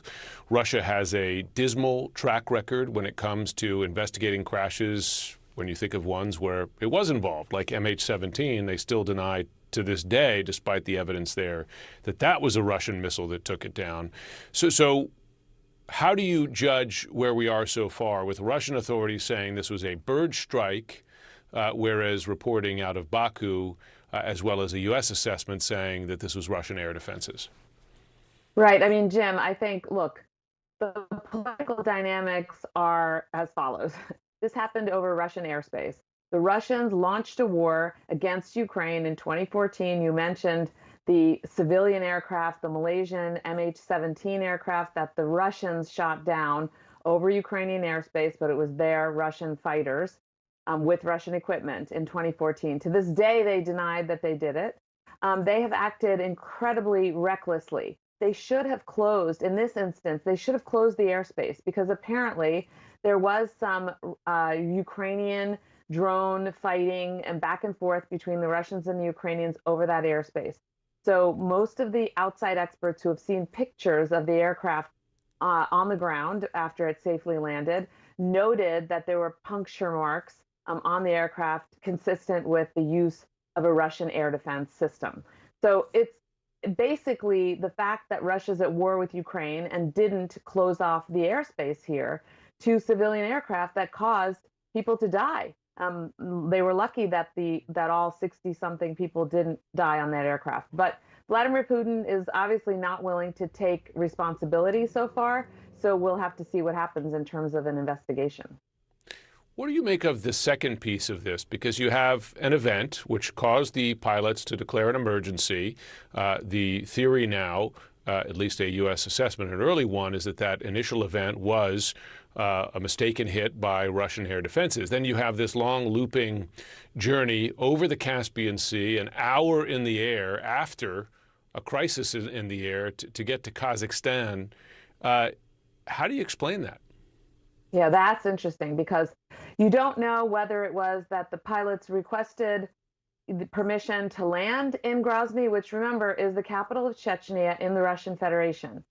It is under the control of Vladimir Putin. He has a strong man there. Everyone knows Ramzan Kadyrov. He is essentially in charge, calling the shots. But it may be that either the pilots or somebody intervened to say we don't want to land in the Russian Federation. Of course, that could have cost lives because people may have been hurt at that point. We don't really know, but there are always politics, unfortunately, involved when you're talking about the Russian Federation, Vladimir Putin. Let's remember the aircraft is an Azerbaijani aircraft. Relations between Azerbaijan and Russia are kind of touch and go. Right now, they may be better than otherwise, although the government in Azerbaijan is waiting to see what its relationship is with our government, the incoming Trump administration. So that's complicating things, I'm sure. Kazakhstan is a Central Asian country. It used to be part of the Soviet Union. The Russian foreign minister not that long ago declared that Kazakhstan was not a real country.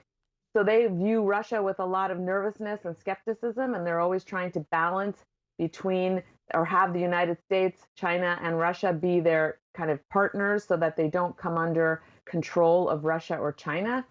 So the politics are really complicated, Jim. The answer is something we may never really know fully.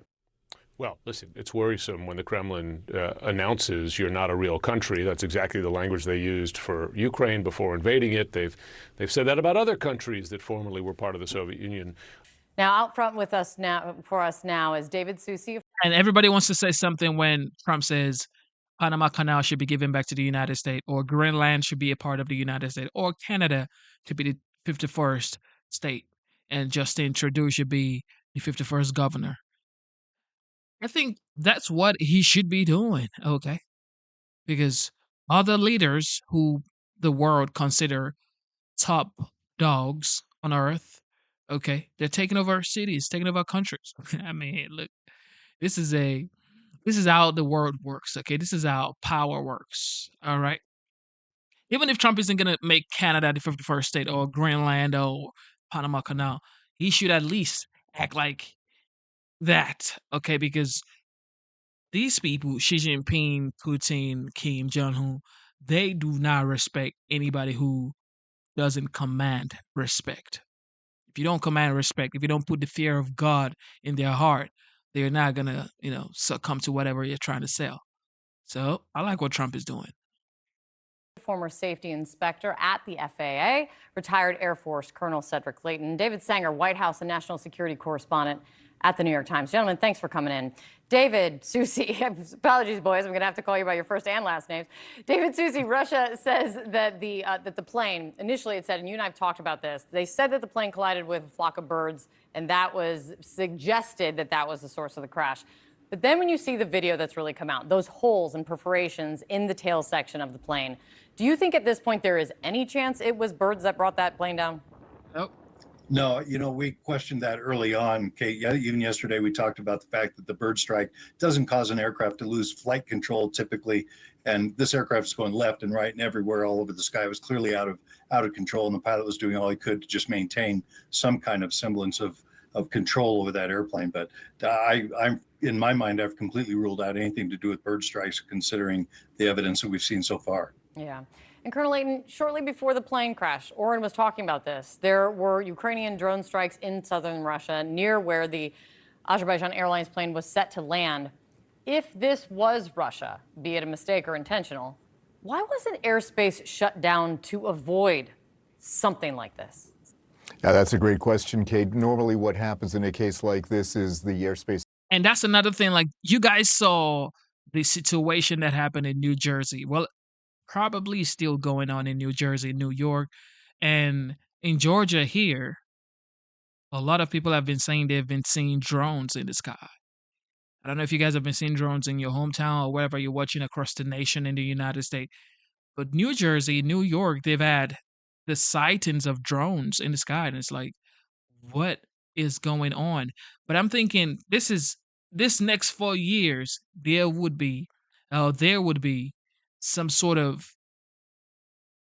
conversation about how some UFO or aliens or whatever is with us or amongst us, because Pentagon came out to talk about this, and guess what they said? They said it's not, the foreign enemies, or it's not the Pentagon, it's not the United States military or whatever. So you're saying it's not the military, it's not foreign adversaries, and it's not drones. So are you saying it's UFO? I mean, this is what the Pentagon literally said. Is shut down. There's a notice to airmen that goes out that says this area is restricted and you can't fly in it. Apparently that did not happen. And when you look at, obviously the crash scene, it's pretty clear that the pilots had to do some incredible flying in order to get to the point where they could crash land the way they did. But it's absolutely abnormal for this area not to be closed off to air traffic. And David Sanger, Russia still denies any involvement from the last time something similar like this happened, a decade ago, MH17. They still deny their involvement in this. If it is confirmed that it was Russian anti-aircraft behind taking down another commercial airliner, what would the consequences be of that, do you think?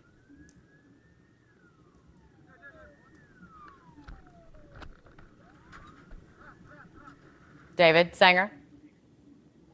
Have gone through. Oh, we just lost the connection. We're going to continue to work on getting David Sanger back up. David Susie, what do you think of that, though? Because it was a decade ago that MH17 occurred. They still don't claim any responsibility of it. Do we have David Sanger back now?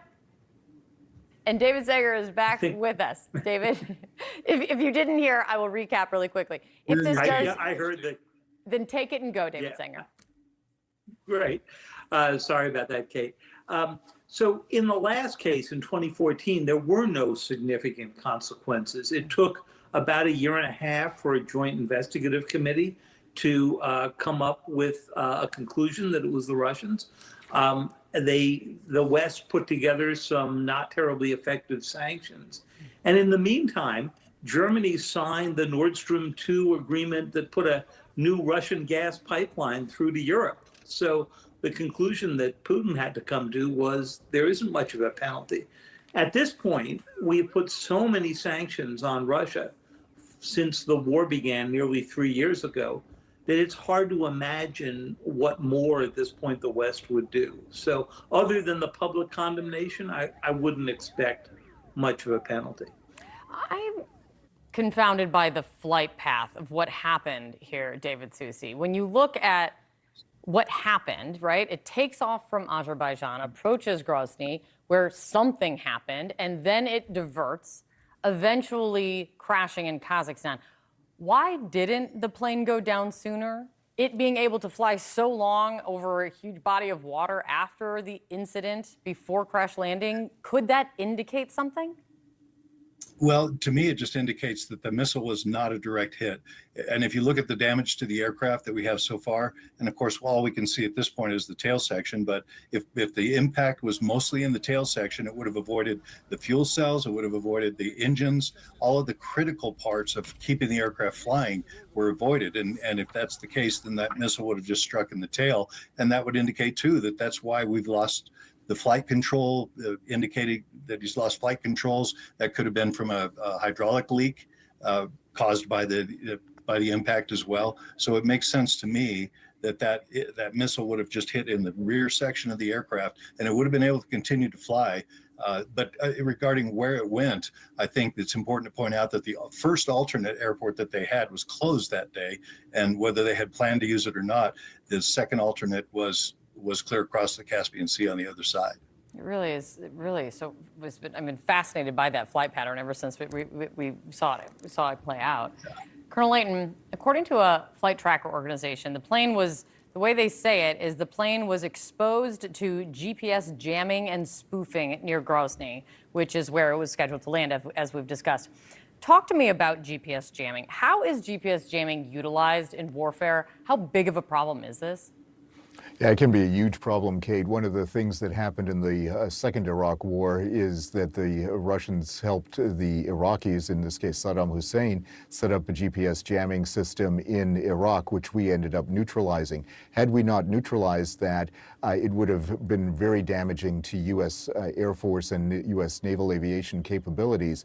So GPS jamming can impact commercial aviation as well as military aviation, and it can really throw aircraft off course if it's not accounted for and if it's not neutralized like we were able to do back then.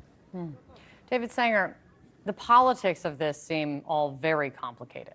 How complicated are the politics here between Russia, Azerbaijan, Kazakhstan, and everything involved now? It's pretty complicated because they are former Soviet states. Azerbaijan. Yeah, check this out. Like, Putin was actually, or has actually apologized. He's saying, I mean, he didn't say he did it. He's just saying he is sorry for what happened. Listen to this. You can never make this up, guys. What is going on? Man, this next We 4 continue years to follow that breaking news on that deadly plane crash in Kazakhstan. Today, Russian President Vladimir Putin is apologizing for what he calls a tragic incident following the crash of that Azerbaijani airliner that killed 38 people on Christmas Day. But the Kremlin leader is also stopping short of admitting responsibility for the disaster. This comes as a U.S. official tells CNN that Russian air defenses may have mistaken the commercial jet that crashed on Wednesday with a Ukrainian drone. Today, Putin admitted that Russia's air defense systems were active when that flight attempted to land in Chechnya on Wednesday. Let's get to CNN's Nada Bashir, who is covering this for us. Nada, what's the latest here? What are you learning? That's right. Well, this continues to be a key line of inquiry, whether or not the plane was targeted by Russian anti-aircraft systems operating in the area. Now, we've been hearing, of course, from Azerbaijani officials who confirmed yesterday that they believe that the plane had faced external physical and technical interference. That was something that they and investigators were looking at. But of course, as you mentioned, we have today heard from the Russian President Vladimir Putin, who spoke with his Azerbaijani counterpart and also expressed apologies and condolences for the fact that the plane had crashed and impacted and was facing troubles as it entered Russian airspace. Of course, the plane was intended to travel to Grozny in the Russian region of Chechnya before it was diverted. It crashed in the Kazakh city of Aktau. And now, of course, as you mentioned, Putin stopped short of admitting any sort of responsibility for that, but did acknowledge that Russian air defense systems were operating at the time. And of course, we've been hearing from US officials as well as weapons and aviation experts who have suggested that the holes and perforations that can be seen in the wreckage of the plane in the fuselage would suggest potentially shrapnel damage as a result of an explosion. So that will be something that investigators are looking at. Now, the Kazakh government has set up a commission essentially tasked with carrying out this investigation. They will be looking at all the evidence at hand. We know, of course, that 2 black boxes have been recovered, which will provide investigators with information regarding the flight data as well as potentially internal recordings from within the cockpit. And remarkably, of course, we do have first-hand accounts, video recordings from some of those passengers who survived. At least 29 people survived that crash out of 67 people on board. Some are still said to be in a serious but stable condition, but we've been hearing from some of those survivors, some of whom recorded those final moments, describing hearing a loud bang, that the plane had been behaving unusually in the moments ahead of the crash, that passengers were sent up and down in their seats. So truly terrifying final moments for those passengers and for those who survived. The Kazakh government now issuing compensation both for survivors and the family members of the victims of this crash. But again, still a lot of questions as to what exactly led to that crash. There have been no final conclusions just yet, and authorities say it could take around 2 weeks to fully assess the data recorded in those black boxes. Rahal? Nada Bashir reporting for us there. Nada, thank you. This is wild. What is going on in the world? This is why the title of the stream for today is, Are You Prepared for What's Coming? Okay, check this out. Check this out. So this is a plane crash that happened in Azerbaijan, if that's the way to pronounce it, Azerbaijan, on Christmas Day. Guess what? Just right now, another plane crash in South Korea. Just listen. Local fire officials and aviation experts say some sort of landing gear malfunction was likely. There's also speculation from officials that this may have been caused by a bird strike. The pilot also made a Mayday call shortly after the control tower warned about birds in. What? Birds? That was the same thing they just said for this Azerbaijan situation. Like, they just said it was birds. Okay. Now, the same thing in South Korea, they're saying it's birds. Oh, I see. Speculation from officials that this may have been caused by a bird strike. The pilot also made a Mayday call shortly after the control tower warned about birds in the area. According to FlightAware, the Jeju airliner was listed as a Boeing 737 traveling from Bangkok, Thailand, before it crash landed at the Muan airport in South Korea. That's in the southwest part of the country. This is the country's worst air disaster in decades. CNN's Mike Valerio has been following this breaking news story from Seoul. Mike, update us on the investigation and where things stand now. Well, I would say that probably the most dramatic element, Amra, under the floodlights that are illuminating the crash site here is just the urgent effort to try to find the 2 sets of remains that are of the passengers who are unaccounted for right now.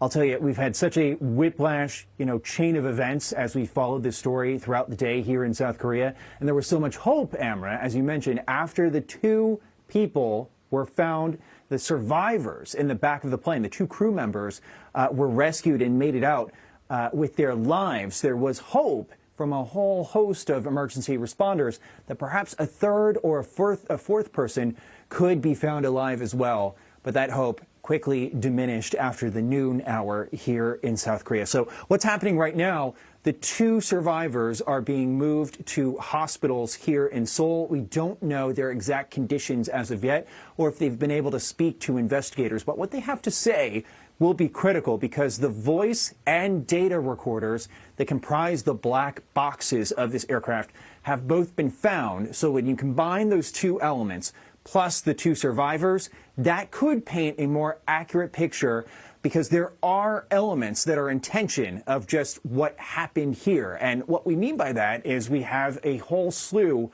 of people who are involved in the investigation, from government officials that have come from Seoul and also more local leaders like the chief of the fire department, who have mentioned that bird strikes, or a bird strike, I should say singular, could have played a role in a cascading series of events that led to the landing gear malfunctioning. But still, you know, from our analysts who we've spoken to over the past couple hours, it's unclear how a potential bird strike would lead to landing gear not coming down, would lead to... Same thing with the Azerbaijan plane crash we just saw that happened on Christmas Day. They said it was bird interference or whatever. And now it's the same thing. The flaps on the aircraft wings not coming up to slow down the speed of the aircraft. And it's not clear why exactly this 737-800 landed so far down the runway, very close to the end of the runway, and why there was all of this equipment near the end of the runway, which is what the plane slammed into when it met its cataclysmic end. So there are still so many unanswered questions. But Amra, as you and so many of our viewers have been following, we're coming off a time of martial law, December 3rd into December 4th. We're now on our third person who's holding the powers of the president because of the impeachment saga that has been going on since December 3rd. So to say that this has cast a new pall over the country, I would say is such an understatement, as so many people are in mourning here across South Korea, Amara. Yeah, just very difficult scenes to watch as this continues to play out. Mike Valerio, thank you very much for your reporting. Let's talk more about this with CNN safety analyst, aviation analyst David Susi. David, you just heard there from Mike that two of the black boxes, the data and voice recorder, have been recovered. So obviously we will be learning more in the coming days. But from what we know, also seeing that video where you see the plane landing, you see that the wheels that are used for takeoff and landing are not out when it comes down. And then we've also heard speculation from South Korean officials that this could have been a bird strike playing a factor in this. What is your initial assessment, David? Well, there were so many different aspects to this and unanswered questions. I don't see any connection between a bird strike and whether the landing gear was able to come up or down or not. I really can't see that those two things are related. However, what Bird can strike, be related yeah, is the response to a bird strike. So after you've hit a flock of birds, you may have an engine out, you might have things going on, and that creates a lot of chaos in that cockpit as far as how the aircraft is going to land, where it's going to land on the runway, all of those things. You don't have a lot of options. If you overshoot a runway by a little bit, which it appears this happened here, is that you're going to hit in the middle of the runway as you go traverse down it. So that can cause that overspeed condition at the end. But there's so many different unanswered questions. And yes, flight data recorder will give us those answers. Also, the fact that there was equipment at the end of this runway. What you see is this plane landing. It's careening on its belly, and then you see that it strikes navigation equipment there on the runway, hits a wall, and then bursts into flames. I mean, why is there equipment there on the runway? That's my biggest question that I have is airports are supposed to be designed where an aircraft can land without landing gear. And if it veers off the runway to one side or the other into the grass, that there isn't obstructions and barriers of this type that are close to the runway. In this case, I haven't quite been able to determine yet, but there's no answer as to why that lighting facility, which is a large piece of concrete equipment, is located exactly where it is. There's no reason in my mind for it to be there. So that would be my next question does the airport meet the standard design criterion for an international airport? So those things will be looked at very closely by the investigators. If there was an issue, David, with the landing gear, being deployed, would there have been a warning system in place notifying the pilots so they don't attempt to land?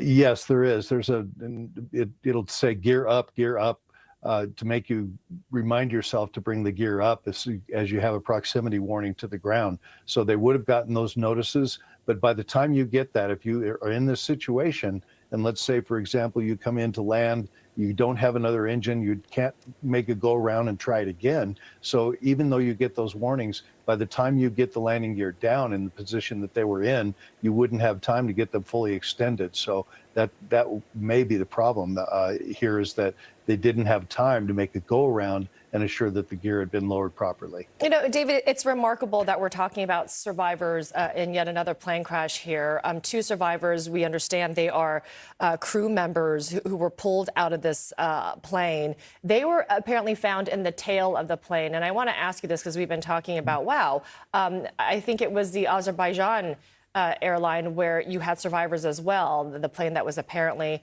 shot down at the skies there. And the survivors from that crash are believed to have been sitting in the rear. Is the rear of the plane the safest part of the aircraft?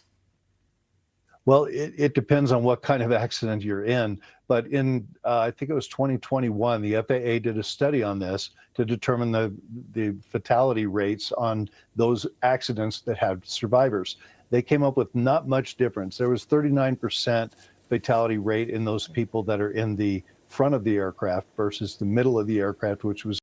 Somebody just asked, somebody said in the chat, they said, who was on the plane? That's what I asked when I saw the Azerbaijan plane crash on Christmas Day. I was asking, like, who was on the plane? They need to check the passenger list and see any, I guess, political freedom fighter or some political figure or whatever, some sort of doctor or some engineer or something.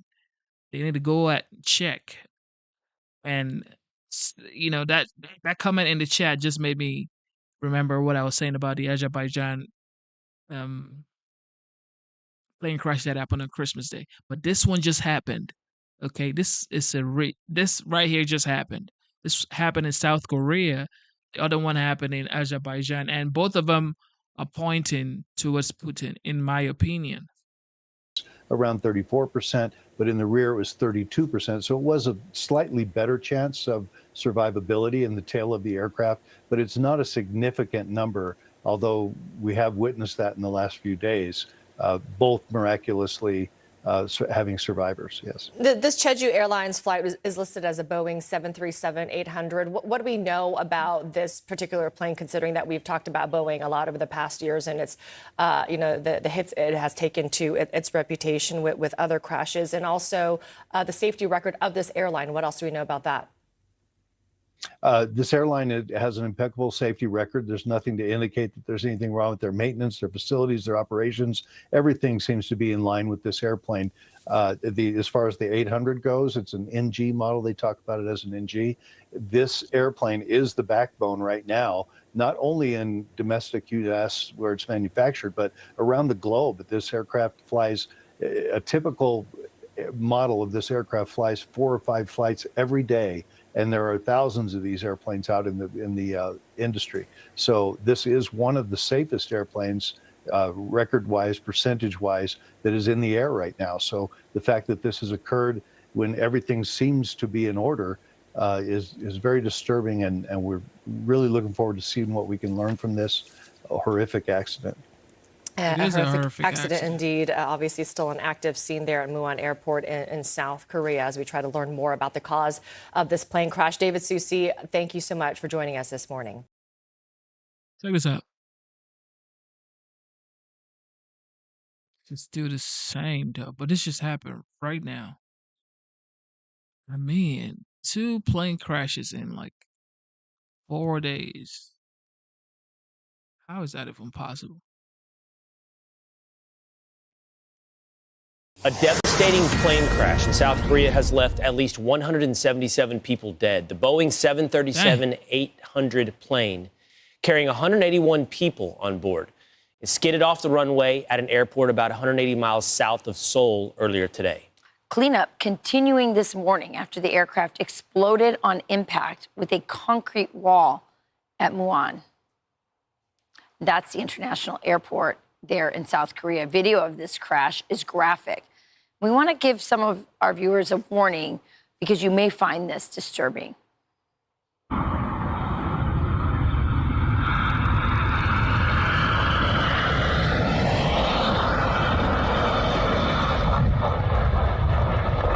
Jesus. God damn. Incredibly, 2 crew members were pulled from the wreckage alive by emergency crews without any life-threatening injuries. Oh. Local officials say the control tower issued a bird strike warning shortly afterward. Shortly afterwards, pilots declared Mayday, and then pilots attempted to land.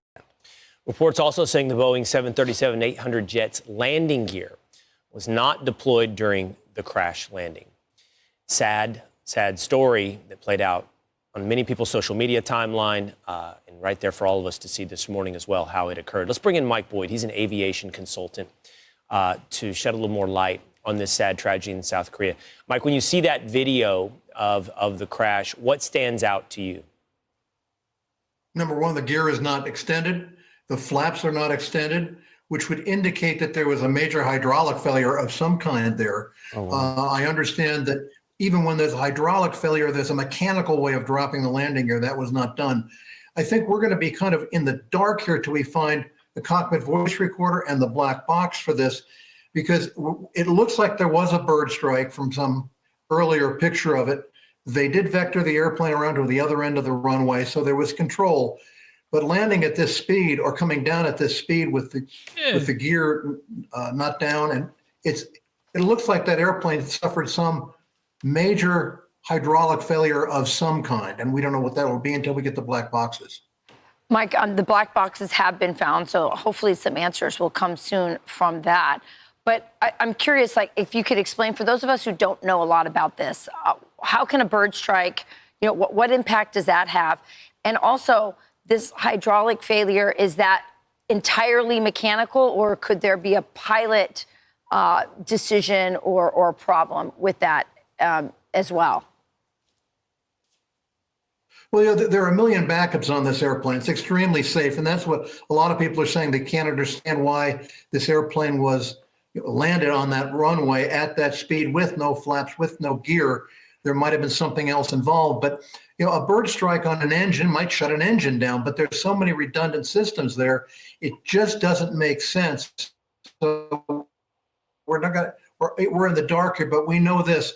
The runway is 9,200 feet. It's a very long runway. It did come in hot and high, hot and fast. We don't know why that was. The real issue, that airplane was probably damaged more than we think. And it may not have been just the bird strike. There might have been other things that happened to that airplane. We don't know. But it's very strange to have that airplane land that hot on a runway that's 9,200 feet to the point where it literally was still going pretty strong when it hit that wall. I still can't wrap my head around the idea that there were 2 people who survived that crash, and especially when you watch the explosion at the end. Are you surprised by that? And Yes. how does anybody survive something like that? I don't know. I'm thrilled by it, actually, for their families. They're both flight attendants. They're probably in the jump seats in the very back of the airplane. And, it makes sense. The airplane absorbed all that, and they really got away with a very lucky position where they were, because they weren't very far from the rest of the passengers on that airplane. So God love them. It's a wonderful thing that they were blessed that way. But these things do happen. And again, how an airplane breaks up when it hits the ground, it's different every time. Mike, I've always been told, and I'd love for you to tell me if this is accurate or not, that it's actually more risky during takeoff than it is on landing for most air flights. We all feel the jolt when we land and feel a bit of nervousness, but landing is, what I've been told, is one of the more safe aspects of air travel. But I want you to tell me if that's true or not, but I also want to see if I understand what you were telling Rachel correctly. Is it possible to land a plane and get it to stop without its landing gear, belly first, like we saw there, if the runway is long enough to bring it to a stop? Or should perhaps the pilot, if the plane was capable, avoided a landing and tried to stay up until the issues are resolved? I would suspect the second part they were doing, Because I understand they did one go around. That's reported. I don't know. But keep in mind, yes, there are belly landings all the time. I mean, it's not unheard of. But in this case, that airplane didn't have its flaps. That meant it was coming in at a much higher speed to stay in the sky. And that meant, bang, we're going way too fast on that runway. It has to do with the flaps in this case. The landing gear itself, we've had those things happen. But when you're landing at a very, very high speed, because you can't slow down because you'll fall out of the sky, it's a tough thing. And we don't know what the background of the crew was. I would suspect they were very qualified. This airline's been in business almost 20 years. It's almost a new airport. So all those things I don't think will be factors, but we will find out. Mike, it can't be ignored that this was a Boeing plane. Can you talk to us about that? Because there have been some issues with Boeing as late. In fact, even some issues with airplanes, Boeing airplanes, that very day in other airports. Nothing deadly, but I wouldn't go there with that. I really wouldn't. I mean, we had a separate set of things that happened, and this Boeing, this 800 is a very safe airplane. There's never been any systemic problems with it. So I would say it's not a Boeing issue. You always want to look at that because you learn something from every crash. You learn something. But the fact of the matter here is we do know that some systems on that airplane were not working, and we knew there was a bird strike right before.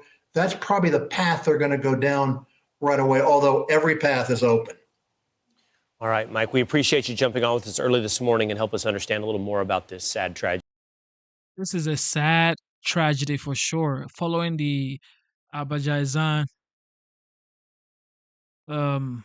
crash on Christmas Day, this is another one.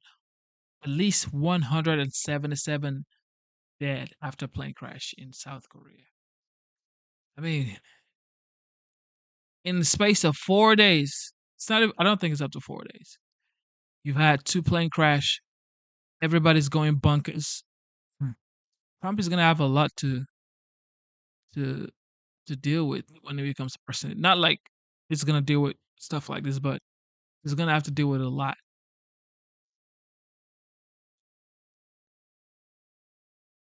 well, yesterday, you guys know we had quite a few discussions on the debate that's raging online right now about H-1B visas. And Elon Musk, Vivek Ramaswamy, coming out saying, hey, we need this. Our country needs this. Our companies need this. We need this to have this technological advantage over China and other countries. And other people saying, I'm not so sure. A lot of those H-1B visas are for coding, and they're sort of the grunt work of the tech industry. And there's a lot of Americans who would like those jobs, and we should be working on training them instead of replacing them with foreign workers who presumably will do it for cheaper. So that's the debate that's raging. And in the midst of that, someone has found a quote from Donald Trump where he says he backs H-1B visas. Now, that would be contradictory to what he has said in the past. We'll have to get to the bottom of that. But here's what he said on this. He said, the New York Post reported on Saturday, he said, I've always liked the visas. I've always been in favor of the visas. That's why we have them. I have many H-1B visas on my properties. I've been a believer in H-1B. I've used it many times. It's a great program. This is I think, as we talked about yesterday, such an important debate. It's happening entirely among Republicans and within Trump world. And obviously, what he is talking about here is the fact that, he's obviously defending the program. But what I also think is sort of interesting is that he put into place in his first term a lot of, restrictions that protected the program, that reformed the program. And, of course, one of the first things Joe Biden did, including opening the border wide open to let lots and lots of unskilled labor into the country that we have no control over, also removed a lot of those reforms to the H-1B visa program so that it was open to widespread abuse. And in fact, that's what Stephen Miller tweeted back in 2023, talking about the first Trump term and his position on H-1B visas. He said Biden axed Trump admin H-1B reforms, which eliminated its use for cheap labor, raised wages to stop displacement, outlawed substitution, and replaced H-1B lotteries with high-paying offers, which precluded substitutions.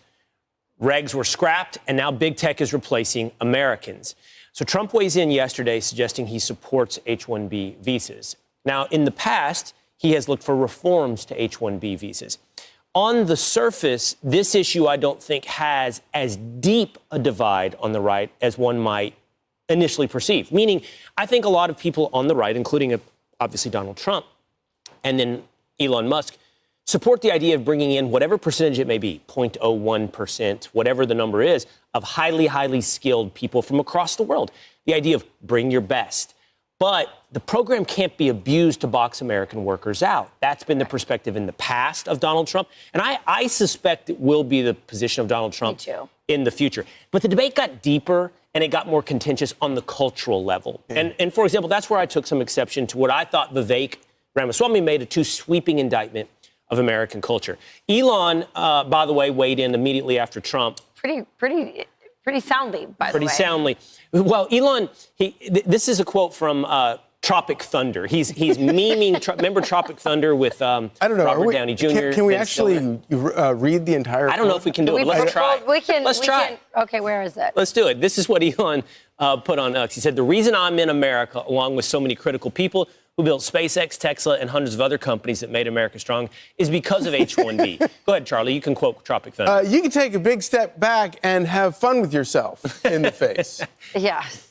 So that's what he said. He obviously feels very strongly about it. Listen, I want to get into the cultural stuff, but before that, remember, the context about a lot of people were upset about the H-1B visas were that famous story of Disney. Do you guys remember that? Where Disney was going to lay off these workers. These were some sort of software workers. And then they said, listen, we're going to lay you off and you will not get your severance unless you train the people that come in. These were, foreign workers on this type of visa. And so that really upset a lot of Americans. And I believe that was the context around the conversation about abuses. And lots of people are weighing in on both sides of this. Obviously, Vivek and Elon very strongly on the side of getting more H-1B visas, saying that we won't be competitive. The cultural side, I think, is fascinating, Will and Charlie.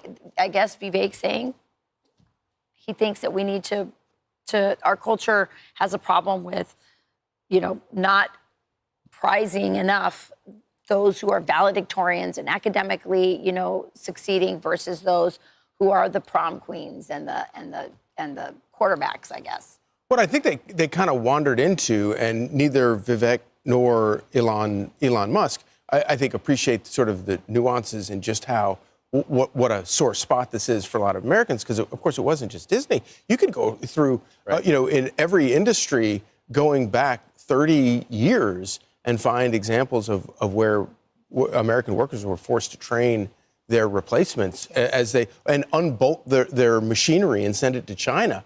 One thing I have to say, though, that I think is interesting, I've known Steve Miller since back when he was on Capitol Hill working for Sessions. For Jeff Sessions, and he's always been one of the smartest people and most devoted to reforming immigration. And there are few people that I know who know more about this and care more about it, which, of course, is why Trump values him so much. Right. And if there's a guy that understands where that line is between valuing the best of the best, the cream of the crop from other places, and finding a way to, use them in America versus just looking. Thank you for tuning in to the live show. You know what time it is. It is your boy Genesis. Welcome. We've been streaming for 5 hours now. Yes, y'all. Thank you for tuning in. Thank you for staying. Thank you for conversing with me. Thank you for being in the chat. A lot of people are raising the chat, talking about, I see. It's Sunday, so yeah. We are allowed to praise the King of Kings in the chat, okay? It is Sunday, so it is what it is. Let's get it. For cheap labor, right? Because all of it is kind of geared towards looking for cheaper labor. Right. And Charlie, nobody's against importing another Elon Musk. Right. We'll take more of those. Right. However, if there are Americans who can do the job, let's have that. I'm Steve Doocy. Unfortunately, no Americans that were born here is another Elon Musk. Okay, it's just what it is. All right, just let it be. Don't try to fight it. Just relax. What is going on here? Double taxation going on. What is the double taxation going on here? Man, y'all, check this out, man. Double taxation? We already pay too much tax. Let's bring in Peter Morici. He's a former U.S. International Trade Commission chief and an economist and business professor at the University of Maryland. Peter, good afternoon, and thank you for joining us. Take a look at what the marginal tax rates are going to do if these Trump tax cuts expire up and down the tax income brackets. You've got higher taxes at every level. Do you think Republicans will just extend this, or will there be changes? How does Congress deal with this?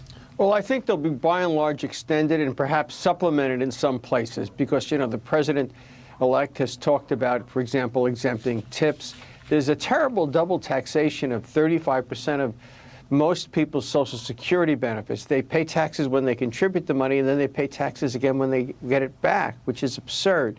So some of those things may be addressed as well. But let's face it, there's limits with the federal deficit being as large as it is. We have to be careful that we don't raise taxes by letting these benefits lapse, but we don't cut them too much more because of the deficit problem. You know, Elon Musk, I wish him well, but he's not going to be able to find hundreds of billions of dollars in time for large tax cuts in 2026. I mean, it seems like there are a few options here. You extend the tax cuts, you add some of the other tax provisions like no taxes on tips and all the other things. You either blow up the deficit or you look towards things like entitlements, right? Absolutely. Entitlements could be cut by quite a bit. Joe Biden, through executive order. People are saying, do you see the screen right? It says here, Americans to see tax increase without Trump's cuts. Well, fortunately for Americans, Trump is saying he is and he will cut taxes for every group of Americans, whether you make so much money or you're like in the middle or you're like below.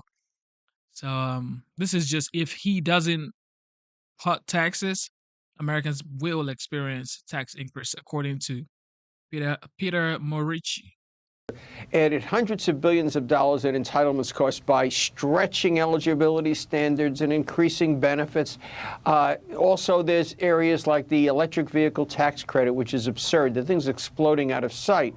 So there's lots of things that the president could do just by, you know, signing a piece of paper. Of course, what we learned with the doc is that, you know, one president can make something legal, then the next president can try to repeal the order, and you find a progressive judge who thinks, you know, money grows on trees or, you know, can be invented or what have you, and blocks him. So we'll just have to see how that develops. But it's very important that these be extended. Economic recoveries, we've been benefiting from these tax cuts for 8 years. This is what's driven growth at 2.5% a year, as opposed to Barack Obama's less than 2% a year. And if we let them lapse, we probably will go into a recession. And I guess the Democrats would cheer that, you know, because it would help them out in the next election. It's very, very dangerous if these things are not extended. Some Republicans are looking to do a little bit more. Here's Senator Kevin Cramer.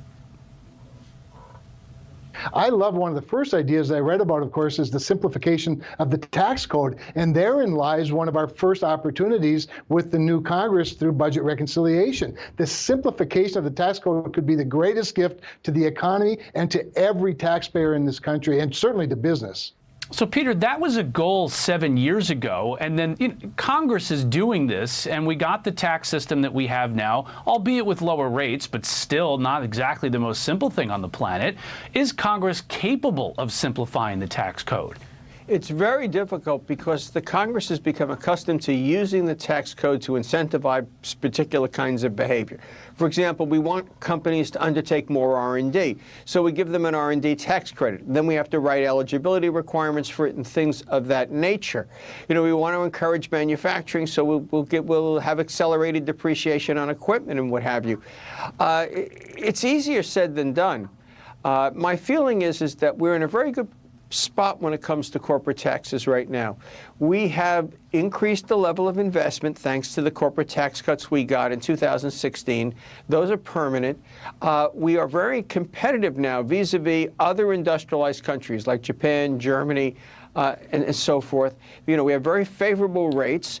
My feeling is the corporate code is pretty good where it is. There may be some things to correct, but it's pretty good where it is. The primary focus should be on making the personal income taxes as fair as we can be, while still recognizing the financial requirements of the nation. And the best way to do that is to finally go after the 60% of the federal budget, actually 63, that's entitlements swollen out of control, and to start to go after a lot of what has become pretty well graft. And that is we let universities charge whatever they want. Students borrow whatever they need. And then we get a Democratic president that forgives it. We need to encourage vocational education, and we need to look at moving the aid we send to universities into those activities. Yeah. Peter Morici, as always, thanks very much for joining us. Yes, sir. Thank you for tuning in. Whew, I was so hungry. Guys. What do we have here? What we got?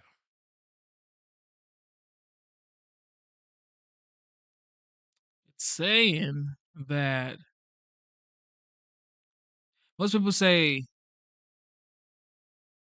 Trump does business with the Chinese, but here is a update on Biden's business with the Chinese. Now to this, we're seeing newly released photos of then Vice President Biden and Hunter Biden meeting Chinese President Xi Jinping and his son's Chinese business partners during a 2013 trip to Beijing. The photos proving Biden lied about never discussing business with his son. I did not know he was on the board of that company. I've never discussed my business or their business, my sons or daughters. I never discussed a single thing with my son about anything having to do with Ukraine. I've never spoken to my son about his overseas business dealings. I have never discussed with my son or my brother or anyone else anything having to do with their businesses, period.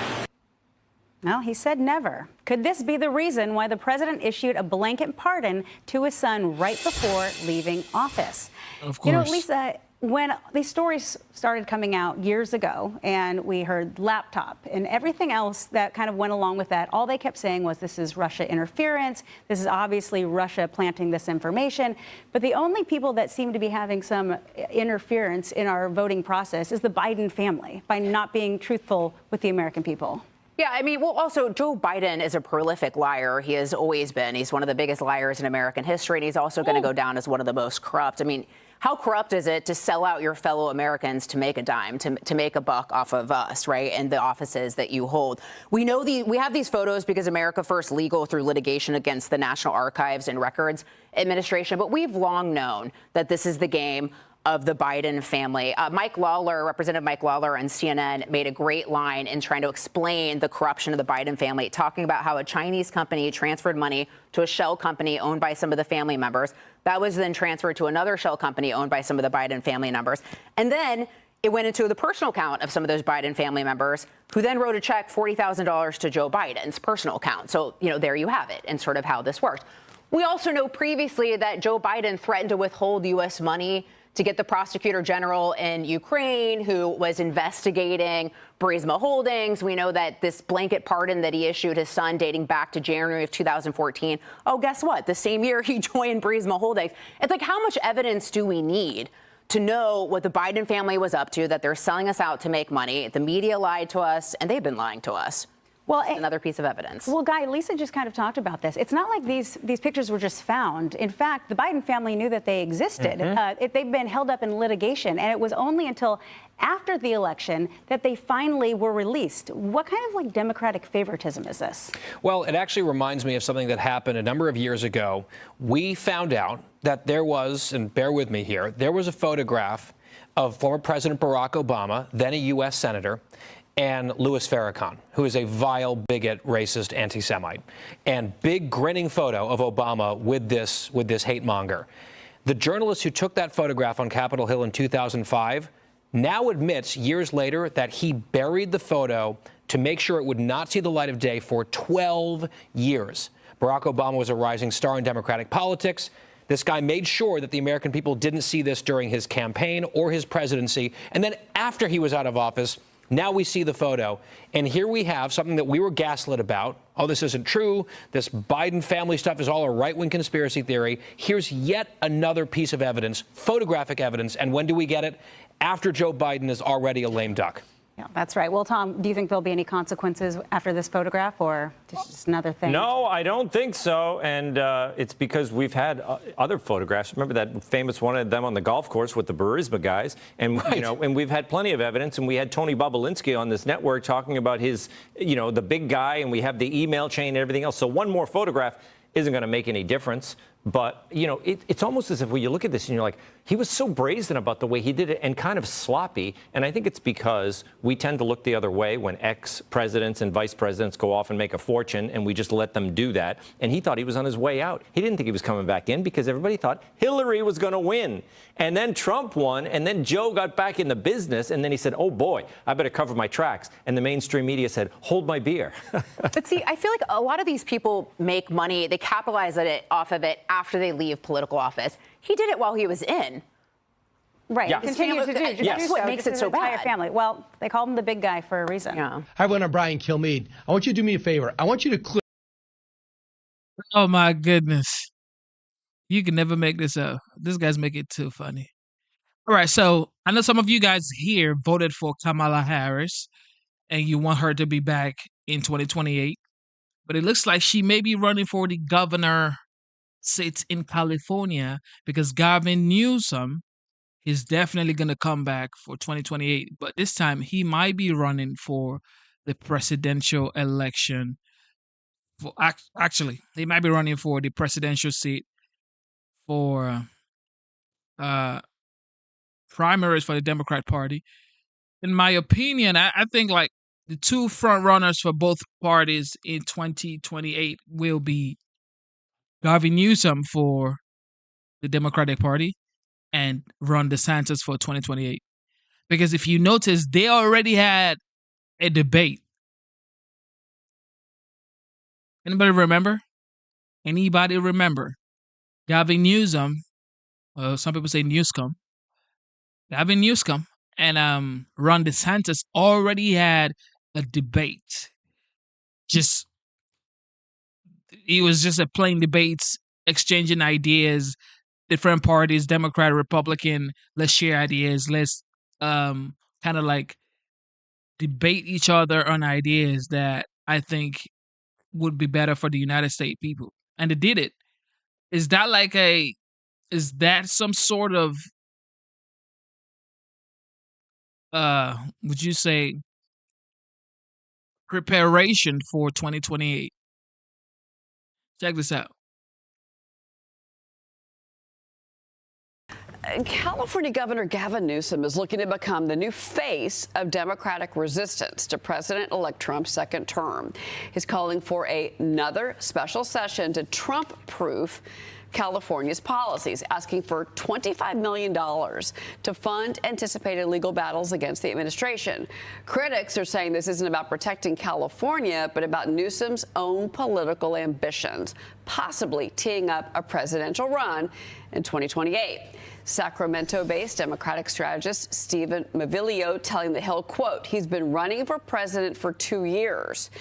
Joining me now, California Republican Chairwoman Jessica Milan Patterson. And Jessica, let's talk about this because Gavin Newsom is trying to push forward these policies for a California electorate that made it very clear in November that it's moving to the right.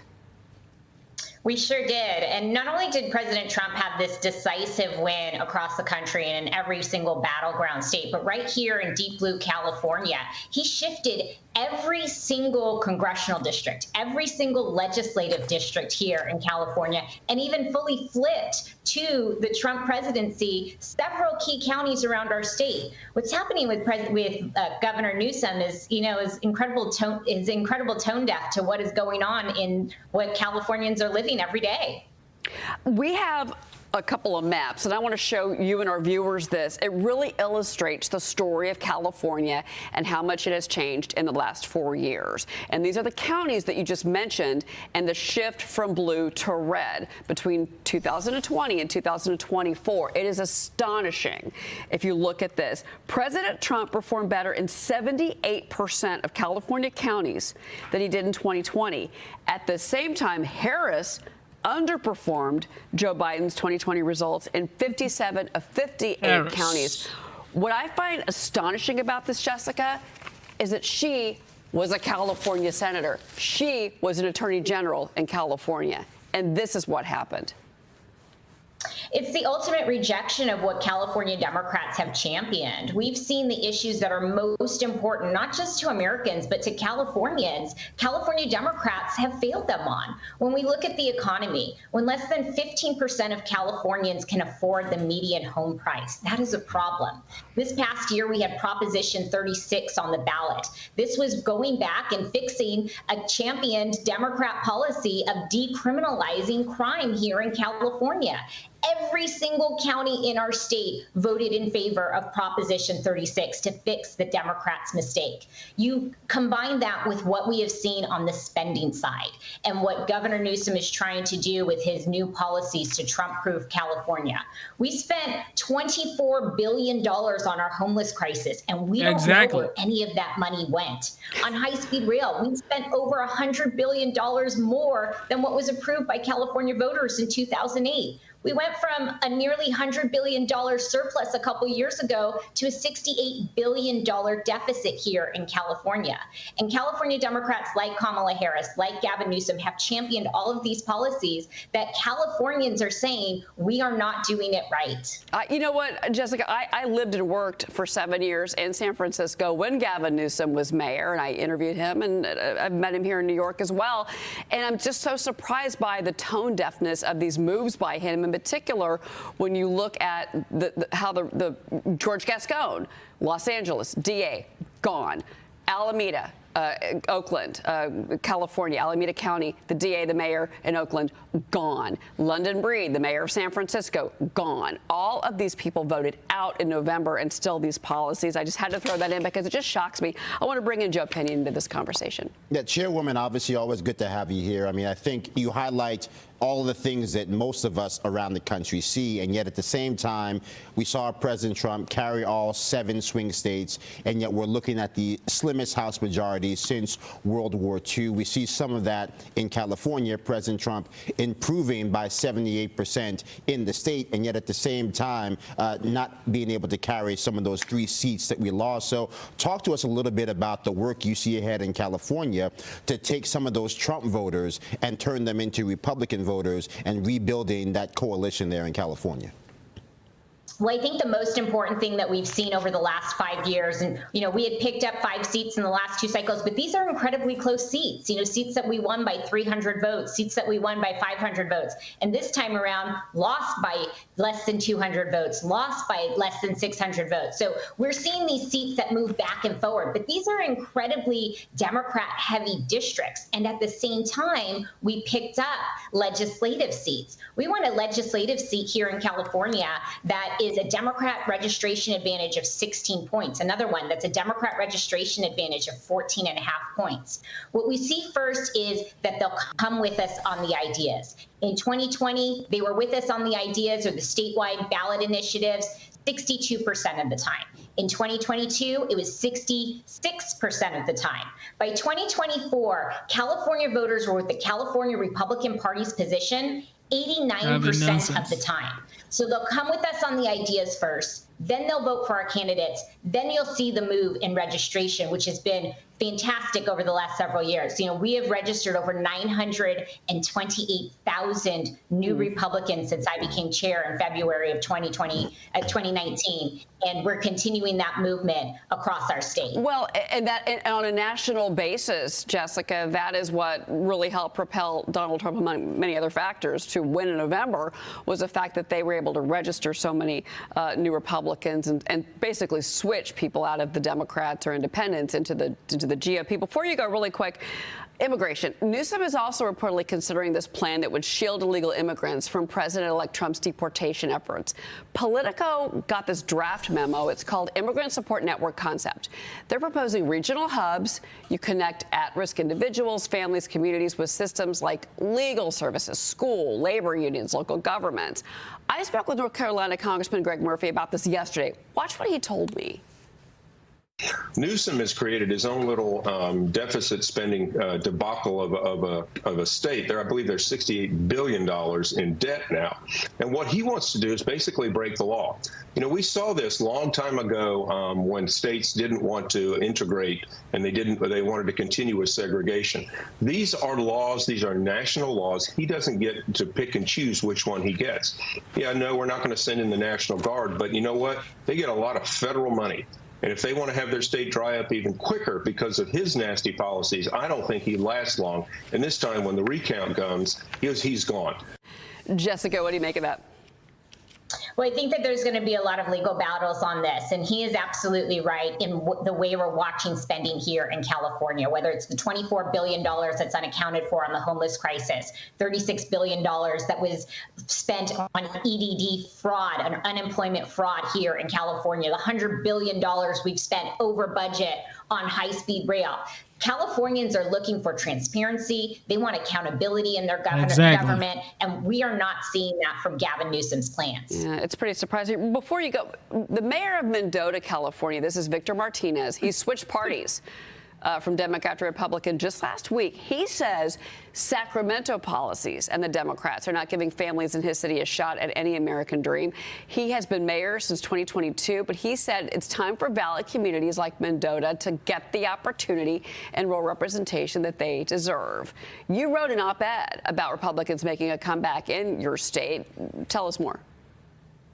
Well, this is something that we're clearly seeing here in California. I have said for a long time that the road back to sanity in California is through the Latino community, and we are seeing that. When we look at these Central Valley numbers, we see this movement of Latinos that are becoming Republicans. We had Senator Maria Alvarado-Gil, who switched from the supermajority Democrat Party to Republican. We saw our former Senate Majority Leader, Gloria Romero, become a Republican. This is happening all over our state, and it is because California Democrats may have shown up in my community and the communities around our state, but what they haven't done is made our lives better. And we are waking up to it, and that's why we are seeing so many Latinos that are moving over. Jessica Milan Patterson, thank you so much for your time. Most Democrats are now becoming Republicans. Even independents are now saying, you know what, I'm not independent anymore. I'm becoming a Republican. And most Democrats also voted for the OG, the legendary, the 45th, now the 47th president-elect Donald J. Trump. And it's just facts. Okay? It is just facts. Some people are saying Biden may not be remembered at all. Because if Kamala had won the election, Biden would have been, well, he would have been a legend. Like, he would have been an icon because he would have been the president that ushered in the first woman president of the United States. But he's still the president that ushered in the first woman vice president of the United States. But nobody even thinks about Kamala in that light. Like, she's like the first woman vice president, because she has done absolutely nothing, in my opinion, to actually hold that weight in people's heart and say, that's the first woman vice president of the United States. Wow. Look at that. No, like, nobody even thinks about her like that. It's just wow. And she is actually the first woman vice president. I would assume like she would be probably her name would go down in history or in some museum or some. Nah, just don't be unburdened by what can be, by what has been. That's what we get. But that's what we've had for the past 4 years. Check this out. All right, now this. According to new polling, only 39% of Americans approve of how Joe Biden is handling his presidency. I want to know who the 39% are. 20% believe the government is the biggest problem facing the country today. Behind that is immigration and the economy. John Levine joins me now. John, the question here is, what's the problem with our government? And my answer to that would be, where do I begin? But what say you? All right, well, that's a very, very big question. I don't know if we have time for it here today. But look, these are not new numbers for Joe Biden. It may be a new poll, but we've been here before. He hasn't had an approval rating above 50% since, I believe, July 2021. So really, you know, this is more of the same. I mean, who even knows if he's aware of the latest polling, to be frank? He's going out with a whisper. Yeah. And I think he'll obviously not be remembered as a poor president, but I think really he might not be remembered very much at all. It's just going to go out with a whisper, much like the man himself. You know what? We spoke to someone earlier who said there's quite a civil war going on within the Democrat Party as to where do they go from here? Who's our leader? I mean, they are in disarray, I would say. Yeah, I mean, well, you know, anytime there's a major collapse, like what we just experienced, there's going to be soul searching, there's going to be an autopsy. And look, there's going to be different wings of the party and factions that fight for sort of the narrative. What was the lesson we're supposed to learn? Do we go in a more AOC, Ilhan Omar, Rashida Tlaib direction? You know, do we embrace, you know, Hamas and the Palestinians? These are all questions the Democrats are going to have to work out. And someone's going to, you know, win in these fights. So it is very, very important. It is indeed. But I want to move on to other subjects. New York Governor Kathy Hochul, I know this is one of your favorite. She put the brakes on an MTA plan to basically hike the price of Manhattan's congestion toll by 25%. Look, we saw this happen with the original congestion pricing plan. What's the chances of her sneaking this hike back in at a later date? I mean, it's high. I mean, obviously, we passed congestion pricing. She was going to do it, and then she put it on hold indefinitely during the midterm elections because she wanted to protect vulnerable Democrats in Westchester and Long Island. After the elections are over, congestion pricing's back on the table. So this is probably just another bait and switch. And part of the problem is it's very fundamental to the Democratic Party in New York to expand government into all reaches of life, and that costs money. And the only way you get it is by taxing people more. Now, they can't really just outright raise income taxes on New Yorkers anymore because it's too crazy. But what they do is they find these other ways to get you. So congestion pricing, or they'll tax alcohol, or maybe they'll tax you for walking on the wrong side of the street. You know, I don't know what the next one will be, but they always find these secondary ways to get you. But look, the census data is very clear. In the last census, we lost one member of Congress. I don't know what the next census will show, but it'll probably be similarly brutal. People are leaving this state. And it's because the cost of living here is too high. And what do you really get for the services? All the subways smell like piss. I know. I've always wondered, having lived there for quite some time, paying all those taxes. Oh my goodness. That guy wasn't even, there was no filter. No, look, he said it the way it was, or the way it is. Subway system in New York is, I love New York. I will forever love New York. New York has a special place in my heart. Okay. Not just because I schooled there, but I met the mother of my daughter in New York. And she wasn't even from New York. She just came to see me in New York because I was in New York. And it's like, New York would always have a special place in my heart. However, it's like the subway, though. Okay. The subway. Look, the subway system needs to be fixed. The rats on the subway needs to be fixed. The rats on the subway track needs to be, there should be something to make sure those rats are not being attracted to the subway. And also, I ain't gonna cap. I've literally seen people peeing on the subway. You can never make this up, guys. Like literally peeing on the subway. I'm like, Jesus. Yeah. The roads are terrible. The potholes just, you know, are outrageous. You can always wonder, where the heck does all this money go? You'd think, oh, I'm paying all this money. It must be like a Singapore-style, you know, corporate municipal Disneyland. No, it's not. It's terrible. You know, there's migrants running around, sleeping on the street, potholes, as you said. The police do nothing. It's not a good situation at all.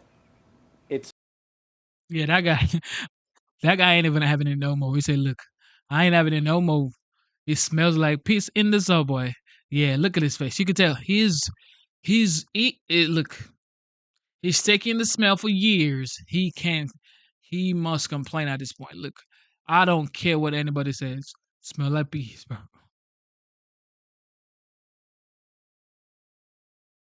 Meanwhile, Bitcoin bulls seem to be home for the holidays as the cryptocurrency down nearly 6% in the last 2 weeks. It could be some profit taking now due to, of course, its record breaking. Yes. Right now, I am in Georgia. I schooled in New York. So I am a filmmaker. I make videos. I started filmmaking in New York. My school was New York Film Academy, NIFA. It was on Battery Streets in the city.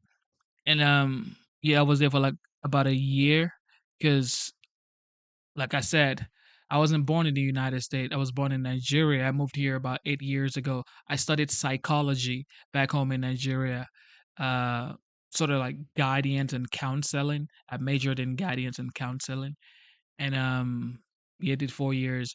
But while I was in school back home, I was already shooting music videos. I was a photographer and a videographer, so I was shooting music videos, getting paid shooting music videos. Then I wanted to come to the United States to study film making, like full scale filmmaking, and then that's why I came to the United States, and I was there for about a year. And funny enough, it's like if you do things with your hands, like if you're like a fashion designer, you're a writer, you're a filmmaker, you're a painter, artist, you could go to school for it. You could go to school to learn more about, like the do's and don'ts, the rules, the ethics of the game. However, it's like if you already are hands on, you really don't have to go to school because while I was in school in NIFA, I did more of scoring films. I would watch films for hours and hours, analyzing scenes by scenes, like the lightning. I would analyze scripts. I would analyze the plot twist. I would analyze log lines. I would just analyze stuff. Okay, it's more of analyzing than actually doing. You know what I mean? It's sort of kind of tricky, but if you are hands on, the only way to be successful is hands on anyway. So if you're hands on, just stay hands on, okay? A lot of like the great filmmakers, like people that inspired me, like Christopher Nolan, the guy that directed Inception, Batman, or The Dark Knights. I know you guys have seen The Dark Knights, which happens to be the greatest Batman movie ever. The Dark Knights, Inception, Interstellar, Oppenheimer. You didn't go to film school, okay? So yeah. Anyway, how did I go from news to film school? But yeah, here we go. Year as the most valuable token hit a high of just $108,000 just in the past month. It's fallen to just below now $95,000. But will it continue to hit all new highs in 2025? I want to bring in O'Leary Ventures Chairman Kevin O'Leary. Kevin, always great to have you on the program. I keep hearing the first 100,000 is the hardest. How do you see Bitcoin faring next year? Well, it's already done that. I mean, obviously, what this is about is clarity on regulation, because what allows Bitcoin to advance is it becomes a standard financial asset that institutions and sovereign wealth funds can buy. There's been a lot of confusion about it through all the litigation Gensler brought through the SEC, and there was some confusion, and the U.S. was not leading in this technology. And so with Trump putting a little more emphasis on bringing regulation forward that people can understand, not just Bitcoin, though, but digital payment systems like a USD stablecoin, something that can be used to do transactions around the world. Both of these ideas are advancing their way through Congress, and people now think for the first time they have a chance of passing. And so the prospects for Bitcoin and digital payment systems into the Trump administration is very bright. And I think that's why I'm long Bitcoin. I'm one of many investors that believe this asset class will become a very interesting place to invest capital. I keep hearing that the AI and crypto czar David Sachs is the real deal. How helpful will he be to this space, particularly in Washington?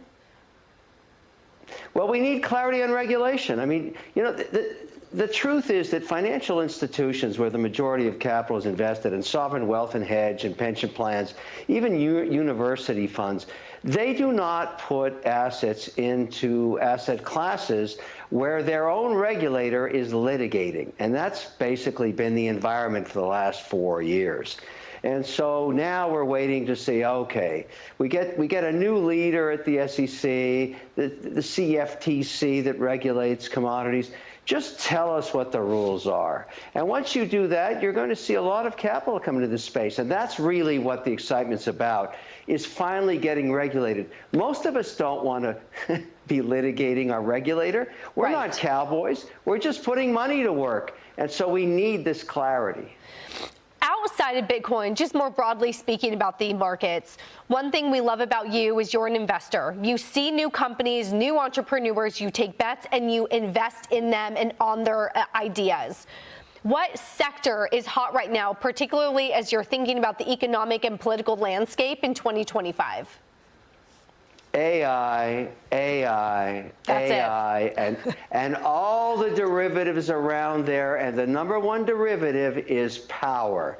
And so as an investor, what I'm focusing on is figuring out power. Our grid, we talk about the demand for electricity, not just for AI, but to understand something about AI, it takes 100x the power required to the old generation of computers. So Have you guys seen the Kevin O'Leary's interview? Well, it wasn't like an interview, it was just like a behind the scene where he had like he had like a robe on from his waist down and he had the suit on and it was going through it's like he had a shorts on or some like he probably doesn't have a pants on here.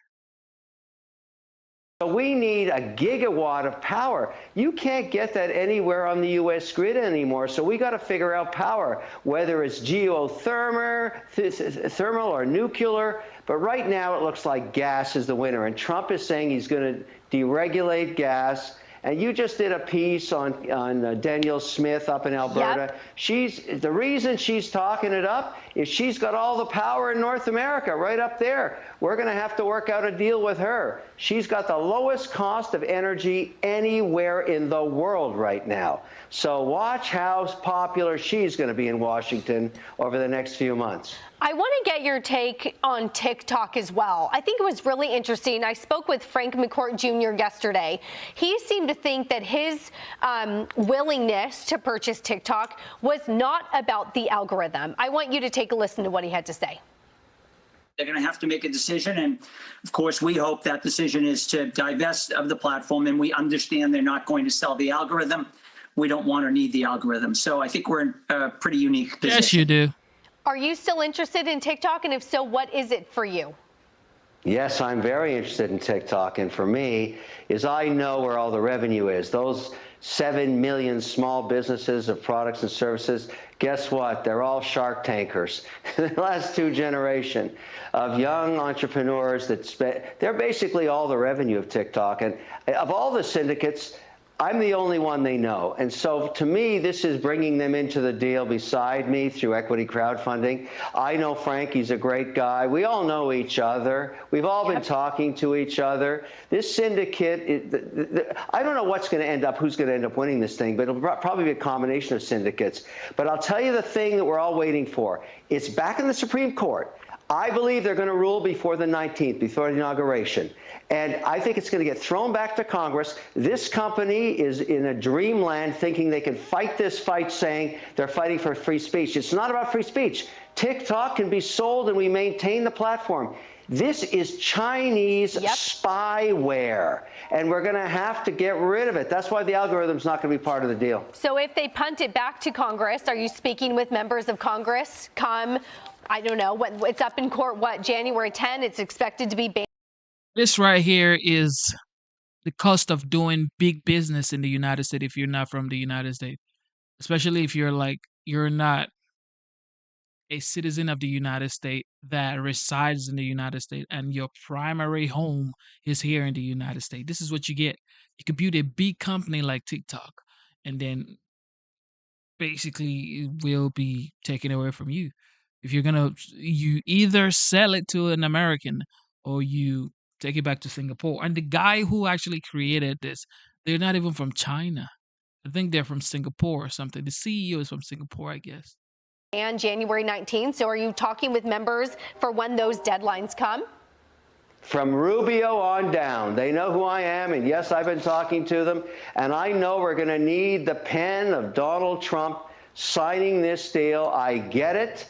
I've been working on this thing for over a year. Yep. My site, I mean, look, everybody's on this thing, but I want to make TikTok wonderful again. So my site is wonderfultiktok.com. If you want to learn more about it and want to invest beside me, I really want those people that are revenue to be an investor with me, because we're going to have a very tumultuous period when we rewrite this algorithm. They're going to have to hang in. Oh my goodness. Oh my goodness. He's pitching. Kevin O'Leary is basically pitching on Fox right here. He might be buying TikTok. I doubt it. I doubt it. I don't see Kevin O'Leary buying that. You know what? I don't see it. Now, if Elon Musk says he wants to buy TikTok, I mean, they may not let him buy it because he already has X.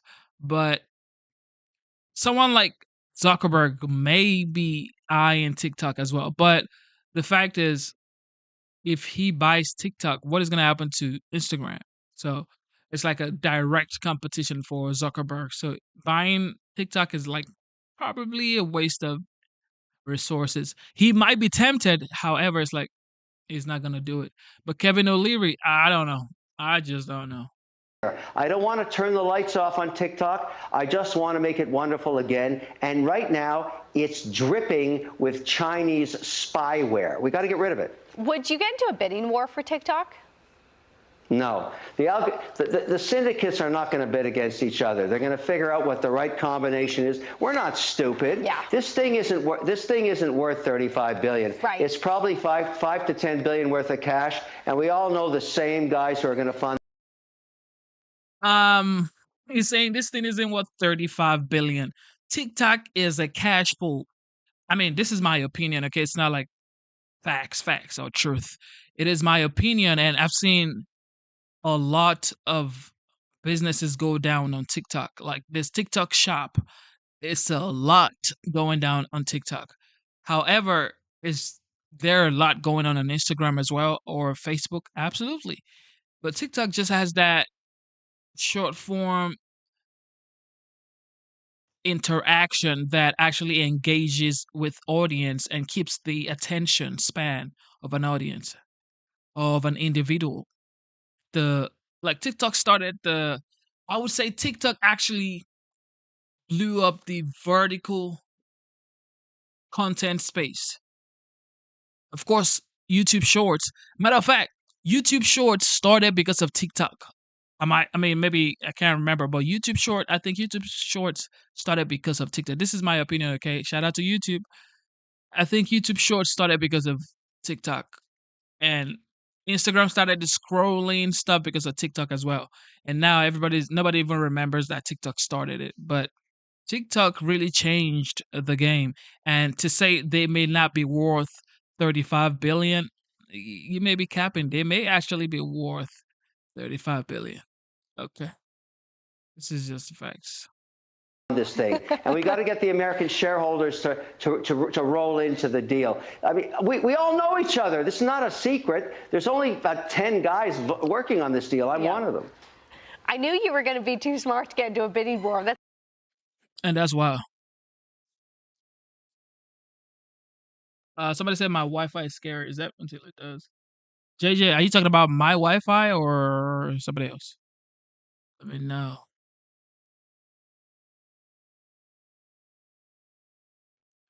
Individuals.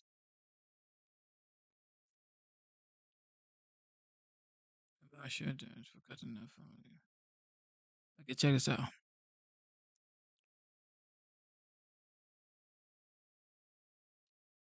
Wow, guys, almost 6 hours. President-elect Trump taking a victory lap to celebrate his gains with young voters, with support from 18 to 29-year-olds going up 11% since 2020. Karine Hajar joins us now. Karine, I guess the obvious question is, why are younger generations of Americans returning to what you could say are traditional family and Christian values? Well, I think it might be too far to say that they're necessarily returning. Has been a drop in religiosity in the country. In 1998, you had 60% of over 60% of Americans saying that religion was very important to them. Today, it's around 40%, 45%. And then less people are having children too. But what you are seeing is a coherent movement. And at least in my lifetime, this is the first time I've seen the right, just in talking to voters and in the organization of this election, harness the youth vote and sort of give a voice to young Americans who do value traditional values. And I think you saw that in a big way in President Trump's speech at the recent convention with Charlie Kirk. He was talking about not only returning to common sense policies, but also the way that they were harnessing social media and TikTok on the campaign. First time giving a platform to these more traditional conservative values in such a youthful way. I want to move on to this. Bill Maher, on an episode of his podcast with Jay Leno, slamming the left, calling it intolerant for cutting ties with family members over election results. Listen to this. I'll get your comment. Remember him hugging Nixon, and then so what? I know, but at the time he was he was seen as a traitor. That's so funny. Way back when, a guy who crossed lines politically. Ooh, the worst thing you could ever do, be friends with a Republican? Call 911. This is what I hate about the left. Just the idea that, cut your family off for Thanksgiving if they voted for the wrong guy. Well, off, you. Real mayor may just be one of the ones, okay? Looking like he might be the next Fetterman. Next Fetterman, it might be Bill Mayer. Well, we know how he thinks, but take a look at this, Corrine. New polling shows that 61% of Democrats find spending time with family and friends around the holidays makes them more stressed. What does this say about those who are left-leaning in their politics? They have zero tolerance, which, it's supposed to be free speech, but it's only free if you agree with them. Exactly. I mean, I think that the left has sort of sold this lie to a lot of the people who buy into this, thinking that to believe their ideology, to vote along their party line, is to be a good person. And so people feel this moral imperative to keep the party line, to support these viewpoints. But look, this country was founded on the idea that we can have different viewpoints. We can vote on those viewpoints. We have the freedom to voice those ideas. And this is something that Americans are going to have to deal with going forward. We're going into another Trump presidency. The majority of Americans voted for President-elect Donald Trump. And, I talked to people on the campaign trail the whole year. I was mostly covering Trump voters.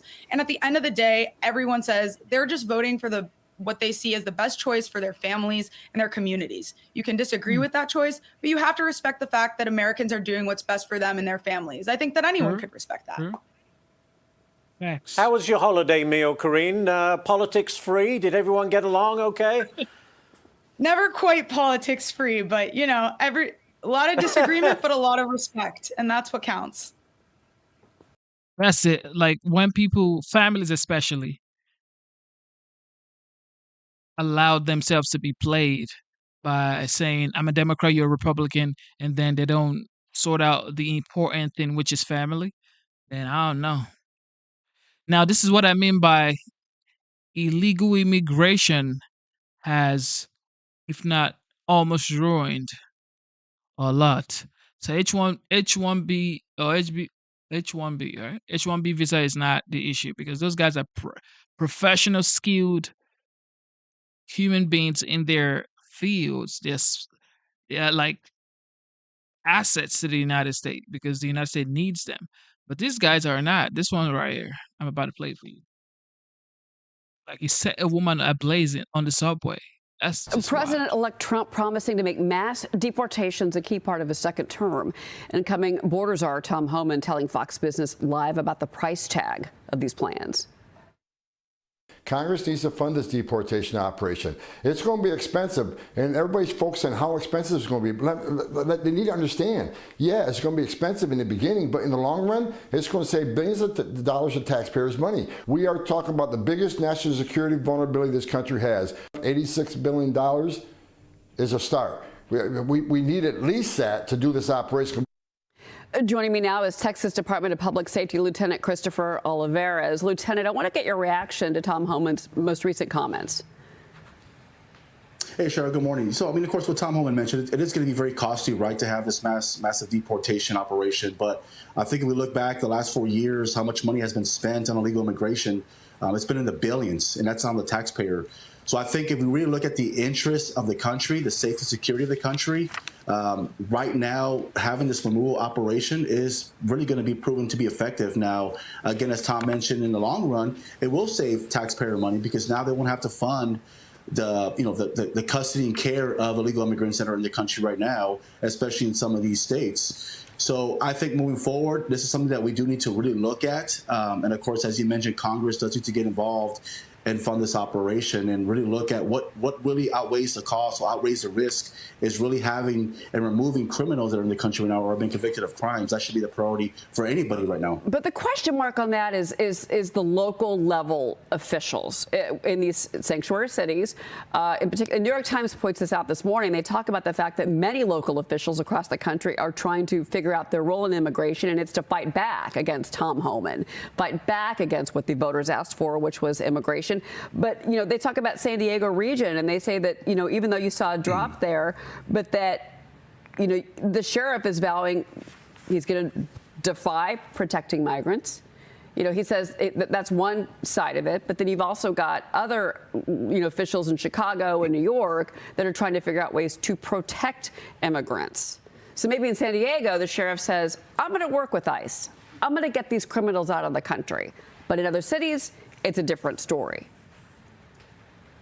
This is going to take a unified partnership with everybody. Every elected official should get on board with this. Again, you know, one thing that incoming Board Czar Tom Homan has mentioned and has stressed is that the fact that they're looking at the prioritization of criminals that are in the country right now, criminal gangs, those that have been convicted of crimes, those that have actually seen a judge, an asylum judge, that have been adjudicated. They already received due process, and they have orders of removal. They need to be removed. I don't see how anyone, again, I say this so many times already, how anyone, any elected official, law enforcement official would be against removing any type of public safety threat in their state.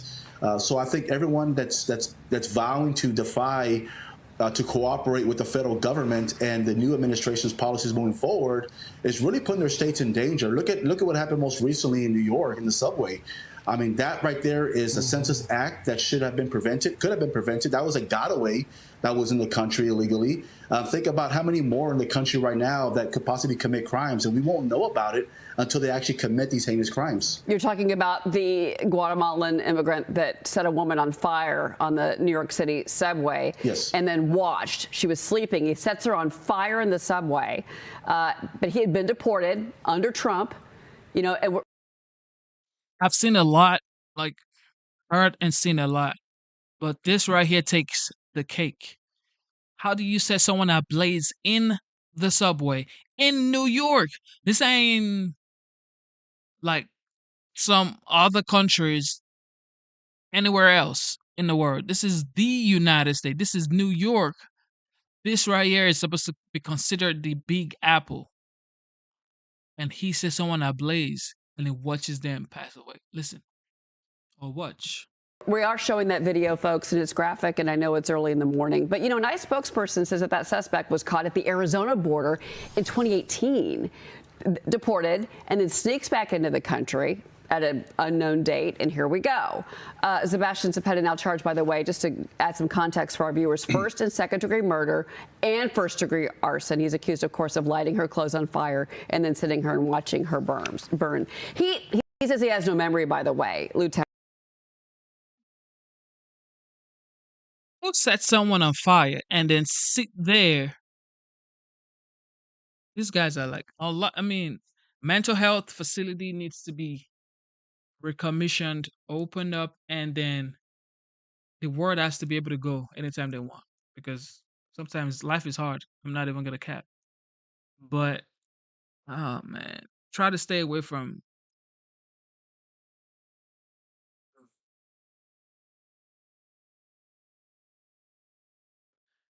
just this is crazy. This is just wild.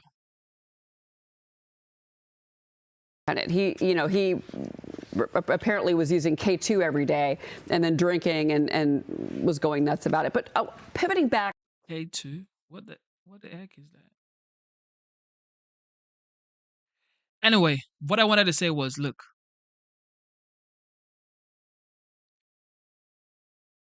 so many people are going through a lot. Life is hard, I get it. But this right here is just mental health right here. This is definitely mental health. He needs help, okay? But then again, he needs to be sent back to his country. But he needs help. And I'm glad you mentioned this, the horrific incident here. But pivoting back to my point about San Diego, just one example is because the Board of Supervisors in San Diego says that they're figuring out how to protect the migrants, and the sheriff is saying, I'm going to defy those orders. Are we going to get more stories like that of hero officers, whether it's a sheriff or a police sergeant, that's going to say, you know what, I am going to work with ICE because I'm tired of dealing with these illegal criminals in my city, in my state? Oh, I do believe so. I think you're going to have more law enforcement now actually being outspoken about this issue. The fact that, we're starting to see some of this crime that's taking place throughout the country, some of these horrific crimes that have been perpetrated by illegal immigrants that should not be in the country. We're not talking about your everyday person that's been here for years, that's trying to make a living for their families. We're talking about criminals that have committed crimes, criminals that have snuck into the country, that have criminal backgrounds, that have been through the jail process, that have already been received due process. That's what we're talking about. We want to prioritize those threats to public safety. And I think, as you mentioned, we're going to see more law enforcement, local, county, state, and federal law enforcement speaking out and actually wanting to become an ally with this new administration, working together to remove these threats from their states. That is priority number one. I don't see how anybody, again, and I keep repeating this, how anybody could be against that.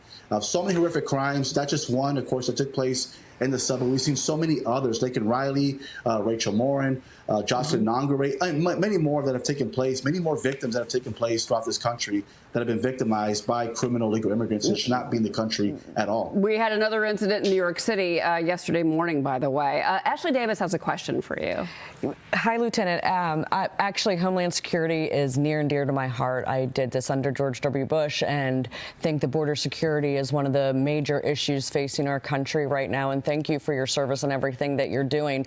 My question is, do you think because of the cost, which I think that shouldn't even matter because of this is such an issue, but do you think that the president-elect does start putting these in phases in regards to, from what I understand, there's about 1 million illegal immigrants here that have either committed a crime or have exhausted the appeal process. And so you go after those 1 million first, and then you go to the second stage. And then, do you think that that's how they're going to handle it, or what are you hearing on the ground? Well, I mean, obviously I can't speak for the administration, but I would, speaking from a law enforcement perspective, I would think that'd be the most strategic ways. You actually have this operation in phases, as you mentioned. Focus on the 1.4, 1.5 million that already have orders of removal that have received due process. Focus on locating gotaways. Focus on locating criminal gangs such as Tren Aragua and other criminal threats. So working in phases strategically would actually be the better way, more effective way to actually handle this operation. But again, I can't speak for the administration, but I could see how we would handle that type of operation in Texas. And that's kind of what we're doing right now. We're focusing on those threats to public safety, focusing on human traffickers, criminal smugglers, and also locating criminal gangs. So I think, working with local law enforcement, county law enforcement, that'd be the best way moving forward, is in a strategic matter to have it in phases and focus on those threats to public safety. Lieutenant Christopher Oliveras, thank you so much, of course, for your work on this issue, and thank you for joining us. Merry Christmas. Thank you for tuning in to the live show. You know what time it is. It is your boy Genesis. Yes, sir. We are here, marathon. We've been streaming for 6 hours. Yes, 6 hours, ladies and gentlemen. We will be back today. But first, I just want to say thank you to everybody for tuning in, for being a part of the live stream, for chatting, for commenting, for interacting, for conversing with it, just being a part of it, okay? So I just set up a membership. Okay, I just set up the YouTube membership. It is $4.99. If you want to be a part of the YouTube membership, God bless you guys. Thank you for being a part of it. And instead of looking for perfection, seek for consistency. Never give up on yourself. Never give up on your dreams. Never give up on God. Believe in yourself. Believe in your dreams and believe in God, okay? It's never too late. No matter what you're going through, it is never too late to change direction. You can make a U-turn right now and change your life, okay? It is never too late, all right? Keep grinding. Life is hard. I know it's hard. I know for a fact. You know, you got to work hard to pay your bills, to pay your rent, and whatever. But stay strong. Never quit. Keep going. And then you may see a light at the end of the tunnel. And even if you don't see a light at the end of the tunnel, you would have built momentum that would cause the light to be seen in some way, shape, or form somewhere else. Okay. So I love you guys, man. God bless you. Thank you. Thank you. Thank you. God bless you. All right. Happy Sunday. If you're going to church, if you're going to church today, make sure you say a prayer for your boy Genesis and your loved ones in your family. And don't forget the membership for the channel is up. It is $4.99. You can show your boy some love and subscribe, join as a member, and support the channel and keep the light on. God bless you. It is your boy Genesis, and thank you to the veterans. Thank you to the military personnel in the chat. Thank you for your service. And yes, I am signing out. Let's get it.